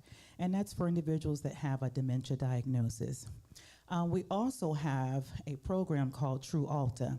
If you visited our table, I shared the information with you, but it's a free online program for individuals to participate in caregiver support groups virtually, webinars, as well as access resources and information related to dementia, stroke, heart disease, advanced directives, and a gamut of resources and information to help you in your role as a caregiver. So if you have not signed up for that free resource, by all means, please do. I have the information here. You can also visit our table. And so I'm going to talk a little bit about difficult behaviors. how to identify when those behaviors become abusive, okay? And what is helpful, and then some suggestions around the holidays. Sometimes it's hard to navigate and try to figure out, okay, for those that celebrate holidays, Thanksgiving and Christmas are coming up, and sometimes we have to make some adjustments. We may not be able to do all the things that we used to do. I know in my family, we would take a couple days to cook and come together and try to get things ready. But when you're taking care of a loved one, you may have to do a potluck. You know, everybody may have to chip in, but we'll talk more about that later. All right, so difficult behaviors. Now, one person may consider a behavior difficult, and another person may not. And sometimes when we're taking care of our loved ones, mother, father, and they've been able to manage their lives pretty well until their disease kicked in or until they had their illness. And so sometimes it's hard for them to receive the support that they need and not be judgmental or not be critical. Okay, and it's not them, right? I usually like to share with individuals, it's not them, it's the disease, okay? However, there are some individuals, that's always been their behavior. Okay, before they got sick, they were disruptive. They were, you know, kind of wild. And so with the disease, it either increase or actually can be total opposite, right? And so just knowing it's not you, don't take it personal, but finding ways to deal with those issues. Thank you. All right, and so sometimes when you're doing things out of the kindness of your heart, you may make a mistake with how you cook the eggs. Okay, I like my eggs over easy. I like them cooked light. And I know that, you know, if my child cooks an egg for me and they don't cook it like I want it, I may not be too happy about that, right? But that doesn't mean that it's wrong. It's just being okay with how things are done, but knowing that individuals are choosing to be your caregiver and take care of you in good faith and to just be okay with that, right? And so sometimes a caregiver may take advantage of or care recipient, let me change that, may take advantage of your kindness. No one does that, right? No one wakes you up in the middle of the night for nothing. No one continues to ask you for things when they don't need it, and you have given everything that they need. That's not happening. Okay. All right, so I have a feeling that it is happening. So it's a little bit on the abusive side, right? And so as caregivers, we are just as important as the person we are taking care of. So we deserved to be treated with love, kindness, and respect as well. And sometimes when those things do not happen, you have to have those serious conversations. Those I've heard crucial conversations where you have to make a decision if you're going to continue to tolerate these type of behaviors or if you're going to make some other arrangements. And those are hard conversations to have. And I say that with all, with empathy and sincerity, that it's very hard to say, I will no longer take your abuse. You're going to have to choose to either be kind to me or we're going to have to make some other arrangements. And sometimes it changes and sometimes it doesn't, but you still have to choose what works best for you because, again, you're just as important. You deserve to be respected. As we are working to also treat them with dignity and respect, we also deserve dignity and respect. All right, Anya talked about that, setting firm boundaries and so forth. All right, so sometimes when we are caregiving, as mentioned, we get frustrated, we get angry. Why do I have to be the caregiver? Or how do we get in this situation? Sometimes things happen and you do not plan them to happen, right? It can be an accident, right? It could be something that you least expected, and you just happen to be that person to be available to be the caregiver. So when you're feeling angry, hungry, angry, lonely, or tired, I just say take a moment, step back, because you may not show up like the best person you can be for that person you're taking care of, all right? And so we don't want to be abusive ourselves, right? Because when we're feeling those ways, I know when I'm hungry, my husband and I, if we're going to have some intense moments of fellowship, we're going to say, let me eat first, let me take a nap, and then we'll continue this conversation. So it's important to just be mindful of how you're feeling. Check in with yourself. And so I am a proponent for counseling and therapy. There's so many ways to do it now. There's teletherapy, telehealth, where you don't actually have to physically go in the doctor, but you can have therapy in the comfort of your own home. Yeah, so when you're feeling those emotions, because the emotions are natural, it's normal, but sometimes they're intensified because of the situation, all right? Okay, so caregiving through the holidays. How many of you are big cookers in here? Like when there's a, what's your specialty? All of it? All right, I get it. So during the holidays, sometimes you're not able to cook all the meals that you would like to have cooked in the past because you have to take care of your loved one. As I mentioned, my family, they're from the South, so it takes them a couple days to get things done. We like to prepare the greens. We clean them. We cook them the night before and do all those preparations. But when you're taking care of someone that may require 24-hour care, how can you do that? So you may have to delegate. As mentioned earlier, you may have to just come together and have some other family members chip in. Go to a restaurant. People are becoming more creative these days, right? You can go to a restaurant. I know it may not feel the same, but you can do that. So what's realistic? I know as a former caregiver, that wasn't realistic for me to host the Thanksgiving dinner. I'll be more than willing to go visit and take a plate or take something, but you know, being realistic about the holidays and what you can and cannot do. And we already talked about that. You may have to scale down, all right? Any questions about anything I shared today?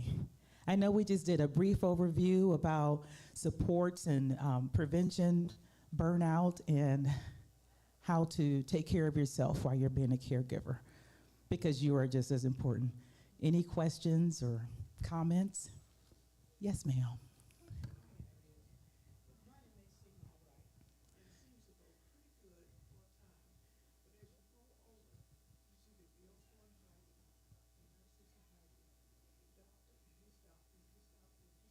Yes.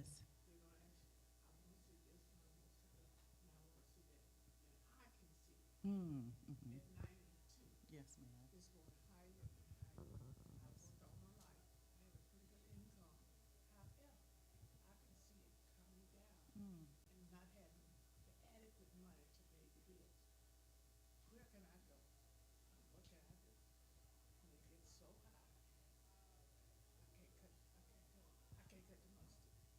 I love that. Thank you. Thank you. That's a good point. And we do help caregivers with those situations when they're trying to figure out how to pay for their care, how to take care of their loved one financially. There are always ways to receive services, is one of the things that I say, but it's just who's going to pay for it. So it's going to be either private pay out of pocket, which can be a challenge with this economy unless you have a savings, or it can be through Medicaid waiver. That's the source for most of our programs. Individuals have Medicaid waiver, or it can be on a sliding fee scale and or through Medicare. So those are pretty much the options to help navigate financial matters when it comes to caregiving. Did you want to add to that? Yeah, no, that was a great point. The other best part about our caregiver support program is we do offer caregiver consultations. They're free 30-minute one-on-one, over the phone, and we help develop a plan of action for situations like that. What programs could that loved one qualify for? What resources are out there where it may just be short-term help, but it could help you catch up on your bills, things like that. Absolutely. We have a housing program. We have partnerships with our community partners, as mentioned earlier. Individuals can receive respite care through grants and resources to help that way as well. All right. Thank you so much. All right. Now, before we head out, if here still needs our caregiver toolbox, please stop at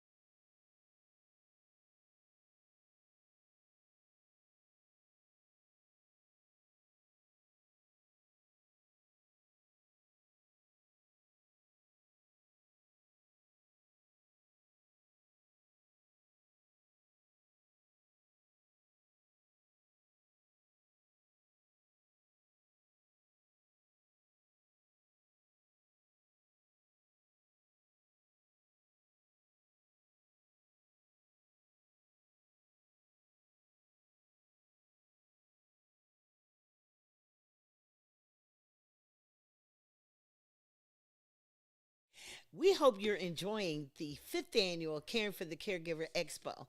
While we get ready for the next Lunch and Learn session, go ahead and get yourself a snack or some lunch, because we'll be right back in a few minutes. And in the meantime, feel free to call your friends, your neighbors, your family members, and tell them to log on to the Caring for the Caregiver Expo so they too can receive this valuable information. Did you know that sickle cell disease affects over 100,000 Americans, and 1 in 365 African Americans has sickle cell disease, and 1 in 13 has sickle cell trait? Sickle cell disease is an inherited blood disorder that affects the red blood cells. The Ohio Sickle Cell and Health Association is a nonprofit, statewide, community-based organization whose mission is to provide education, advocacy, and support statewide to individuals and families affected with sickle cell disease. For more info, contact the Ohio Sickle Cell and Health Association at 614-228-0157 or go to ohiosicklecell.org and get connected. A child doesn't need their face on the back of a milk carton to be missing. Often our children go missing long before we ever miss them. They're missing school, missing meals, missing teeth, missing the bus. Take time today to see your child, not just in passing, but as a person. Perhaps the one thing they are missing most just might be you. This is Dr. C. Dexter Wise III. Do you know where your children are? For more, doyouknowwhereyourchildrenare.com. Family's important, and so is your life story, your history, your journey, your times of struggle, and the moments of great success. You have a treasure of wealth inside of you, which is the story of who you are, and it should be shared with friends and family for generations to come. And that's why you should record your legacy video and a digital will. It's extremely affordable and very simple to do. Tomorrow isn't promised to any of us, so don't wait. Take a few moments and record a message that they will treasure forever. And as a special thank you to all of our first responders, when you register today, you'll receive our special discount. So celebrate life, tell your story, and record your legacy video today at mylastfarewell.com.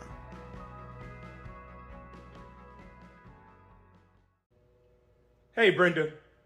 I want to congratulate you, the Ohio Sickle Cell and Health Association, the Franklin County Office on Aging, and Radio 1 on hosting the 5th annual Caring for the Caregiver Expo in Columbus, Ohio on November 2nd, and the inaugural Caring for the Caregiver Expo in Cleveland, Ohio on November 9th during November National Caregivers Month. This is a free expo with massages, yoga, lunch, and learn sessions, prizes, and much more for all caregivers. And that's moms, dads, grandparents, nurses, doctors. So all caregivers, make sure you register for your free tickets at Care for the Caregivers Expo website. All the best.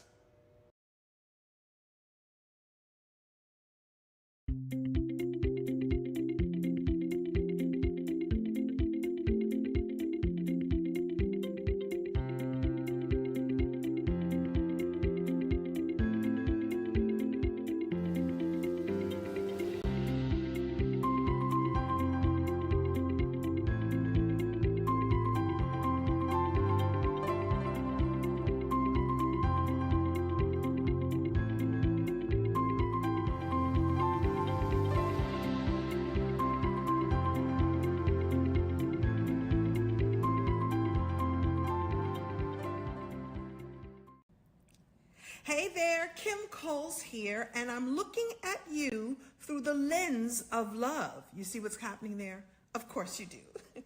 Well, I want to congratulate you, Brenda, and the Ohio Sickle Cell Health Association, the Franklin County Office on Aging, and Radio 1 on hosting the free 5th annual Caring for the Caregiver Expo in Columbus, Ohio on November 2nd, and the inaugural Caring for the Caregiver Expo in Cleveland, Ohio on November 9th during National Caregivers Month.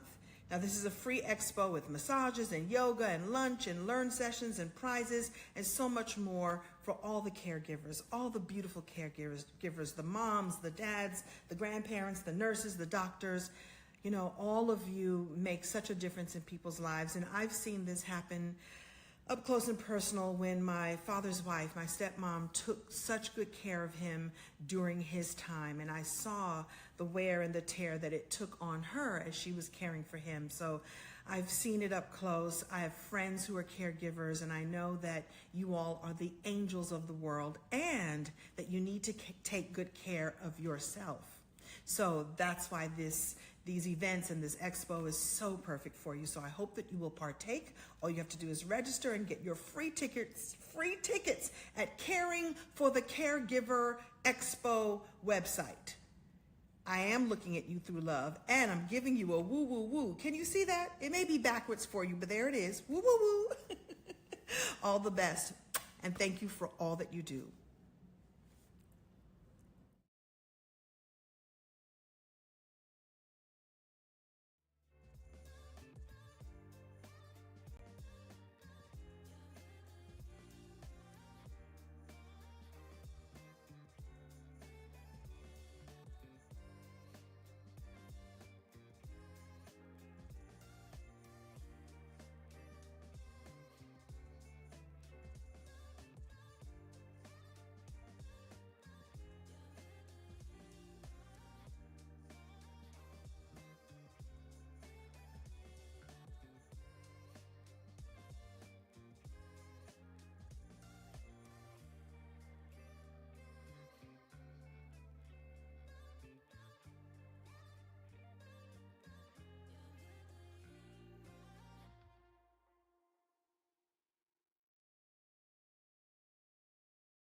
section with Mrs. Spencer. She'll be coming here soon.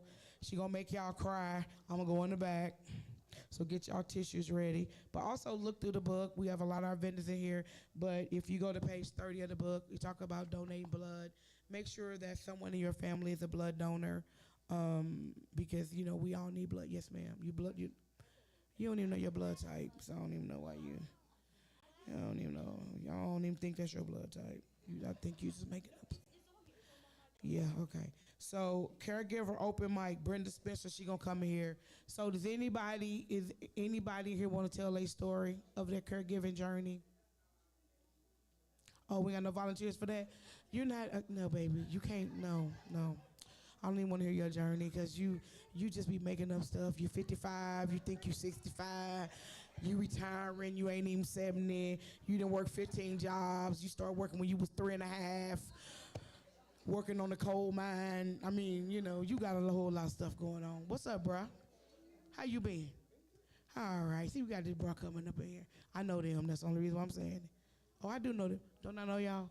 Tell the people I know y'all. Okay, thank you. I'm just picking on people. Yes. Yes, ma'am. Oh, you worry about these prizes? Yeah, what you saying? What you saying? What you saying? Okay, let me explain how this works. You came in here, you got some blue tickets, right? And you tore half of that and put it in this bowl bag. You gave it to the man in the green. So he gonna shake the thing, he gonna pull some prizes. Okay, I'm telling you, okay. You asked me, I'm trying to tell you.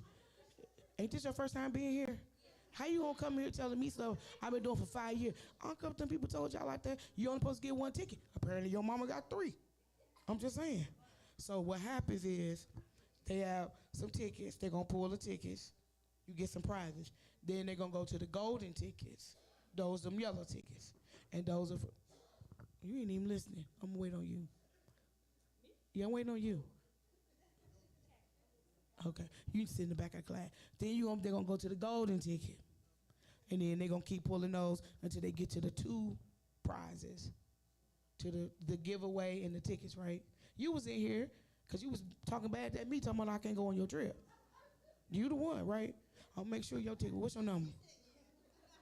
I'll make sure your number don't get called because you straight up told me, I'm getting that trip, you can't go. Come on in. We talking about people, we talking about the people in the front. That's what happens when you come to the comedy club, you sit in the front. How many of y'all go to the comedy show? Y'all don't go to see comedy? This lady in the yellow be doing everything. She know all the answers. I'm gonna hang out with her. She cool. I'm talking about you. You know all the answers. You sister. You ain't paying. You just putting your hand up. I could have said anything. Give me $1 million. Okay. You just been putting your hand up all this time. I thought you was answering the questions. Are you sure? Oh, you go to the comedy club. You know your blood type. You know about sickle cell. You raised your hand to every question I had. I pretty much did. You was ignoring me when I was talking about it. Who has it? Sickle cell is a genetic blood disorder that causes the red blood cells to die early.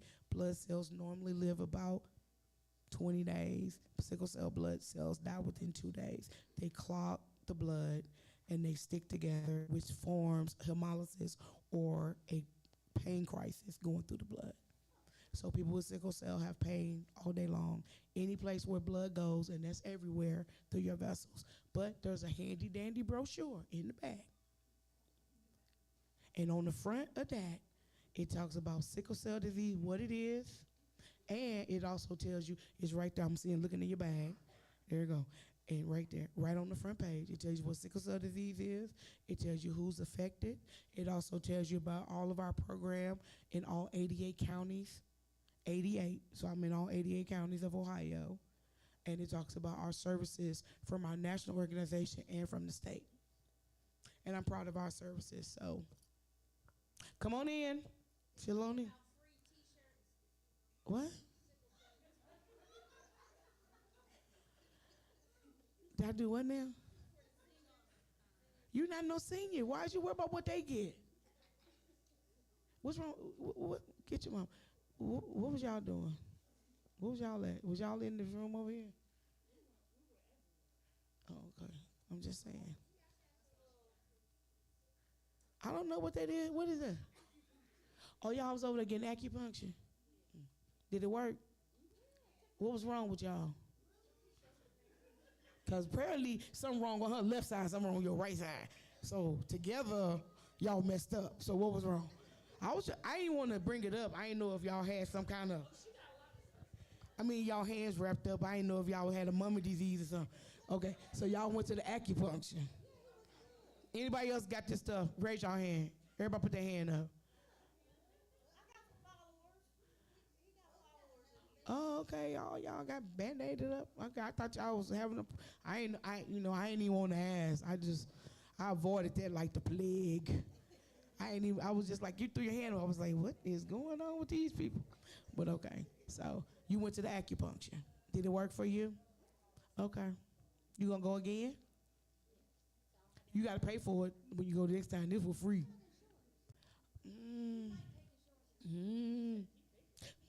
Is it private?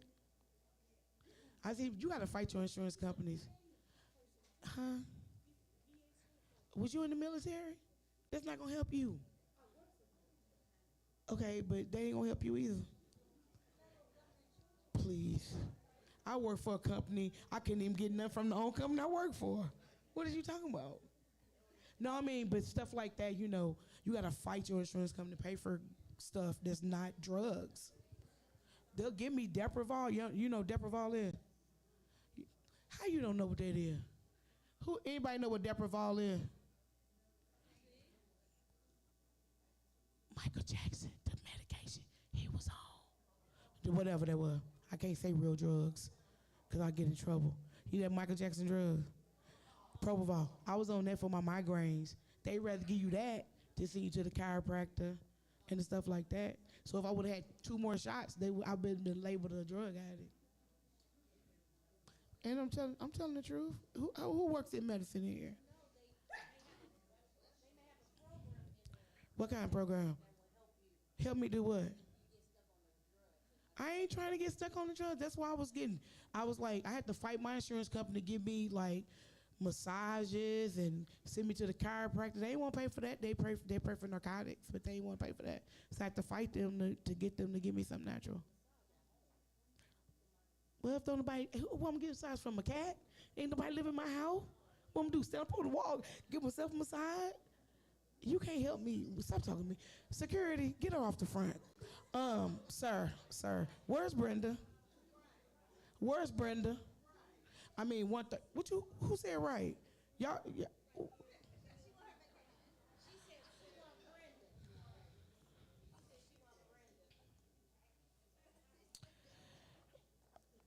You're not gonna win because I'm gonna make sure that your ticket is not called. I clearly said that 5 minutes ago. Okay, so it is now 1:40, so I guess I did the open mic. We have Miss Wingo here, the director of Franklin County Office on Aging, and she'd like to give some remarks. Y'all can do better than that.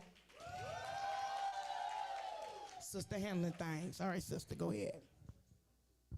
Thank you, Miss Annie. Did y'all enjoy yourselves today? Did you learn something today? Are you going to go home and tell your community about caregiving and where the resources are and who to call when they need help?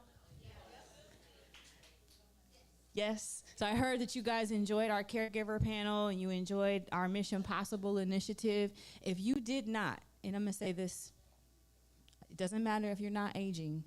You know somebody who is aging. And if you want to keep up with what we have going on, please sign up for our monthly newsletter, because in that newsletter you'll learn everything that we have going on.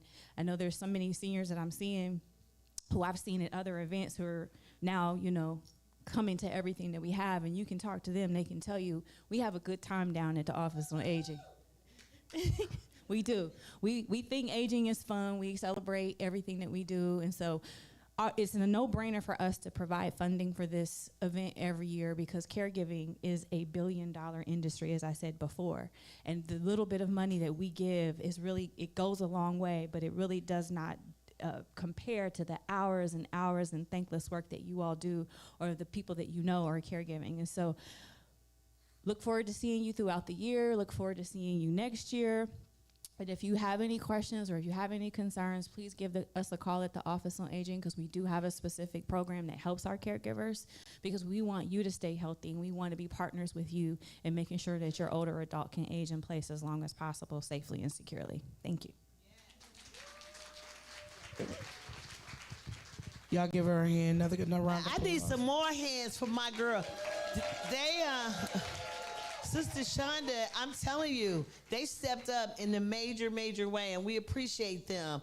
This is how we can do it free for you. And I mean, we talking about free parking, free to get in, free lunch and learn, free. Free.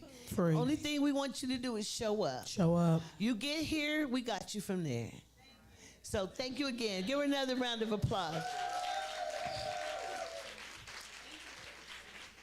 Hi, Annie Ross Womack. How you doing, darling? Well, I had to do my open mic, so you know it was a comedy show. Did we have anybody that wanted to say a couple of words? Well, these two over here, Okay. the mother, the daughter, and the sister. Okay. Where's my timekeepers? But we're How not we going to let doing? them talk. Now, keep They in can't- mind. no, they can't we want talk. you to keep it down No. to like a minute. She can talk, but they can't talk. Okay. We want to keep it down to like a minute. We don't have a story time for your whole story. Okay. I'm not here to give a whole book. I'm here. Can y'all hear me? No. Can you hear me without the mic? Yes. I just want to thank the people that hold these meetings, because this is my first time here. I went to the one, this makes my third event at the senior community, and I thank you for this, because it gets me out the house, because being in that house, it does make you sad, and you start thinking all these things that you don't want to think. So I really am thankful that they had these events, and if I'm here to volunteer for my people, call me. I got my number down on the paper. Call me, because I will help you set up stuff and let you know. Keep me busy. Thank you.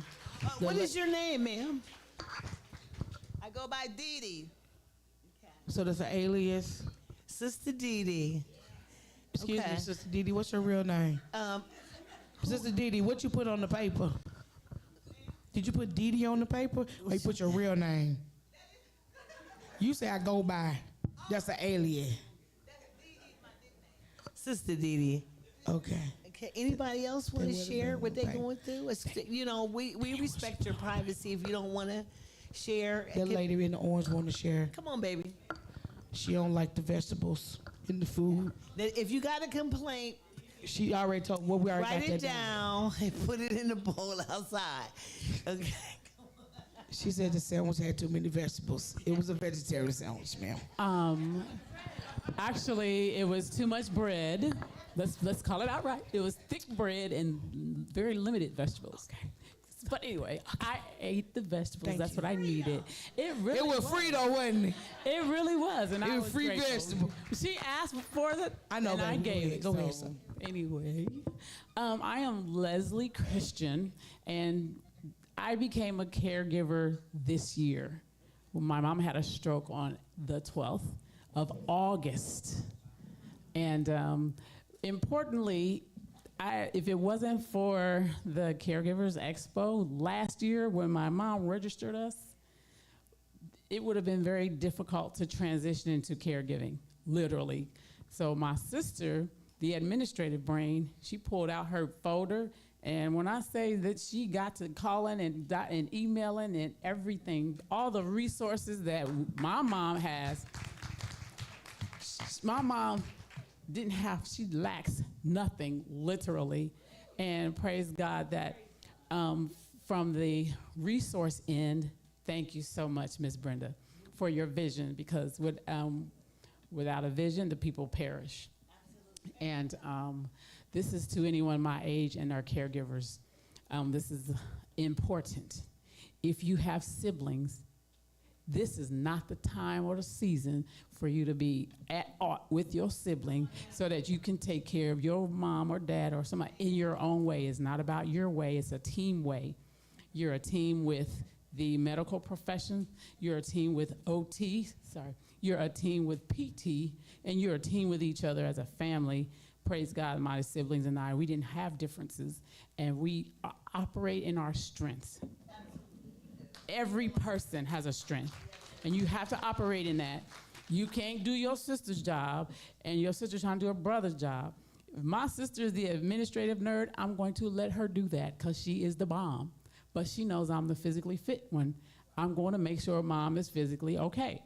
When she's in that hospital, I was the one moving her legs, her arms, and telling her what I'm about to do, watching OT, PT, sharing with everybody who's under my mom's, who's for my mom's care. So that's it.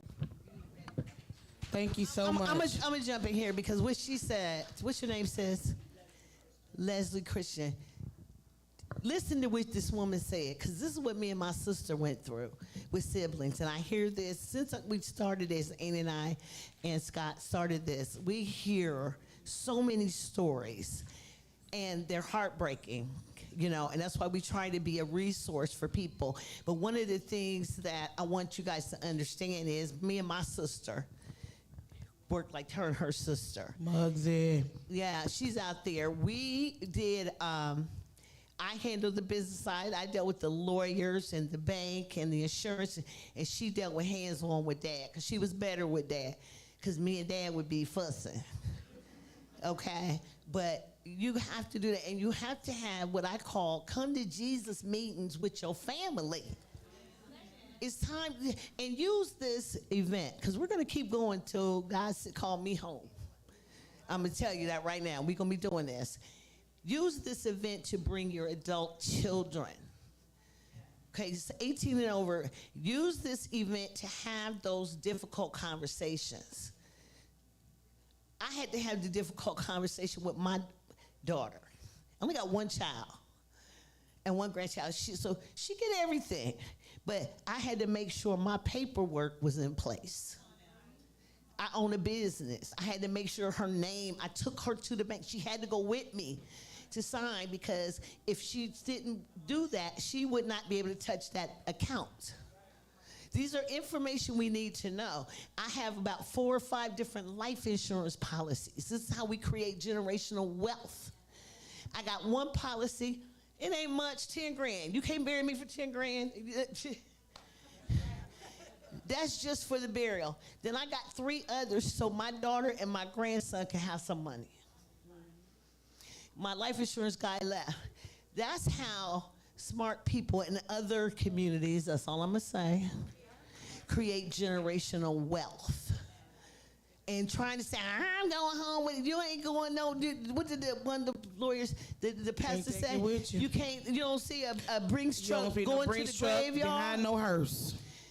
We can never survive as a community unless we come together, unify, and support each other. This is why we're here to support y'all and to give you the information. I'm going to tell you another quick story. So when I was in my 30s, I had a gallbladder attack. I didn't know what it was. I was in my party then. So I ended up going to a surgeon, and the surgeon said, who in your family had their gallbladder issues? I'm like, I don't know. What you asking me? He said, go ask, my parents were still living. Go ask your parents. Go check with your family. I was like, whatever, just fix me right now. I went home. I'm like, Mom, the surgeon asked me this question. She named 8 family members that had their gallbladder removed. Speaking of which, one of my cousins is here from Detroit, just had hers done. It runs in families, just like cancer, heart disease, high blood pressure. My grandfather was diabetic. I'm on high blood pressure meds. This year, my theme was self-care. My stomach was out to here last year, y'all. If y'all remember, I looked like I was 6 months pregnant. It was a hernia. 3rd one I had. I found a better, first one started at 2 years old. Found a great surgeon. I had a great doctor that worked with me for 2 years to get my weight down. I lost about 25 pounds. To get my what's that, A1C? My A1C was at a 12. It's at 5.4 now, 5.4. Because I still like to eat and do good things, but I'm like, this is self-care. I got my new dentures in, look. I'm like, I need to be cute at 62. while I'm doing this, but I took this and I said, I got to take care of me. And that's what you have to do. Because you can't, caregivers die trying to take care of somebody else. So self-care, that's why I want y'all to come and get everything you want to. I got my new glasses. I went and had my eyes retested. I just killed. I ain't through yet, y'all. But I want to be here. You know, I take my meds, I take my vitamins, you know, so this is what I want y'all to get out of this event. We love you. We want you to take care of yourself. We want you to bring them grown kids here, whether they want to go or not. Lie to them if you have to. Just to get them here. I'm serious. You got to do what you got to do. You know, and then when they get here, have the tough conversations, because not only is it for your care, you got to let your daughter or son know this is what mama wants, if I can't speak for myself. Then they learn what they need to do for their kids. Generation, y'all. Generation, y'all. So, you know, God gave me this vision, and they're going to cut me off when you let me know the time. I promise you he gave me this vision, and I promise y'all that he has been preparing me for this all my life. So find your passion, find your purpose, and walk in it. Because one thing I learned is to do, because I rededicated my life to Christ back in early 2000s. I've always been raised in the church, but my faith is strong, and I learned to listen when he's talking. Because Thursday, I was frizzle-frazzle. I had to put myself in timeout. But what God was saying, that what I heard was the song, "Once you done all you can do." And I kept hearing that. I didn't hear the song, but he was giving, I had to just stand because I was frazzled, y'all, trying to put this together. Y'all see this event. This is a whole year. So I started listening to God and that inner voice. And another thing that we started doing, and I pray that you guys would do this. If y'all don't hear me say nothing else, listen to this. Get rid of the guilties. Get rid of the guilties. That's half your battle. Whether it's guilty, why mama's sick, guilty, why I got to do this, guilty. Once you drop them guilties, it's just like a weight is lifted off you. And don't let nobody else make you feel guilty. You know what you're doing is right. So we're going to keep doing this. We hope you keep coming and supporting us. We want you to get all the resources, all the information. We're going to Cleveland next week, y'all, for the first time. Yes, with Radio 1 as our sponsor. They're hosting us. They're here. Yeah. She's here somewhere. Elizabeth might have left. There she is. Where is Elizabeth? Hey, Elizabeth, give her a round of applause. Come here, Elizabeth. Come here. Oh, that's what you get for raising your hand. Yes, this is what I get. I want this lady to come here because everybody's got a story. And this is how we're going. Because my initial idea was we make Columbus like the big Essence Festival and bring everybody here, make it a weekend. Well, we can't do that because we got to go where the caregivers are. This lady right here, hi, Elizabeth. Hi, Brenda. She is one of the leaders, I don't know what you want to call me, at Radio 1 Cleveland. They have 4 stations? Now 5. 5 stations. So when I wanted to go to Cleveland, I got the information. Kim said, call Elizabeth. I got on the phone. I got her on the phone. I said, Elizabeth. So I start my sales pitch because I'm a seller. Y'all know that. I start my sales pitch. I said, we got this event. She let me talk for less than 2 minutes and she cut me off. She's like, stop right there. And I'm on the phone like, she said, stop right there. She said, I'm in. And I was like, and her story, what I found out was she had been taking care of your mother for 20 years in your home. You want to say anything to the crowd? Oh my goodness, she's putting me on the spot. And I don't have anything prepared, but she's right. I was a caregiver to my mother who had multiple sclerosis. And unfortunately, she was diagnosed late in life. She was 68 years old at the time of diagnosis. So she lived to be almost, well, actually Yeah, almost 87. I lost her a couple of years ago. So it's been, you know, and as a caregiver, and then all of a sudden you don't have that responsibility, you feel lost. And I think, you know, I want to prep you for that too, because there's a whole process that you have to go through, the grieving process, but then also just who am I? And what do I have to do now? And you know, you just go through a whole process. So that's for another seminar, another time. But at least I just wanted to say thank you, and I'm thrilled that we're doing this in Cleveland next week. So I appreciate your support. Thank you. And we're expecting 700 people in Cleveland. They sold out of tickets just like we did. So if you got friends and family, please come. And I know the time is up, so we're gonna do the prize giveaways. All right. That's what everybody waiting on. We trick you in this I stand. also myself was a caregiver, and I still am. All right.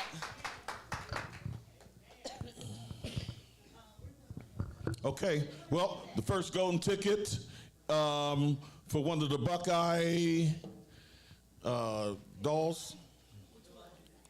Buckeye. Yeah, is that one of these doll things? Oh, you know what? I'm going to give two of these away with the tickets. Okay. The tickets to the Buckeye. Okay, well, let's get the Buckeye game tickets put underneath of here. Can't take it in there. No, you can't. You can't take them in the game. No, you can't take nothing in the game. Okay. Yeah. Put them out. Please pull your tickets out, please. Are we doing are we still doing the blue tickets, or are we just doing the? No, we're doing we're gold. doing the gold tickets. Gold tickets. What you mean? All right, OSU Purdue. Here we go, right here. OSU Purdue and these two dolls. Here we go. Here's the golden ticket. This is 404-525. 404-525. All right. Right here. All right. We on to our next one. We got this Louis Vuitton purse. That's mine. Okay. 4 tickets to COSI. Here we go. 404-483. Where's the tickets for OSU? Did you hand it back to me? Thank you. Okay. I'm going to the next one. 4 tickets to COSI. No one. COSI. No one's here for that. Okay. 404-556. 556. 556. All right. Right here we here, go. COSI. Here we go. Center of whatever some learning. Oh, what COSI stand for? Central Ohio Science Institution. Science and Leadership. COSI, Brenda. COSI. Okay. You gonna take a picture with the Charles's. This is listen. Great person, great lady, nice clothes. Nice clothes. Very nice clothes. She was in the back. $75 gift certificate. $75. Here we go. This goes to 404-557. 557. All right. Is that you with the luau, pink luau? 557. 557. Okay, here we go. What do you? You know I gotta check it first. Here we go. Louis Vuitton. Here we go with Louis. Take Who a wants picture. a Louis? 4557. Who on Louis? Y'all heard that story where she got them Louis from, right? She got her stuff. Okay. All right. 404-584. 584. 584. Going once, going twice. They not here. 584. She What? here? What you say? Let me see the number ticket. Let me see the ticket. Let me see the ticket. Yeah, thank you. Let me see the ticket. Where's the ticket? 584. Where's the ticket? Does she bring him? No, where's the ticket? Ma'am, let me see your ticket. Ma'am. 584. Ma'am. 584. Let me see your ticket. All right, go on, sit down. I'll give it to you. I'll bring it to you. I know. Okay. No, you gotta get this. You don't want this? I'll keep it. Go ahead, keep it on. Okay, here's for the Gucci bag. The Gucci. Here we go. 404-575. You gotta take a picture. 575. There you go. Let me see the picture. All right. Let me see the ticket. 575. 575. All right, here we go. Is this men's? You said diaper bag. Oh Lord. It's a men's watch right here. Here's a men's. Go and take a picture. Men's watch. 404-611. 611. 611. 611. Lady right here. 611. There you go. Hold on, can I verify first? Y'all. Here we go. There you go. Nice, Let's take a picture. Go, excuse Fluffy me, ma'am. Duffy. Here we're from nice. This is for Fluffy and Duffy. 404. Oh, it was. Oops, I don't want that. Oh, Lord. Somebody else. That was wrong old ticket. Can I get them tickets? 404-615. 615. 615. 615. 615. There you go. Come on. Investigate. Make sure that's the right ticket. It don't say 6000005. Here we go. Let me see. Here is a ladies' watch. Nice. Here we go. Beverly Hills Polo Club. It is 404-493. Going once? All right. Okay. All right.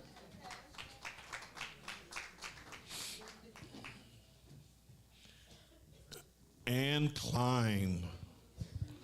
Ooh. Oh. Don't try to bribe me. Go on, let me take the picture. Because you've been taking my picture. What that mean? 404-484. 484. 484. 484. Moving on. Okay, Here we go to the next one. Baby. Ann Klein, here we go. 404-628. That's a good number. 628. That's my birthday, 628. Is it? All right, 628. So y'all didn't win nothing, so it is your birthday. Wait a minute, did I verify your ticket? You just gonna throw the ticket down? Hold on, it's mixed all up the rest of them. I can't even find your ticket. Women's watch, nice pink. Yeah, here we go. 404-482. 482. 482. Oh yeah. Uh-oh, here we go. We need to shake it. Why you walking slow? Okay. Trying to act like our next one. Trying to act like you ain't winning nothing. Go on, take this 404-601. Wait, excuse me, ma'am. 601. Go take a picture. All right. Nice. Take a picture. She jumped up like 601. Nice bag there. Here you go. Hold on. Let me check that. Check it. Uh-oh. Uh-oh. Renell did that. Damaged I get goods. it. 601. Here comes some heads, some beats, some nice studio quality. 404-607. All right. That's the hot seat over there. Y'all sitting next to each other. Oh, okay.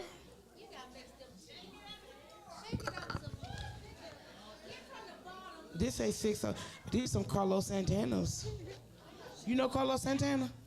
You know this here? Oh, I thought you were gonna say. You know everything else. You better know Carlos Santana. Put your hand up for everything else. You better know Carlos Santana. Beverly Hills bag. Beverly Polo. 404-594. 594. Going once. Okay. 404-581. Hey, after 3 is mine. Okay. Call another number, y'all don't jump up. I bet I'll be walking up out here different. 404-514. Don't even stand up. Mine. Here we go. All right. Congratulations. Come over and take your Then I told you not to stand up. You ain't listening to nothing I said all day. Come in here. Where's the ticket at? Puma duffel bag. Wait a minute. Where's the ticket? Hold on, sis.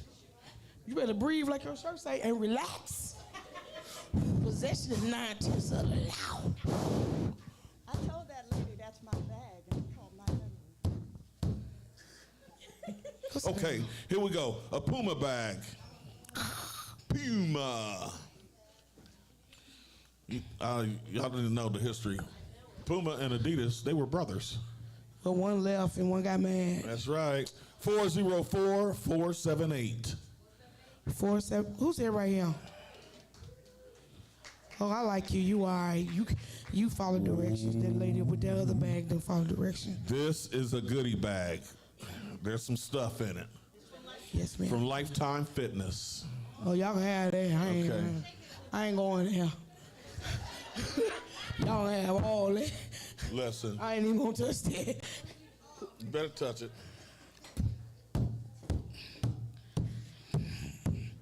All right, here we go. That. Come get it. Here we go. Come and get it. 404-489. 489. You don't want to, do you? All right, there you go. I don't even want to verify you. Take that on off my table. Not only do we care about you. I don't know what's in there now. If it's some money in there. We care about your health and we care about your fitness. We care about that. I'm a Snap girl. I go to Snap. I don't go to this place. Lord have mercy. Lifetime. You be paying them for a lifetime. You better make sure they ain't charging your credit card for a lifetime. What's the number for this? 404-536. 536. Who want to go Lifetime? Nobody want to go Lifetime? What y'all saying? Y'all want a membership with Lifetime? Now you going to come up. You want this? Here you go, sis. You want a Lifetime? 4536.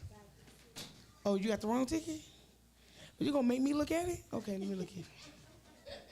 I guess that'll do. Even if it wasn't you have it, because you stood up. Take it. It's just have fun. This is for somebody in here to wear it next year and the following year and the following year. This is a whole bunch of caring for caregiver stuff. Book bag, pillow, and a sweatshirt. Very nice for next year. And a journal. 404-567. Nobody on the front. 560. I'll shove it up. 567. Close. 4, 5, 6, 7. Uh-oh, like there you go. Don't come up here and ask me what I said. I said 4, 5, 6, 7. Like you didn't know. 4, 5, 6, 7. Come on. Nope, wrong ticket. No, it's right one. 10-ounce boxing gloves for somebody's grandson, son, somebody. What the? All right, thank you. All right, baby. Baby, come take your. Why is y'all not taking the picture? Y'all see everybody else taking pictures? She running off. Want your picture? I'm getting going home. 4, 5. I'm taking my stuff. I've been waiting on this all day. She got 3 more tickets. I got some fried chicken at home. Your left hand don't work. 4. How you gonna box with one hand? She got her left hand all chiropracted up for a nigga.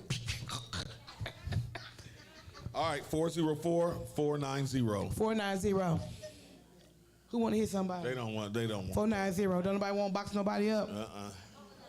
490. 4, 9, and a 0. Okay, keep it moving. 2 sets right here. Here we go. Hold on. Is we going? Boxing 404-591. 4591. She finna hit somebody tonight. She finna rope-a-dope somebody tonight. Somebody about to get knocked out at your house. Hold on, don't run. Not going over there. Take a picture for the authorities. Cause she finna check. Here we go. Caregiver's Journal, coffee cup. She finna hit somebody. 404-631. 631. 631. Going once. 631. 631. Nope. I would like to see somebody write in this journal and bring it back next year and what you've journaled and share. Hold on, you 631? Okay, why you standing back? What you thought we was gonna bring it to you? No. Ain't nobody else brought nothing? Why you think you get special treatment because you got a thing on? Because you work here, huh? Because you work here. You play. Okay, we have another coffee cup and a journal. Ma'am. She don't even. You don't even follow the route. You don't even need to. You get that coffee cup, you sit back during the winter time and write your journal about caring, what you go through while you're caring for somebody. Bring it on back and share. Take a sip. And the testimonials. The next one, 404-592. 592. 592. Hold on, the rope-a-dope lady she gonna beat somebody up, so she need to take a sip and relax. After you beat the hell out of someone with the boxing gloves. Hold on. You got two. Yeah, there's a reason why, like, if you wear your shirt or whatever, you can wear more than 404. What was gonna take it back? 40492. Well, Let me tell you something. I've been a caregiver. I took care. I still do. Ronald McNabb, one of the first African American funeral homes here in Columbus, Ohio, and I'm into this caring for caregivers because I still care for him to this day, and he cared for the African American community, and he probably buried most of half of Columbus, Ohio, from back in the day. And that's my testimonial. I'm still here. I'm still taking care of him to this day. Part of the NAACP with Sybil Evers McNabb, who's no longer with us. But here we go. We got another prize. we got a fanny pack in the caregiver journal. Come on, Fanny, get your pack. 404-616. Fanny? 616. Fanny. Oh. Oops. I'm sick of her. Fanny. Okay. Can I get the ticket? 616. 616. You better look right. All right. 404-515. Stuffed animal. Yeah, go take a picture, another picture. 515. 515. Oh, wait, what? Both of these together? No. 515. 515? Can I get the ticket? Here. That's my ticket. Oh, you can't get no win. What you winning? Thank you. Over there. Here we go. 404-608. 608. All right. Okay, you know what? The people I don't like, I do like you though. I ain't gonna say that. Yeah, I love you. And the grand prize. This is new this year. This is a trip. 3 days, 2 nights in the Dominican Republic. Airfare not included. Gave me 608. Did you have another ticket? I ain't got 607. I got 606. And it's a beautiful resort. 2-bedroom condominium and 2 bathrooms. You can see it online. You pick it. My grandson. This is my vice president, y'all. Hi. Yes, and then we'll do the 50-50 and we're done. Hurry up, pick it up. They like, come on now. 404-600.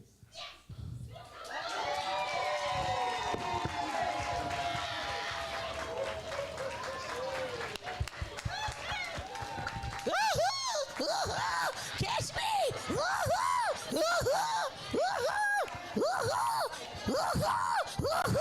You ain't, she playing. My grandson's gonna do the 50-50 too. Come on. Y'all, it's my plan to I'm gonna try to get bigger and better and more prizes every year. Yeah, look at Andy, she's a nut. You got a passport? You can't even go. Did you say? Let me see the ticket.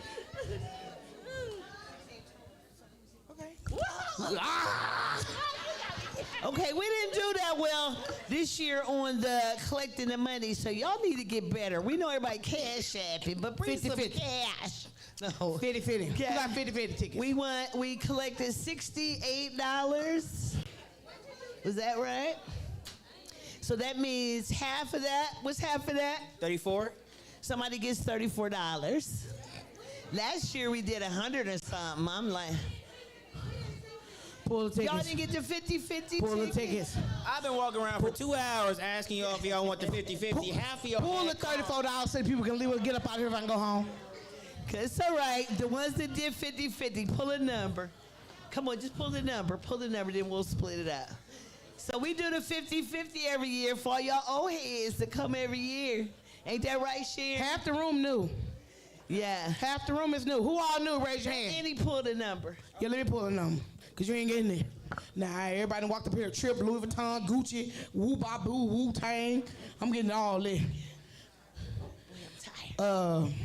9511 017 9511.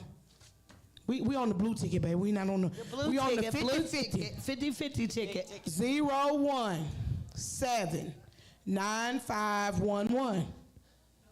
9511? Nope, next. They might be gone. How They you might be gonna leave gone. on the 50-50? You got 50% chance of winning. Oh, wait a minute. I might have that ticket. Oh, I forgot. Wait a minute. Hold up. Somebody here. Shannon, come here, help me. Oh my Jesus, she got breast money. Check your ticket, Brenda. What you got?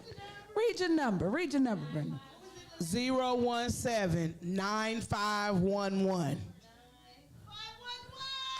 Woo! We have a winner, but she can't win. Pull another one. You could have gave it to me, much as you be in my pocket. You could have gave me a ticket. 9539 017 9539 9539.